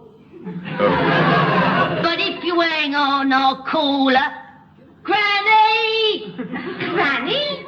There's a couple want to throw a party from Tuesday to Friday. Used to be rather an old world atmosphere in here, Miss Simpkins. But I gather it's been taken over by these new people. Now, what's all this? Good morning, Horace Hepplewhite. Oh, no, my name's Twillett. Mrs. Twillett, on account of I'm a widow, you see. Mrs. Twillett, we'd like to arrange for a party of people to eat afternoon tea here on Tuesdays and Fridays as part of a British rail excursion. Oh, it's my mother's the one you want, you see. Only she's on her paper round. Couldn't you discuss these parties on her behalf? We could do you a cup of tea and a bun apiece. How much? 10 pence a head. Oh, that's not bad. Plus extras. What extras? Well, it's used to the plates. That's 5 pence a head. Then sugar. Well, we normally charge 2pence a lump for that. Well, that seems rather high. Oh, well, there's entertainment included, you see. Entertainment? What's it, Ethel? Trying to balance a tray full of cups. She sort of pirouettes around the counter, pouring tea all down her arms. Sounds hilarious. Is there nothing cheaper? Oh, there is your popular tea. That's half a bun and no sugar, and that's 17 pence inclusive. How can you call that popular? We like it. Very well, we'll settle that. We shall now go to the Bijou Cinema. Oh, you like it there? Really? Yes, it's run by my uncle. Indeed. You're not connected with the mafia by any chance, are you? Oh, no, why? Oh, never mind. Just a thought. Come, Miss Simpkins.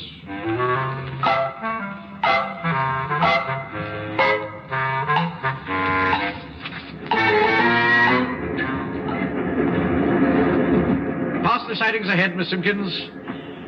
One could hardly call the traders of Biggleswick open-handed. I thought you did very well, Mr. Hepplewhite. And the film should be a good climax to the whole outing. I'm still not convinced that Naked on Leather Island is entirely suitable for our excursion. However, I understand the Bijou changed their programs midweek, so the Friday outing will see a different film.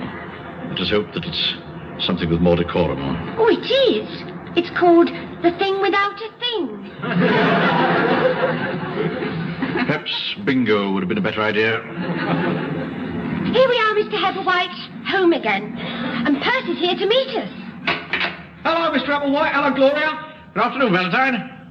What's happened to the announcement? Well, Bert went up to a tannoy booth. This train is the 11:12 to Little Nethering. No, it isn't. I'm sorry about that. This is... Oh, where did I put that timetable? Oh, Hepplewhite. Let us pray that no one from St. Pancras is on the train. I had it here. Oh, machine. Who left those crates of whiskey there? Shall I blow my whistle, Mr. Applewhite? Here it is. This is the 11:12 to Little Nethering. I was right first time. Please do not spit on the floor of the carriage. Thank you. What's come over the boy? He rather fell down on his articulation, didn't he? Don't be too hard on him, Mr. Hepplewhite. Hello, Father. What's all this don't spit on the floor nonsense? It's British Rail's thought for the day on their calendar. I thought it was appropriate for the occasion. What was that about crates of whiskey? How did you get on at Biggleswick, sir? Mr. Hepplewhite was wonderful. He was a real business typhoon. Tycoon, Gloria. A typhoon's a big wind. Yeah. They tried to overcharge him, but he stood up to them. And those old ladies were really tough. What's our next move, Mr. Hepplewhite? You will assist Valentine in our advertising campaign. There is no time to be lost. The first Biggleswick Market Day excursion is just 1 week away. Next Tuesday.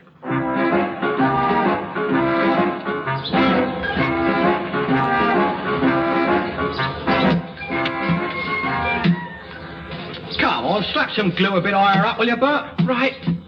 Hey, these posters are a bit loud. Oh, they're Valentine's specials, every one of them. 2 more to put up and we've done. Say, you don't think there'll be trouble over that big one, do you? The one we stuck on the bonnet of the mayor's car? No, what we're talking about. A bit of official patronage will do us good. Oh. Yeah, smart title, eh? The Go-Go Parsley Sidings Super Sunshine Special. What about that? But don't you think the illustrations are a bit lurid? I mean, they're not like the ones in the post office for Colorado Beetle. Yeah, I bet you never saw a Colorado beetle with 2 the size of them, mate. But they don't have headlamps like that on a modern train, do they? Please, that's artistic license, isn't it? Come on, Bert, let's get these last 2 posters up, mate. Right. Hey, won't Dad be pleased? On the whole, yes. Yes, he won't be too chuffed, mind you, with that one up there. Where you stuck ours on the top half of a smoking poster. Where? Right there, look. Where it says the Parsley Sidings Excursion Special can be harmful to health.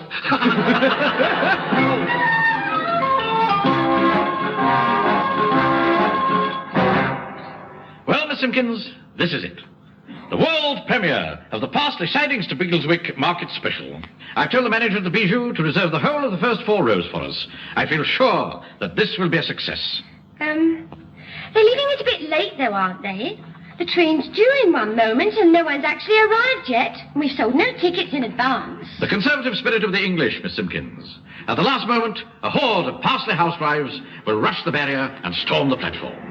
Who can resist the affection of Market Day in Biggleswick? This looks like the train coming now. Watch the barrier, Miss Simpkins. Any second now. The stampede.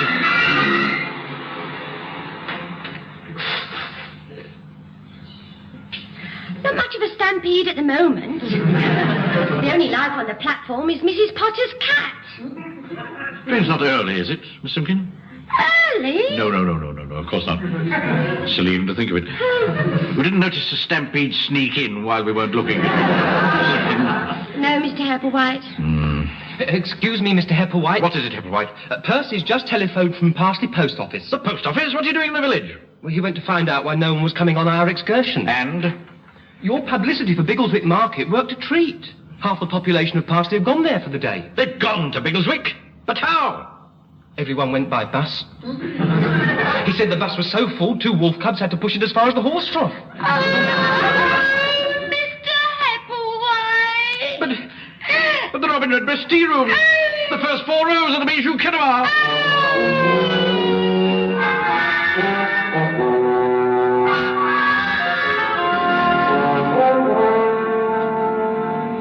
I wouldn't go in there if I were you. It's not a pretty sight. I reckon we look a load of loonies sitting in these 4 empty rows. Why did we have to come here, Mr. Applewhite? These facilities have been booked, Valentine. I wasn't going to have them wasted. Where's Gloria?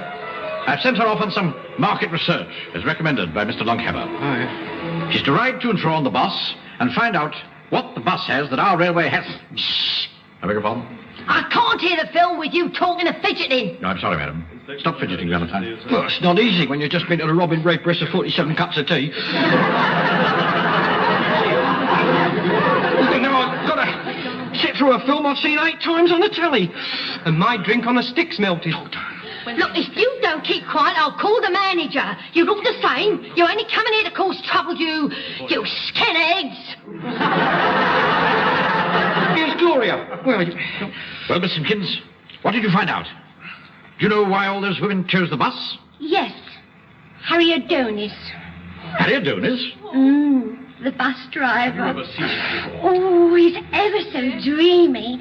Such sensitive hands and long, long, curly eyelashes. And when he says, "Pass down the bus, please," there are hints of some deep sorrow trembling in the depths. I see. Long ago, is that? Competition is stiffer than I thought. You any good at trembling, Valentine? Not that kind of trembling. What about you, Hepplewhite? Oh, no, Mr. Hepplewhite. I wonder who could do a good tremble. Look, you will in a minute if you don't shut up, because I'll stuff this ice cream up your perishing shirt. Ignore her. We shall have to talk to Bradshaw. Well, can Bradshaw tremble deeply, Mr. Hepplewhite? I doubt it. But at his age, he may have advice to offer. Come along, all of you. If we hurry, we can catch the 7:35 back to Parsley Sidings. Oh, Mr. Hepplewhite, Yes, Miss Simpkin? I'm going back by bus.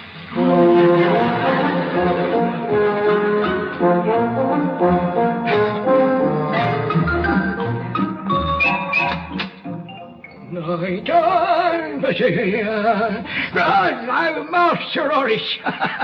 What brings you to my signal box, then? Bradshaw, Parsley Sidings has a rival. It's about 10:15, I make it. Yes. A trembling bus conductor called Harry Adonis. I knew a bloke who had that once. Had what? Galloping adenoids. Sucking him all the way up to the leg. Right up his leg it took him. Gosh, he had to have his sock cut off. No. This is a bus driver. Yeah, just hold it for a minute, I must change the points. Here comes a 933 from Warple Oxton coming. I takes the lever in my right hand and I believe Which way did he go? South, towards Pipkin come Kidding. He should have gone north to Upper Crumpton. 2 out of 10 that time, Bradshaw. Mr. Bradshaw, to return to this... Well, don't shout, please. You're liable to deafen me doing it. God. Never had trouble. With the points, you know, when Cole was on rationing, did we, Mr. Horace, eh? You just unhitched the horse from the front end, took it round the back and pointed it in the opposite direction. There were hard times for the railway, Bradshaw. My Uncle Charlie used to shovel coal, you know, on the old Flying Scot. Yes, but the coal rationing ruined him. He was made redundant? I gave him the job of feeding the horses. How did that ruin him? Old railway habits die hard, Mr. Horace, you know. He was giving the horses oats one day, and his shovel got caught in his throat. Very nasty. Oh, it was very nasty, that was. They had to shoot him, you know. Poor horse. Poor horse. He really missed my old Uncle Charlie. Our problem, Bradshaw, is that our passengers are being filched by a bus driver with curly eyelashes called Harry Adonis. A funny name for eyelashes. We have to find a way to make our trains more attractive to the potential consumer. You? Who? The potential consumer. Oh, hey, who said that? Who said that? Walter P. Lunkhammer. I could have sworn it was you. Ventriloquy, that is. We had a ventriloquy once at the Derby and Joan Club Open Day, you know. Great, he was. He said things like... Grit and gutter.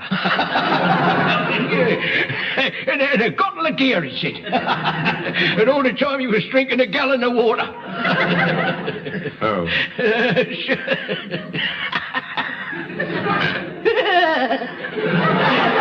He drowned himself, of course.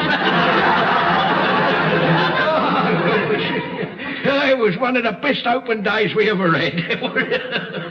An open day. What? An open day at Parsley Sidings. You've hit it, Bradshaw. We'll start a campaign. Support your friendly neighbourhood railway station. And we'll get it off to a bang with an open day. Hey, don't you need someone like to open an open day? You're right. We need a celebrity. The vicar. He'd do it. Yeah. You've got to watch out for the vicars, you know. They wear their collars back to front. I shall go and see him right away. Right. Miss Simpkins can come with me and take notes. Good. Goodbye, Bradshaw. Goodbye, Master Horace.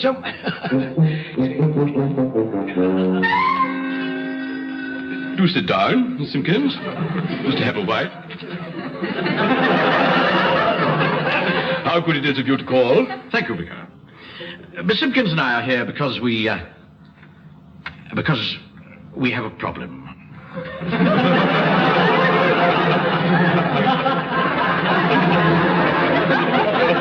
Oh. Yes. It's, how shall I put this? An event is about to happen of great concern. I see. We'd like you to perform a certain ceremony for us, actually. Am I to presume that you, Mr. Hepplewhite, are responsible for this forthcoming event? Oh, yes. Quite honestly, without Mr. Hepplewhite, it couldn't have come about. Come now, Miss Simpkins. You've done your fair share. Oh. Not to mention Bertrand and Percy. Good heavens! Oh, why did you not come to me earlier when I could have shown you the light? The light? Perhaps he had some new lighting put in. Better humour him, I suppose. Dear. That's certainly a handsome bulb hanging from your ceiling, Vicar. Lovely. Pardon? 100 watts, is it? 40. Ah, thought I recognised it. I pride myself on being a bit of a connoisseur of light bulbs. Are you feeling quite all right, Mr. Hepplewhite? Absolutely. Vicar, will you do it for us? Well, as a man of the cloth, how can I refuse? Wonderful. It would be a great joy for Parsley Sidings to have you open our open day. Open your open day? Yes, our ceremony. Parsley Sidings open day. Oh. Oh. I thought you said you had a problem. We hope that open day will solve it. We at Parsley Sidings have suffered recently from falling attendances. Ah, yes. I'm all too familiar with that problem. We want something that will make the local people sit up and take notice of our trains. You've no doubt heard of the Parsley Sidings to Biggleswick Market Special. I have, and I'm afraid I disapprove. Disapprove? May I ask why? The bright lights, Mr. Hepplewhite. These are young and tender minds you are exposing to temptation. But Mrs. Froggatt is 98. A dangerous age. A parishioner of mine was led astray at that very same age by a bus driver named Ball. Ball? Ball. What a coincidence. The root of our problem is also a bus driver named Ball. No.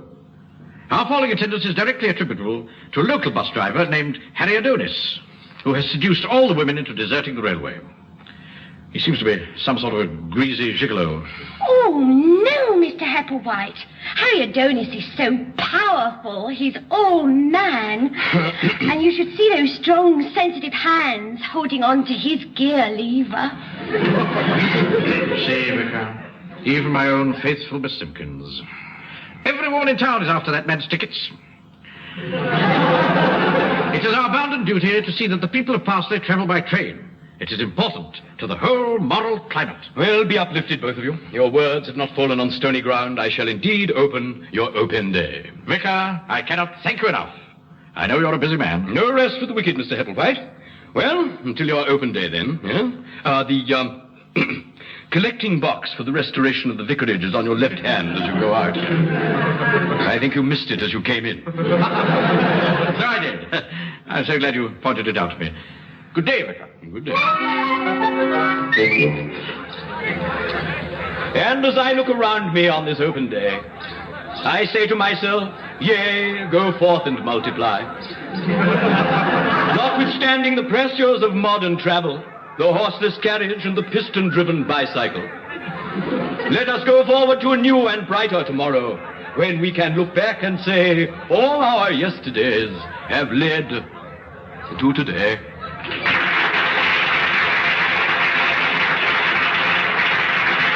It's gone very well, hasn't it, Mr. Applewhite? Marvellous turnout, Applewhite. Did you travel? Vicar has certainly proved a big draw. Yes, he is, isn't he? But he's all right so long as you don't listen to him. Draw, Applewhite, I said, not bore. Oh, yes. Let us hope it all combines to combat Ariodonis. And I would like also to take this opportunity to make an announcement which I hope will be of special interest to all the ladies present here. As you all know, our church warden, Joseph Oakenshield, has at last retired to the little country cottage he built for himself and his wife many years ago out at Little Struthering, that picturesque village where it is now planned to build a new airport. Much as we regret his leaving, it does me great pleasure to announce that as his successor, I have been successful in obtaining the services of a local figure well known to all of you. Tomorrow, he will leave the bus company, in whose service he has contributed so much to our community, and join our church staff. Mr. Harold Adonis. Harold Adonis? Why, the crafty old vicar. Harold will be on show.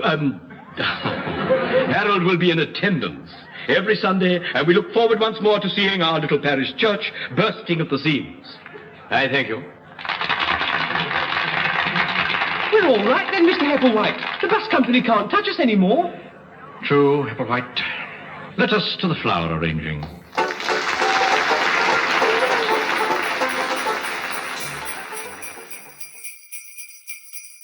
Ladies and gentlemen, the BBC presents Life with the Lyons.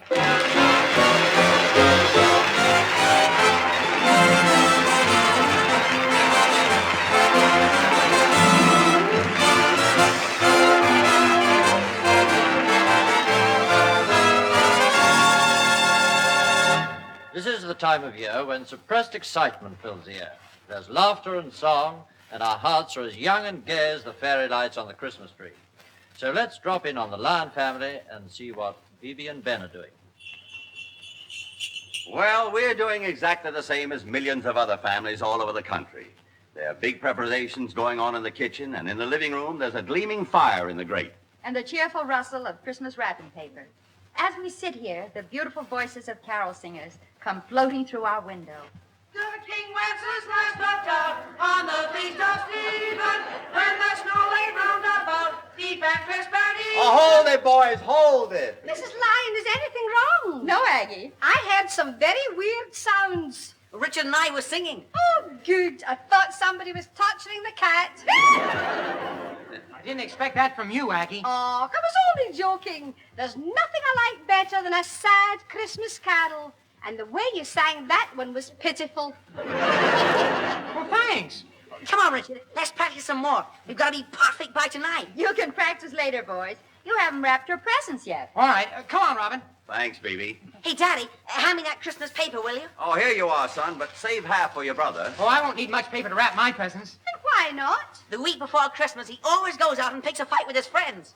That's not true. It's just that I'm giving small, important things. Aggie, do you know what I'm giving my girlfriend? No. Then I'll give you a little hint. It comes in a small box, and when she takes it out and puts it on her finger, it'll shine like anything. Nail varnish. All right. If you're so clever, what shade is it? Oh, I would rather not know. I might give it away. Anyway, I have to make the tea now. Oh, Ben, will you put your finger on this ribbon? I want to tie a knot. All right, here you are. I bought Mr. Wimple a tie. Look. Do you think it's a little loud?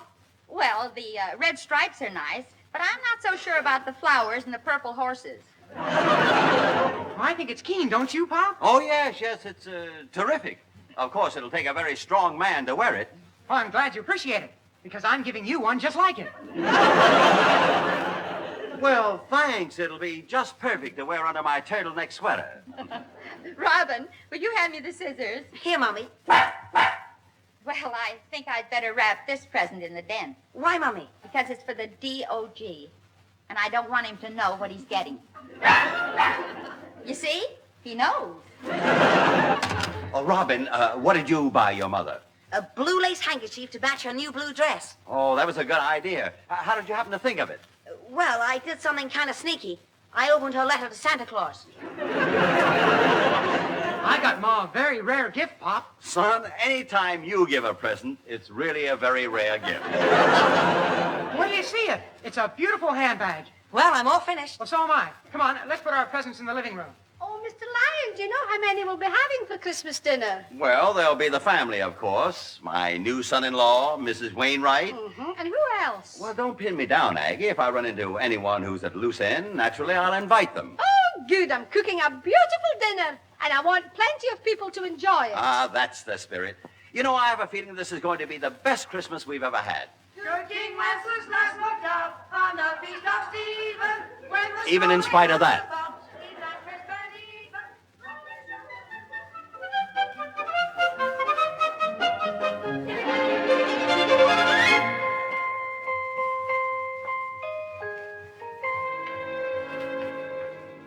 Hey, Pop, I've got the tune right now. Would you like to hear it again? Good King Wenceslas. Oh, no, son. No, please. I don't think you should rehearse too much. You'll get stale. It certainly is a beautiful Christmas carol, isn't it, Daddy? It was. It's so emotional.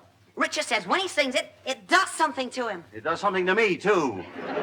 Do you feel like your heart's turning over? No, with me, it's my stomach. Well, thanks. I'll get it. Why, Wilhelmina and Horace, come right in. Thank you, dear. Merry Christmas, all. Oh, Merry Christmas to you, too. If you haven't wrapped my presents, I'll take them as they are. Sit down, you old joker. Wilhelmina, take this chair by the fire, and I'll get you a glass of sherry. Thank you. Oh, no sherry for me, Mr. L. What?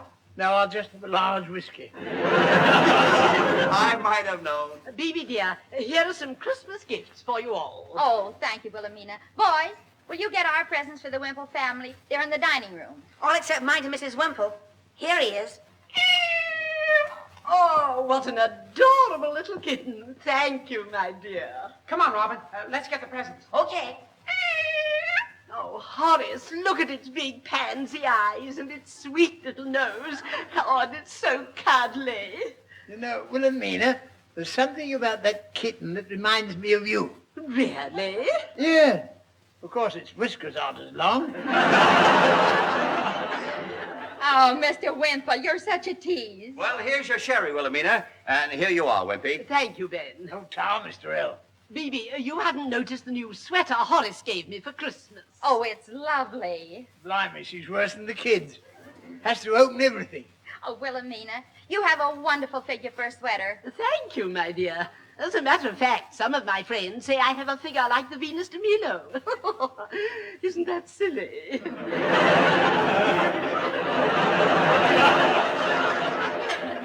No, you have got something in common.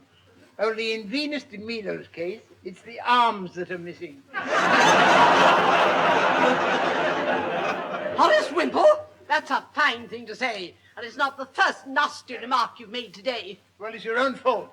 The house is crowded enough with our 16 kids. All this grumbling just because I invited my brother and sister and their families for the holidays. I ask you, 6 adults and 29 kids in one small house. You've got enough for several football teams. Here are your presents, Mr. and Mrs. Wimple. And here are all the ones for your children. Thank you, boys. And Ma, Aggie said, will you go out and help her pluck the turkey? It's pretty big. Trust Mrs. L to get a big one. Oh, but Mr. Wimple, I never buy the turkey. Ben always gets the bird. Honey, go and help Aggie. All right, dear. Horace, it's getting late. I think we'd better be going. Okie doke. Oh, Mr. L, we left Barbara's present here. Will she be spending Christmas with you? Well, that's a pretty ridiculous question. Of course she will. Well, I only asked.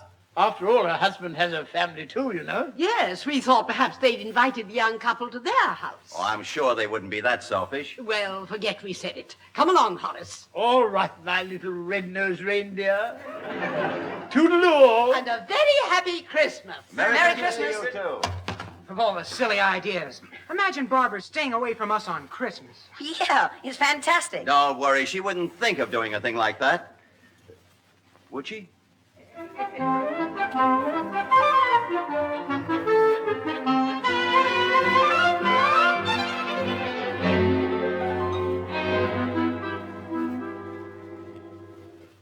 Aggie said Barbara's on her way over. I knew Mr. Wimple was wrong. Well, sure. Hey, Hey, Robin, don't put any more holly on the mantelpiece. I've got enough up there now. You haven't let me put up a single branch. And Daddy said I could help. Then sweep up those leaves off the floor. No, I want to do something artistic and Christmassy with you. Okay, I'll hang up the holly, and you'll tidy the room. You'll tidy. Get it? Yeah, and you can have it back. Hello, boys. Hi, Barbara. Say, where'd you get the new fur hat? Oh, Russell gave it to me for Christmas, but he doesn't know it yet. Boy, and they've only been married 4 months. I mean, he doesn't know I opened the box. Isn't it lovely, Robin? No, I don't like anything that's made out of an animal. But this is synthetic fur. Look, Barbara, a synthetic has got just as much right to live as any other animal. All right, I'll take it up with the RSPCA. Where's Mother and Daddy? Well, they're around someplace. How do you like the decorations? They look terrific. But where's the mistletoe? Look out, girl, it's right over your head. Well, so it is. And since my beautiful daughter's the first to stand under it, I wonder if she'll give her dear old dad a big kiss. What do you mean, oh, Dad? You're the handsomest man in the neighborhood. Oh, and now, honey, you mustn't say things like that, even if they are true. He means it, too. Of course. Now, come on, boys. Who's going to be the next to kiss Barbara? And we were just enjoying ourselves. That's a fine thing to say. But it's silly, Daddy. Oh, Russell doesn't think it's silly to kiss me. Well, he has to. Thank you. Oh, we were only kidding. Here. Now, Robin, how about a kiss from you? Oh, all right. You're supposed to kiss Barbara, not me.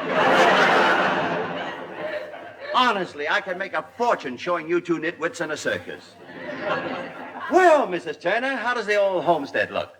Oh, just wonderful.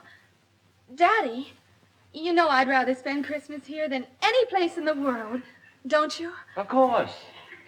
What made you say that? Well, you see, oh, Russell's mother and father are expecting us to spend Christmas with them. Oh, they are? Yes. Seems they just took it for granted. Well, they've got a nerve. Richard, you mustn't say things like that about the Turners. They're fine people. They have got a nerve.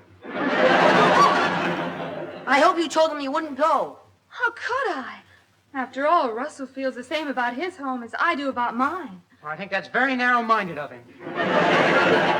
Now, boys, let's not be petty about this. If Barbara prefers to be with the Turners, it's up to her. You know I don't. But what can I do? Just say you can't go. What about my husband? Let him go and you come here. Yeah, then he won't have a thing to worry about. But I'm his wife. I mean, apart from that. Now, boys, please, suppose you cut the comedy now. Your sister's in a very unhappy situation.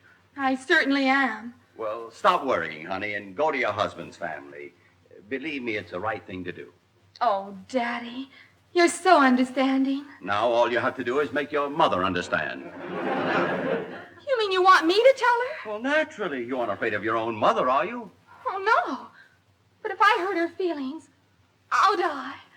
I'll just die. If you do, that would solve the whole problem. Now, come on, you two jokers. We've got to help your sister out of this.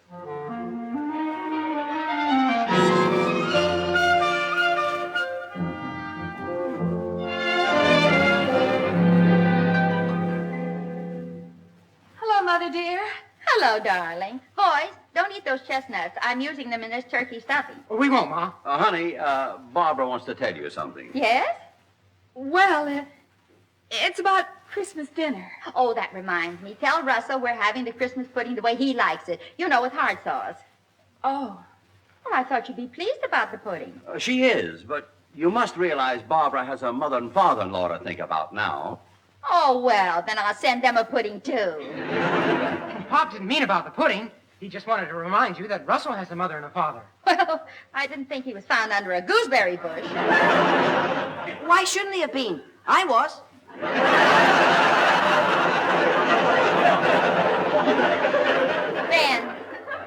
Then you keep promising me you'll have a talk with the boy. Oh, Mother, please listen to me, and I'll try and explain. Explain what? Oh, hand me that plate of sausage meat, will you, dear? Bibi, settle down a minute, will you? Oh, darling, I'm too happy to settle down. You know, I always have a feeling that as a family, we're somehow closer to each other on Christmas Day than any other time. Don't you?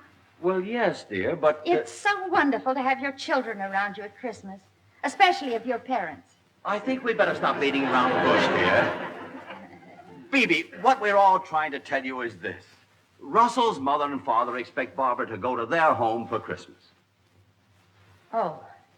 I didn't know a thing about it until Russell's mother phoned and asked me to come over early to help trim the tree. Well, then you must go, dear.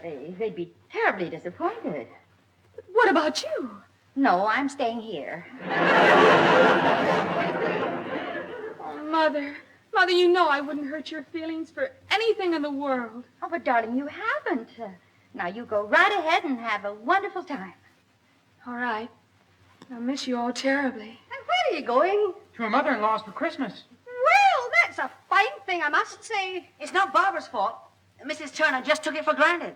Yes, and she spent weeks making Christmas puddings and mince pies. Well, so have I. And I made Christmas cake and sausage rolls, too. But they probably got a great big turkey. And what do you think that is in the refrigerator? A sparrow? Aggie, calm down, please. I'll bet that housekeeper of theirs is at the bottom of this. She's jealous of my cooking. Oh, now that's not a nice thing to say. Mrs. Turner's cook is a very sweet woman. Oh, yes. She even suggested that you and she ought to exchange recipes sometime. She said she could tell you what to do with your Christmas pudding. Well, she can do the same. Aggie, please stop working yourself up over nothing. Oh, very well. But your poor, poor wife. Please don't sympathize with me. I never want my family to feel that they have to spend Christmas with me. Well, sure. When I was 5 years old, Ma said I could go to a Christmas party. And you can. Go ahead, dear. Well, he's going to be a little late.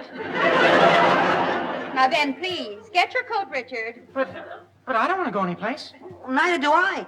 I'm going to spend Christmas with my mother. You do that? I'm sure she's better company than I am. Baby, what's the matter with you? Nothing's the matter with me, sweetheart. I just want everybody to be happy. Why don't you go out to dinner and enjoy yourself? I don't want to enjoy myself. I want to stay here with you.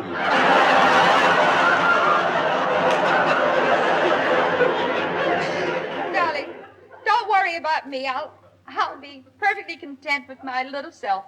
Oh, cheer up, Mrs. Lyon. I'll bring you your Christmas dinner in a tray. Don't bother. I'll just have a boiled egg. You can't have a boiled egg for Christmas. It simply isn't done.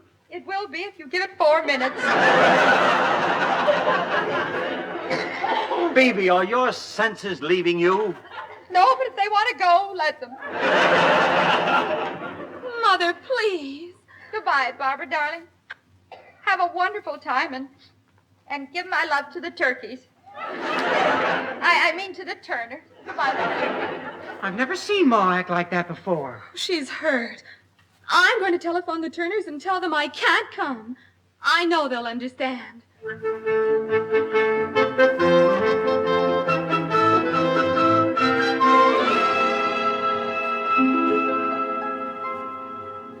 Oh, Daddy, I just spoke to Russell's mother on the phone and explained the whole thing. Oh, good girl. What did she say? Oh, nothing.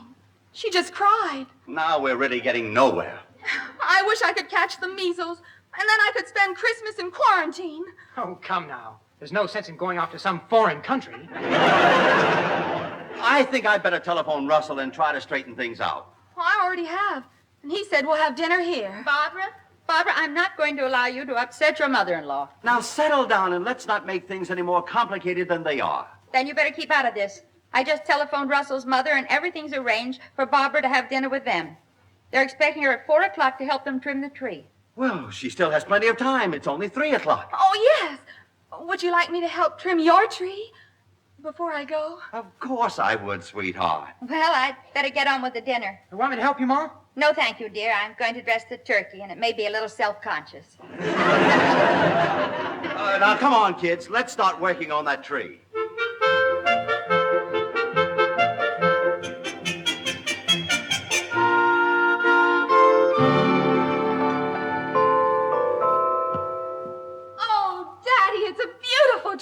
will be when we get it finished. I'm getting excited. Aren't you, Richard? Yeah. Christmas is almost here, by golly. And Santa will soon be here by chimney.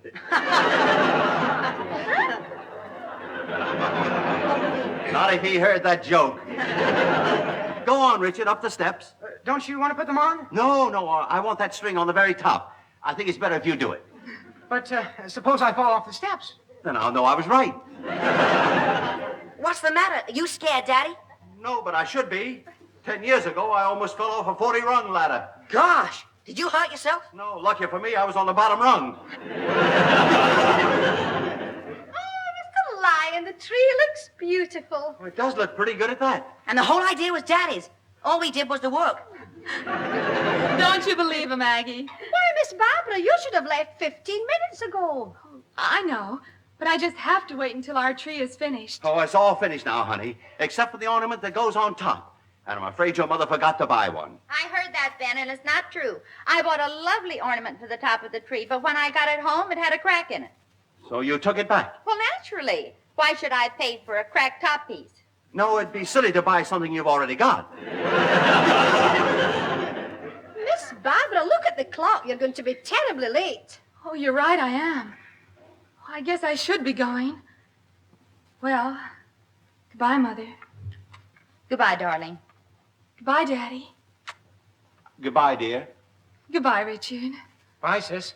Goodbye, Robin. Bye, Barbara. Goodbye, Mother. Goodbye, dear. Goodbye, Aggie. Goodbye, Miss Barbara. Goodbye, family. You know, I have an idea. She didn't want to go. Oh, Daddy. Hello, honey. We thought you'd gone. I forgot whether I said goodbye to Mother. You said goodbye to her twice. Oh. Well, goodbye again, Mother. Goodbye, my precious baby. Goodbye, family. And a very happy Christmas.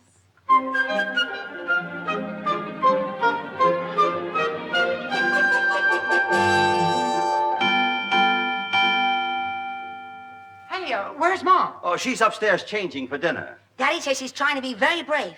So when she comes downstairs, we should act happy. Yes, you know, Richard, be gay. Laugh at all the little things she says. And make her know how much we love her. Oh, sure. And I'll say a few silly things to make her giggle. But suppose she takes your remarks seriously. Then you tell her I was only kidding. Okay. Shh. Here she comes. Oh, hello, boys. Ben, I was just thinking.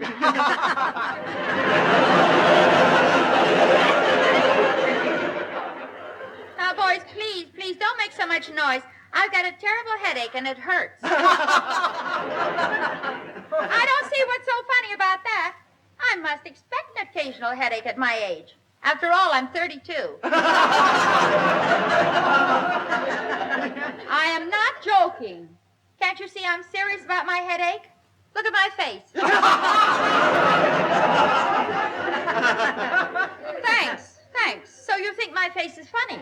Oh, of course we don't, honey. You have a beautiful face. Oh, you really mean that? No, Papa's only kidding.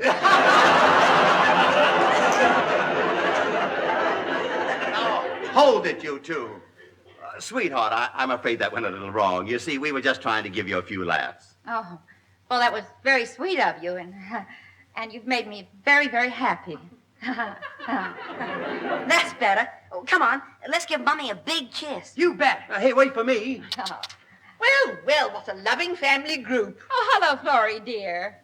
Well, I'm standing under the mistletoe. Isn't anyone going to give Aunt Florrie a big kiss? Well, go ahead, Pop. You're the oldest. That doesn't necessarily mean I'm the bravest. Now, Ben, go on and kiss Florrie under the mistletoe. I wouldn't kiss her under an anesthetic. Florrie, darling, he doesn't mean that. He's just trying to make you happy. Yes, I know he is. I can see the twinkle in his little red eye. Good for you, old girl. And I mean old girl. Now, how about a glass of sherry? Oh, Ben, you haven't kissed Florrie yet. Come along, Ben. I'm waiting. You've been waiting for years. If you're alluding to the fact that I haven't been kissed for a long time, I'm proud of it. My lips are chaste. I know, they're being chased by your nose. Oh! Ben Lyon, I'm really surprised at you. Oh, honey, surely you knew I was only kidding. Well, Florrie, I'm all yours. Me lips are puckered up like little rosebuds. Well, don't look now, but your petals are drooping.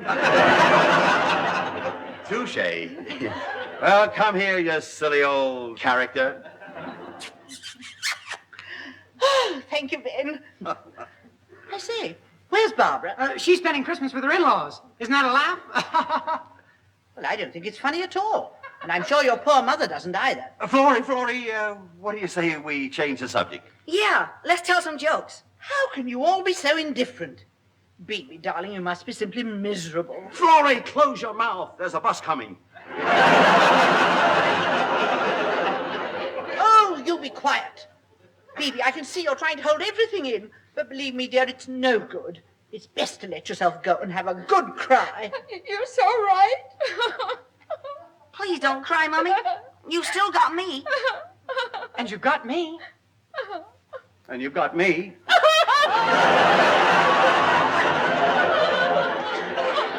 Oh, that's right, darling. It's better out than in.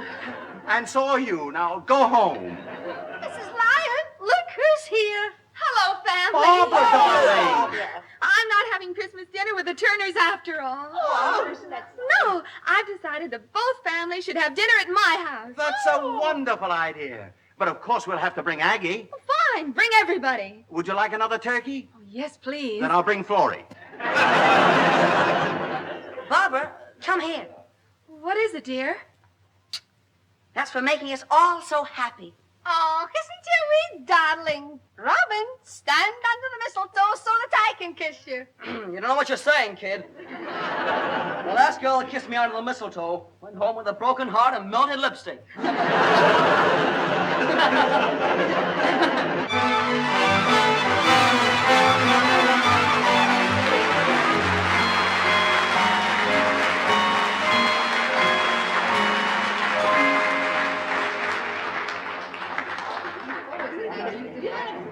More Christmas pudding, Richard? Oh, no thanks, Barbara. How about you, Daddy? No, honey, I really couldn't eat another bite. Oh, go on, Ben. You can if you loosen your corset.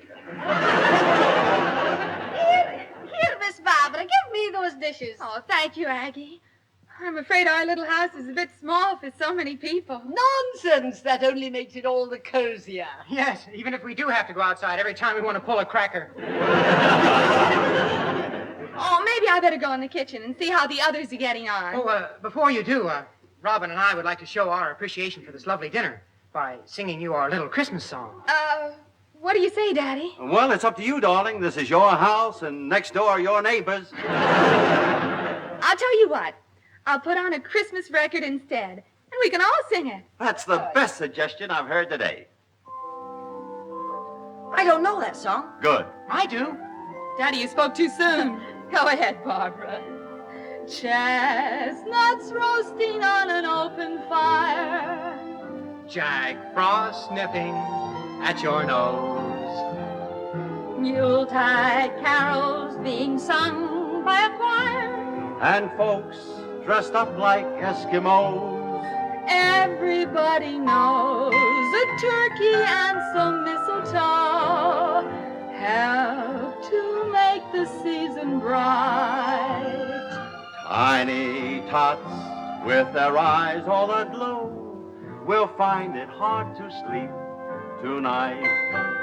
They know that Santa's on his way. He's loaded lots of toys and goodies on his sleigh.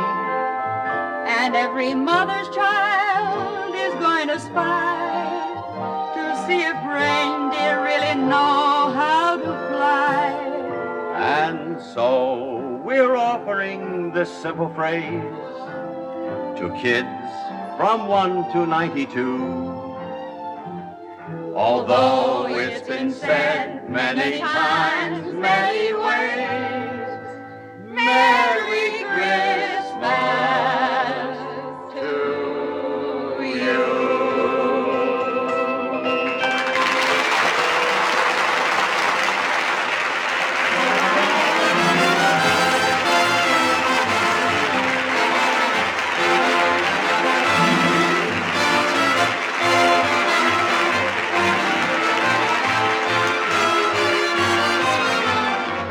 was Life with the Lions, with Bebe Daniels and Ben Lyon, with their children Barbara and Richard. Also in this recording were Doris Rogers, Molly Weir, Richard Bellairs, Horace Percival and Gwen Lewis. The script was by Bob Block, Ronnie Hambry and Bebe Daniels. The incidental music was by Paul Fenley, who also conducted the BBC Variety Orchestra. Production was by Tom Ronald.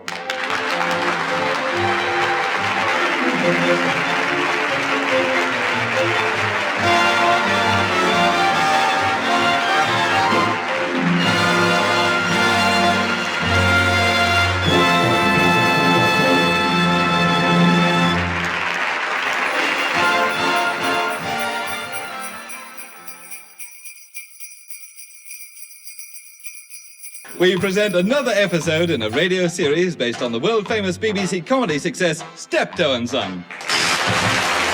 With Wilfred Bramble as Albert and Harry H. Corbett as Harold. This week, Any Old Iron. Oh, this is a beautiful painting. Paris offering his apple to the three graces. Right, that goes down as oil on canvas. Harold! Hello! I'm trying to strip this pine table. How do you get the blow lamp to keep alight? Oh, God, pump it! Pump it! How the hell can I catalogue this oil painting with you screaming from the kitchen? What? You pump it! You keep pumping it! Oh, all right. Stupid old git. It's all right, I've done it. I've got it going. Now, if this painting is a Burne-Jones, the signature will be down here. Somewhere under all the crap of the ages. It is. It's a Burne-Jones. It's worth a fortune. Dad! Come here, quick! Dad! I'm coming. What is it? What have you got there? Oops! Oh, God! Turn the blow lamp off! Turn the blow lamp off! God! Look at that. A flamethrower right through the middle of it. Perhaps you can get it invisibly mended. You can't stitch ashes together, can you? It's an old painting, not a pair of trousers.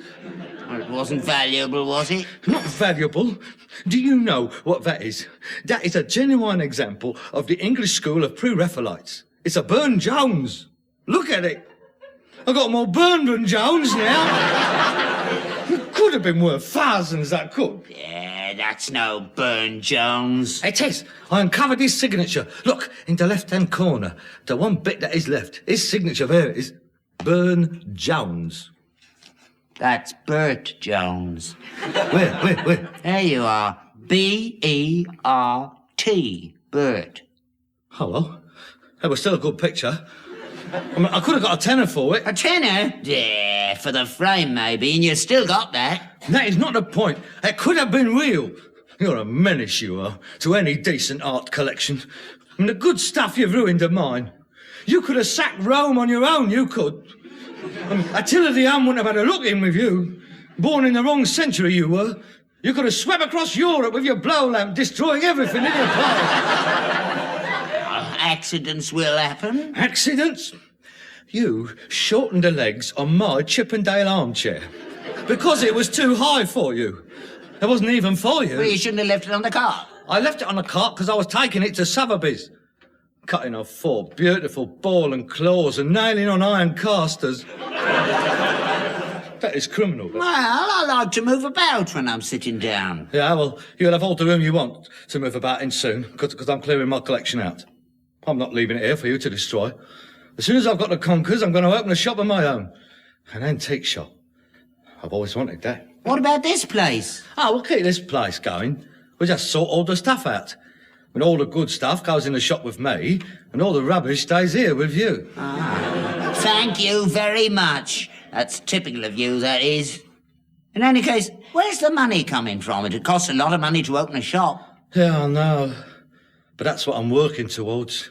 One of these days, he'll say. Hey, Harold. Well?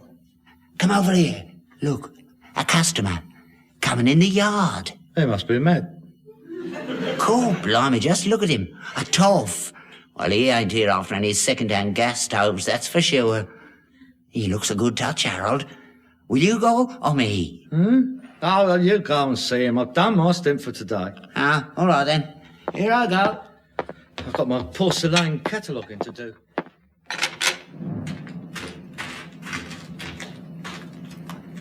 Good afternoon, sir. See anything you fancy? No, not yet. Mind if I just browse around? Now, help yourself. Don't go in there, though. Oh, why not? It's the stable. The horse is in there. She don't like strangers. You're liable to get a couple of hoofs up your Harris. What was it you was particularly looking for? Oh, nothing in particular. I know that you chaps occasionally come across the odd piece that's a bit out of your line, and, well, I was just passing. Are you in the trade, then? Well, I'm a dealer. Scrap? Antiques. Oh, I was going to say, I thought you looked a bit of a Jessie. a bit dressy for a Totter. Antiques. Well, you'd better have a word with me partner. That's his department. Harold, come out here. Won't keep you a minute. Oh, look, don't bother. I don't think there's anything here that would interest me. Oh, good afternoon. Good afternoon. This is my son, Harold. What a fine-looking boy.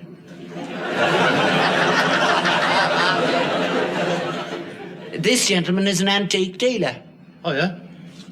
How do you do? Oh, what a strong grip you have. Very powerful. Your biceps must be very well developed. Oh, well, you know how it is. He has to hump a lot of heavy gear about in this game. What did you actually have in mind? Well, that depends on what you have to offer, doesn't it? I confine my activities to the 16th and 17th centuries. Oh, yes, that's a lovely period. Oh, I'm so glad you agree. I feel that after that, everything became so nasty, don't you think? Oh, definitely. When all that heavy Hanoverian clobber they started making, it's much too ornate. It lost a lot of its simplicity. Well, exactly. I mean, in my opinion, after Chippendale, they turned out a lot of old crap. Oh, quite. How rare to find a connoisseur in such unlikely surroundings. Well, I've always been interested. It sort of rubs off on you in this business. Cigarette? Oh, they're nice. Thank you. They're black. Yes, Russian. I have them made for me. And you got no woodbines, then? I'm afraid not. Try one? No, thanks. They make me cough me guts up. Something rotten. Dad, please, please, please. Yes, well, is it worth looking round under all this stuff? Am I likely to find anything? Anything you might have overlooked? The odd Jacobean fire dog, Elizabethan wine goblets? No, I'm afraid we're right out of those at the moment. Well, I'd pay extremely well for anything that interested me. You've got some good stuff in your house, Harold. No, that's not good. It's too late. It's only 5:30. Oh, God. The period's too late. Well, anyway, here's my card. Timothy Stanhope. The Stanhope. And you are? Harold Steptoe, with an E. Oh, it's been extremely pleasant meeting you. If you come across anything, you will think of me, won't you? Yes, yes, I will. Goodbye. Oh, the number on the right is my home number. Anytime. Good afternoon, Mr. Steptoe. Cheerio. He fancies you. Hey? You heard. He fancies you. I know, it's a stupid... He's a puff. He's not a puff. Course he is. The number on the right is my home number, any time. Yeah. Everyone's a puff to you, ain't they, eh? I mean, anybody who dresses well, talks nicely, with a little bit of refinement, it's a puff. Well, he is, mate. I'm telling you, I can smell him a mile off. Especially him. You go blimey. Look, he was wearing aftershave lotion. I mean, everybody wears aftershave lotion. I don't. Well, you ought to. You especially. I'm telling you, he's as bent as a boomerang. I don't understand you. You got on a brain, ain't you? You got puff mania. Everybody on television is a puff. The announcers, the newsreaders, even the weathermen. They're all puffs. Every time I mention a film star to you, what do you say? It's a puff. How do you know? I mean, where did you get your information from? I'm not going to argue with you. He's an iron hoof, and that's all there is to it. You mark my words. He'll be back. I doubt that very much. There's nothing here he's after. That's what you think.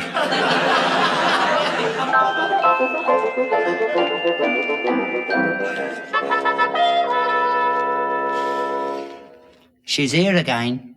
Who is? Your girlfriend. She's out in the yard. I'll leave it out for God's sake, Dad. Must be getting keen. That's the third time she's been round this week. Well, don't keep calling him her. There's nothing wrong with him. Well, go on. Don't keep her waiting.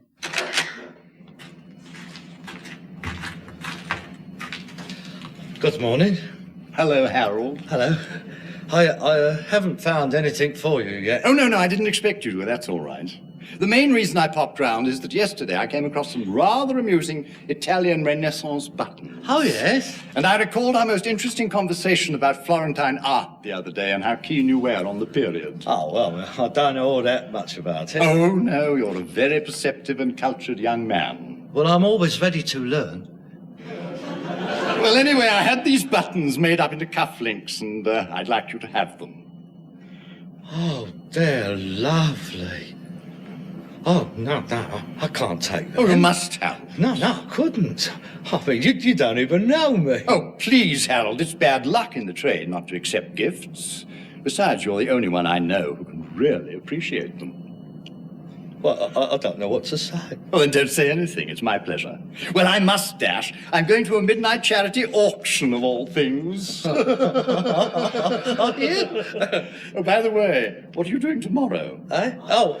I'm out on the horse and cart, as usual. No, I mean tomorrow evening. Nothing? What? Well, I have 2 tickets for the Bolshoi Ballet. They're doing Diaghilev's Nutcracker Suite. Oh, really? Well, I wondered if you're not absolutely shattered by the thought of ballet, whether you'd care to join me. Oh, yes, I'd love to. I like dancing. You're sure there's nothing in your book?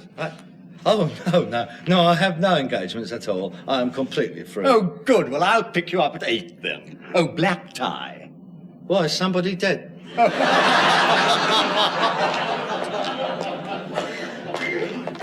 What's he laughing at? Perfectly reasonable question, wasn't it? Oh, what beautiful cufflinks. Presents now, is it? Where did you come from? I was in the carsy. I heard you. Oh, I didn't hear you. Italian Renaissance cufflinks. That's coming on a bit strong, isn't it? A sprat to catch a mackerel, that is. That's your dirty little mind again. This is a present from one connoisseur to another. One connoisseur to another, yeah. What are you going to give her? 3.5 yards of lead piping? Or there might be a couple of old shirts in a rag bin she'd like. Look, I do not wish to discuss it with you. You just want to understand. As Lucretia Borgia once said, to the evil, all things is evil. Timothy is a... Oh, it's Timothy now. Mr. Stanhope is a very cultivated man. I could learn a lot from him. I bet you could. No, he's an expert. I mean, there's nothing he don't know about antiques. It'll come in very useful for when he opens the shop. He knows all about art and music, literature. And I want to know about it too. We're going to the ballet tomorrow night. What? You usually go down to the Skinner's Arms of a Friday and have a go at Dolly Miller. She'll be expecting you. Then you just had to tell her I've got another engagement. And I can't build my life around the Skinner's Arms and Dolly Miller. There are broader horizons. I'm going to the ballet with Timothy, and that's all there is to it. I shall see you in the morning. Yeah, ballet. Puff's football. That's all that is.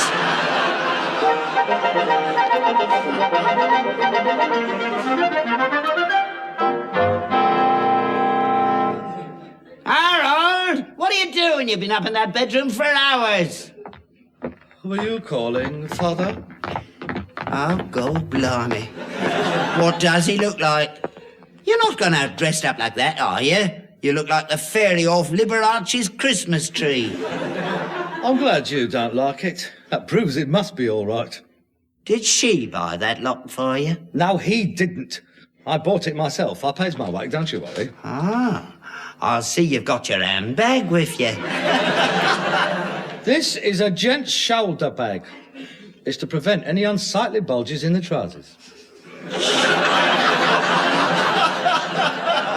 Gent's shoulder bag, yeah.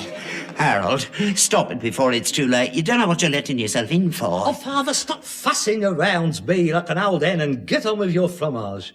I shall probably be home late tonight. Again? You've been out late every night this week. Where are you going? Mind your own business. I'm going out with Timmy, all right?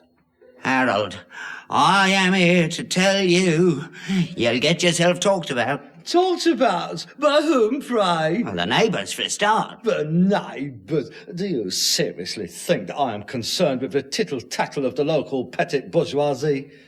I mean, what would they know of the beauty of a Homeric union between two cultured minds? Harold, you're on the turn. I'm not on the turn!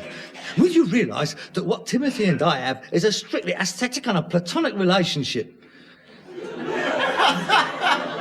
He happens to be a cultured and an intelligent man. Oh, he may be a bit arty-crafty, but that doesn't mean to say he's a puff. Does to me. That remark is typical of you. Look, I've said all I've got to say. Try and understand, Father. He's opened my mind to a world of beauty and refinement, unassailable by vile innuendo and coarse jests. You don't even sound like Harold. And furthermore, if I get any more of it, I shall punch you straight in the throat. That's better. Here, don't go out tonight, Harold. Stay here with me. I'm sorry, Father. I am having dinner with Timmy. Dinner? Where? If you must know, at his flat. Oh, don't go, Harold. Not to his flat. Ask him round here. I'll cook up some fish and chips. And we'll use your mother's best fish knives. They're still in the box. Please, Harold, don't go to his flat. It's a trap. It's a business conference. It's a working dinner. It happens that he's found some premises that would make a nice little antique shop for me, and he's going to put the money up. The filthy swine. He's doing me a favour. What's he getting out of it? The share of the profits. Look, it's a straightforward business deal. That's what we've always wanted. But you're included. Not me, mate. I wouldn't take a penny of his money. He's not going to get away with it. I'll make you a ward of court. I'll have the police on him for corrupting a minor. Dad, I'm 39 years old. Harold, don't do it. Turn back before it's too late. Come back on the straight and narrow. I saw Dolly Miller yesterday. Did you? How very uninteresting. She was asking after you. You'll be all right there. You've always fancied her, haven't you? Well, yes. In an animalistic sort of a way. But there was never any rapport of the intellect. How dim as a glowworm's armpit she is. I know, but she's dead keen. Ring her up. Blow him out and go round and give Dolly a seeing to. You'll feel much better. Look, I'm not interested in Dolly Miller. I've got a whole new life opening up before me and I'm not letting it go.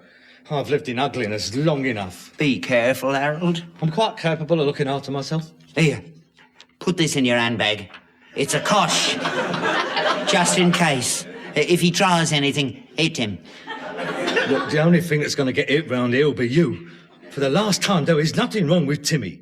Now, with your approval, I shall go to my dinner. Don't go on the bus like that, Harold. The skinheads will get you. I have no intention of going on the bus ever again. Timmy's chauffeur is coming round to pick me up. Good night, Peter. Don't wait up for me.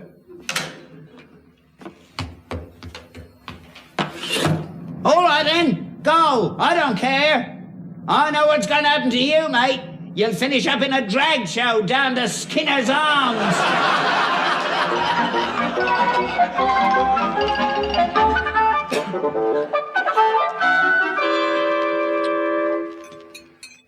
Did you enjoy the main course? Oh, it was absolutely superb. What was it? That was Jarry de Vaux Ménagère. Yes. Yes, I thought it was. That's beautiful. I wasn't too sure about the wine. Oh, no, your fears were groundless. The Chateau Lafitte Rothschild 59 was a perfect compliment to the Jared to the meat. Oh, I'm so glad, only I'm not a great wine drinker myself. How aren't you? No. Oh, then there's something I can educate you on. Oh, yes. As Montaigne once said, a meal without wine is like a day without sunshine. Oh, was that Montaigne? I believe it was. It was either him or Fanny Craddock. Have some more wine. Oh, no, here, hang on. You get me Brahms and Liszt in a minute. Now, about a little bit of business. I mean, I feel that the site you have chosen... Not now, dear boy. We'll talk business later. Let's relax and enjoy ourselves. Oh, help yourself to the Armagnac. Now, come and make yourself comfortable on the couch. That's better. Don't you find it rather warm in here? No. Now, about this site you have chosen. The lights are rather harsh, don't you think? I'll turn them down. You were saying? Dark, isn't it? Oh, yes. About this site for the shop. Now, I think... I'm still terribly warm. Feel my hands. My goodness, yes. How very damp. Why don't you take your scarf off and relax? No, I'd rather keep it on. I'm quite cold, actually. Are you? Give me your hand. Watch it, mate. What's the matter? I mean, nothing. I'm just nervous. You know, the excitement, the shop and all that. Your hands are as warm as mine. Oh, exquisitely shaped hands you have for a man. Are they? I hadn't looked, really. Oh, that's the first thing I always notice about a person, their hands. Yours are particularly fine. Do you play the piano? Well, no, not really. But I used to bash out a few tunes in an alpha, you know. Harold!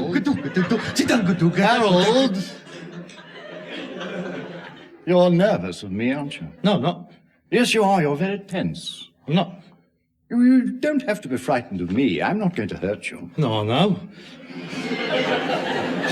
Oh, I've grown very fond of you, Harold. You know that, don't you? Have you? Yes. Yes, well, it's getting late. I think I'd better be going. Oh, it's early yet. Oh, dear, I'm tired. Well, perhaps you'd like to lie down. No, please. I'll keep down at home if you don't mind. You see, I can only sleep in my own bed. Oh, Harold, don't go. You've only just arrived. You can't go yet. I think I'd better. Oh, please don't go yet. I'm a very lonely man, Harold. Are you? Oh. Hey, well, look, why don't you come down to the boozer with us? There's a load of us gets down there. We have our knees up, we play darts, chat up some birds. Oh, don't be silly. Who wants to go looking for girls? I do. But the more the merrier. I can't get enough of them. Oh, come now, Harold. This isn't like you. It is. You don't know me. What have I done, Harold? What have I said? Whatever it is, I apologise. Nothing. You ain't said nothing. No, but you're upset. I've offended you. No, you haven't. Good night. I shall see you. Oh, Harold, we haven't talked about the shop. I've changed my mind. I don't want a shop. No offence. Good night. I shall see myself out. Hello. What are you doing here? Nothing, Constable. I'm doing nothing. I'm innocent. Nothing's happened. Oh, yes? What's your name? Arthur. Arthur Johnson. Arthur Johnson? Yes, I'm from Liverpool. Whack. I'm just off. I've got a train to catch. I must get back to the cop and the wife and the kids, Constable. Funny. What's the matter with him? Hello, Edgar. You're home early.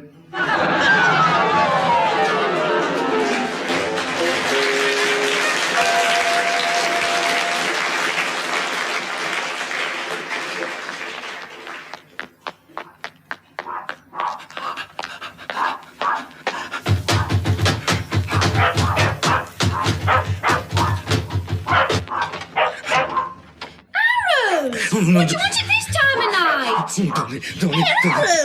Dolly, please. Let me come in, will you, please? Let's go upstairs, Dolly, come in. No, don't send me away, Dolly, please. Right, come on.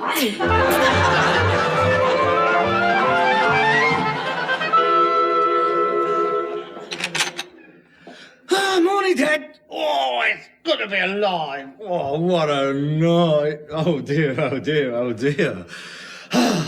You was right, Dad. She does fancy me. Get out. Do what? Your bags are packed. Take 'em and get out. You're no son of mine. What are you on about now? You stayed out all last night. Well, so what? I'm old enough, aren't I? You ought to be ashamed of yourself. Oh, give up. I don't understand you. No, I'll go. We'll finish this later. Oh, hello, love. Come in. I can't stop. I'm just on my way to work. You know Dolly Miller, don't you, Dad? Hello, Mr. Steptoe. Hello. Harold, is this your handbag? Shoulder bag? Hey, where'd you find that? You left it round at my place last night. Oh, I thought I lost it. You can keep it. It looks better on you. Oh, Tom. Smashing. It's real plastic, innit? Will I see you tonight? Hey? Oh, yeah, all right, if you want to. I'll pick you up inside the bar at the Skinner's Arms, all right? Oh, right. Cheerio. I won't be late. Yeah, don't come before the darts match, though. No, I won't. Now, you listen to me, Dad. Is that where you were last night? Round Dolly's? Well, yes, of course. Well, where did you think I was? Oh, Harold, my boy, welcome back. You've made an old man very happy. Oh, I don't know what you... Wait a minute. Oh, wait a minute. Did you think I spent the night round it? Yeah. How dare you? What do you think I am? What an evil little mind you must have. How could you think a thing like that? Your own son. I'm sorry, Harold. Round at Dolly Miller's, eh? Yeah, Dolly Miller's. What? All night? Yeah. You dirty little devil!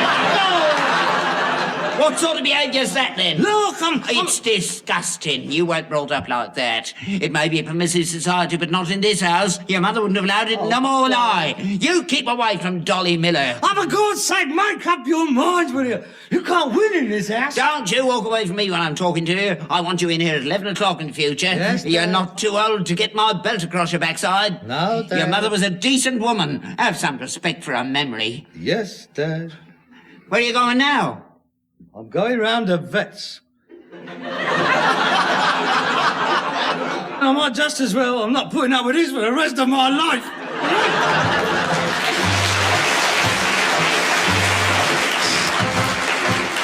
You've been listening to Wilfred Bramble and Harry H. Corbett as Steptoe and Son, with Richard Hurndall as Timothy. Also featured were John Sampson and Stephanie Turner. Written and adapted for radio by Ray Galton and Alan Simpson, and produced by Bobby J.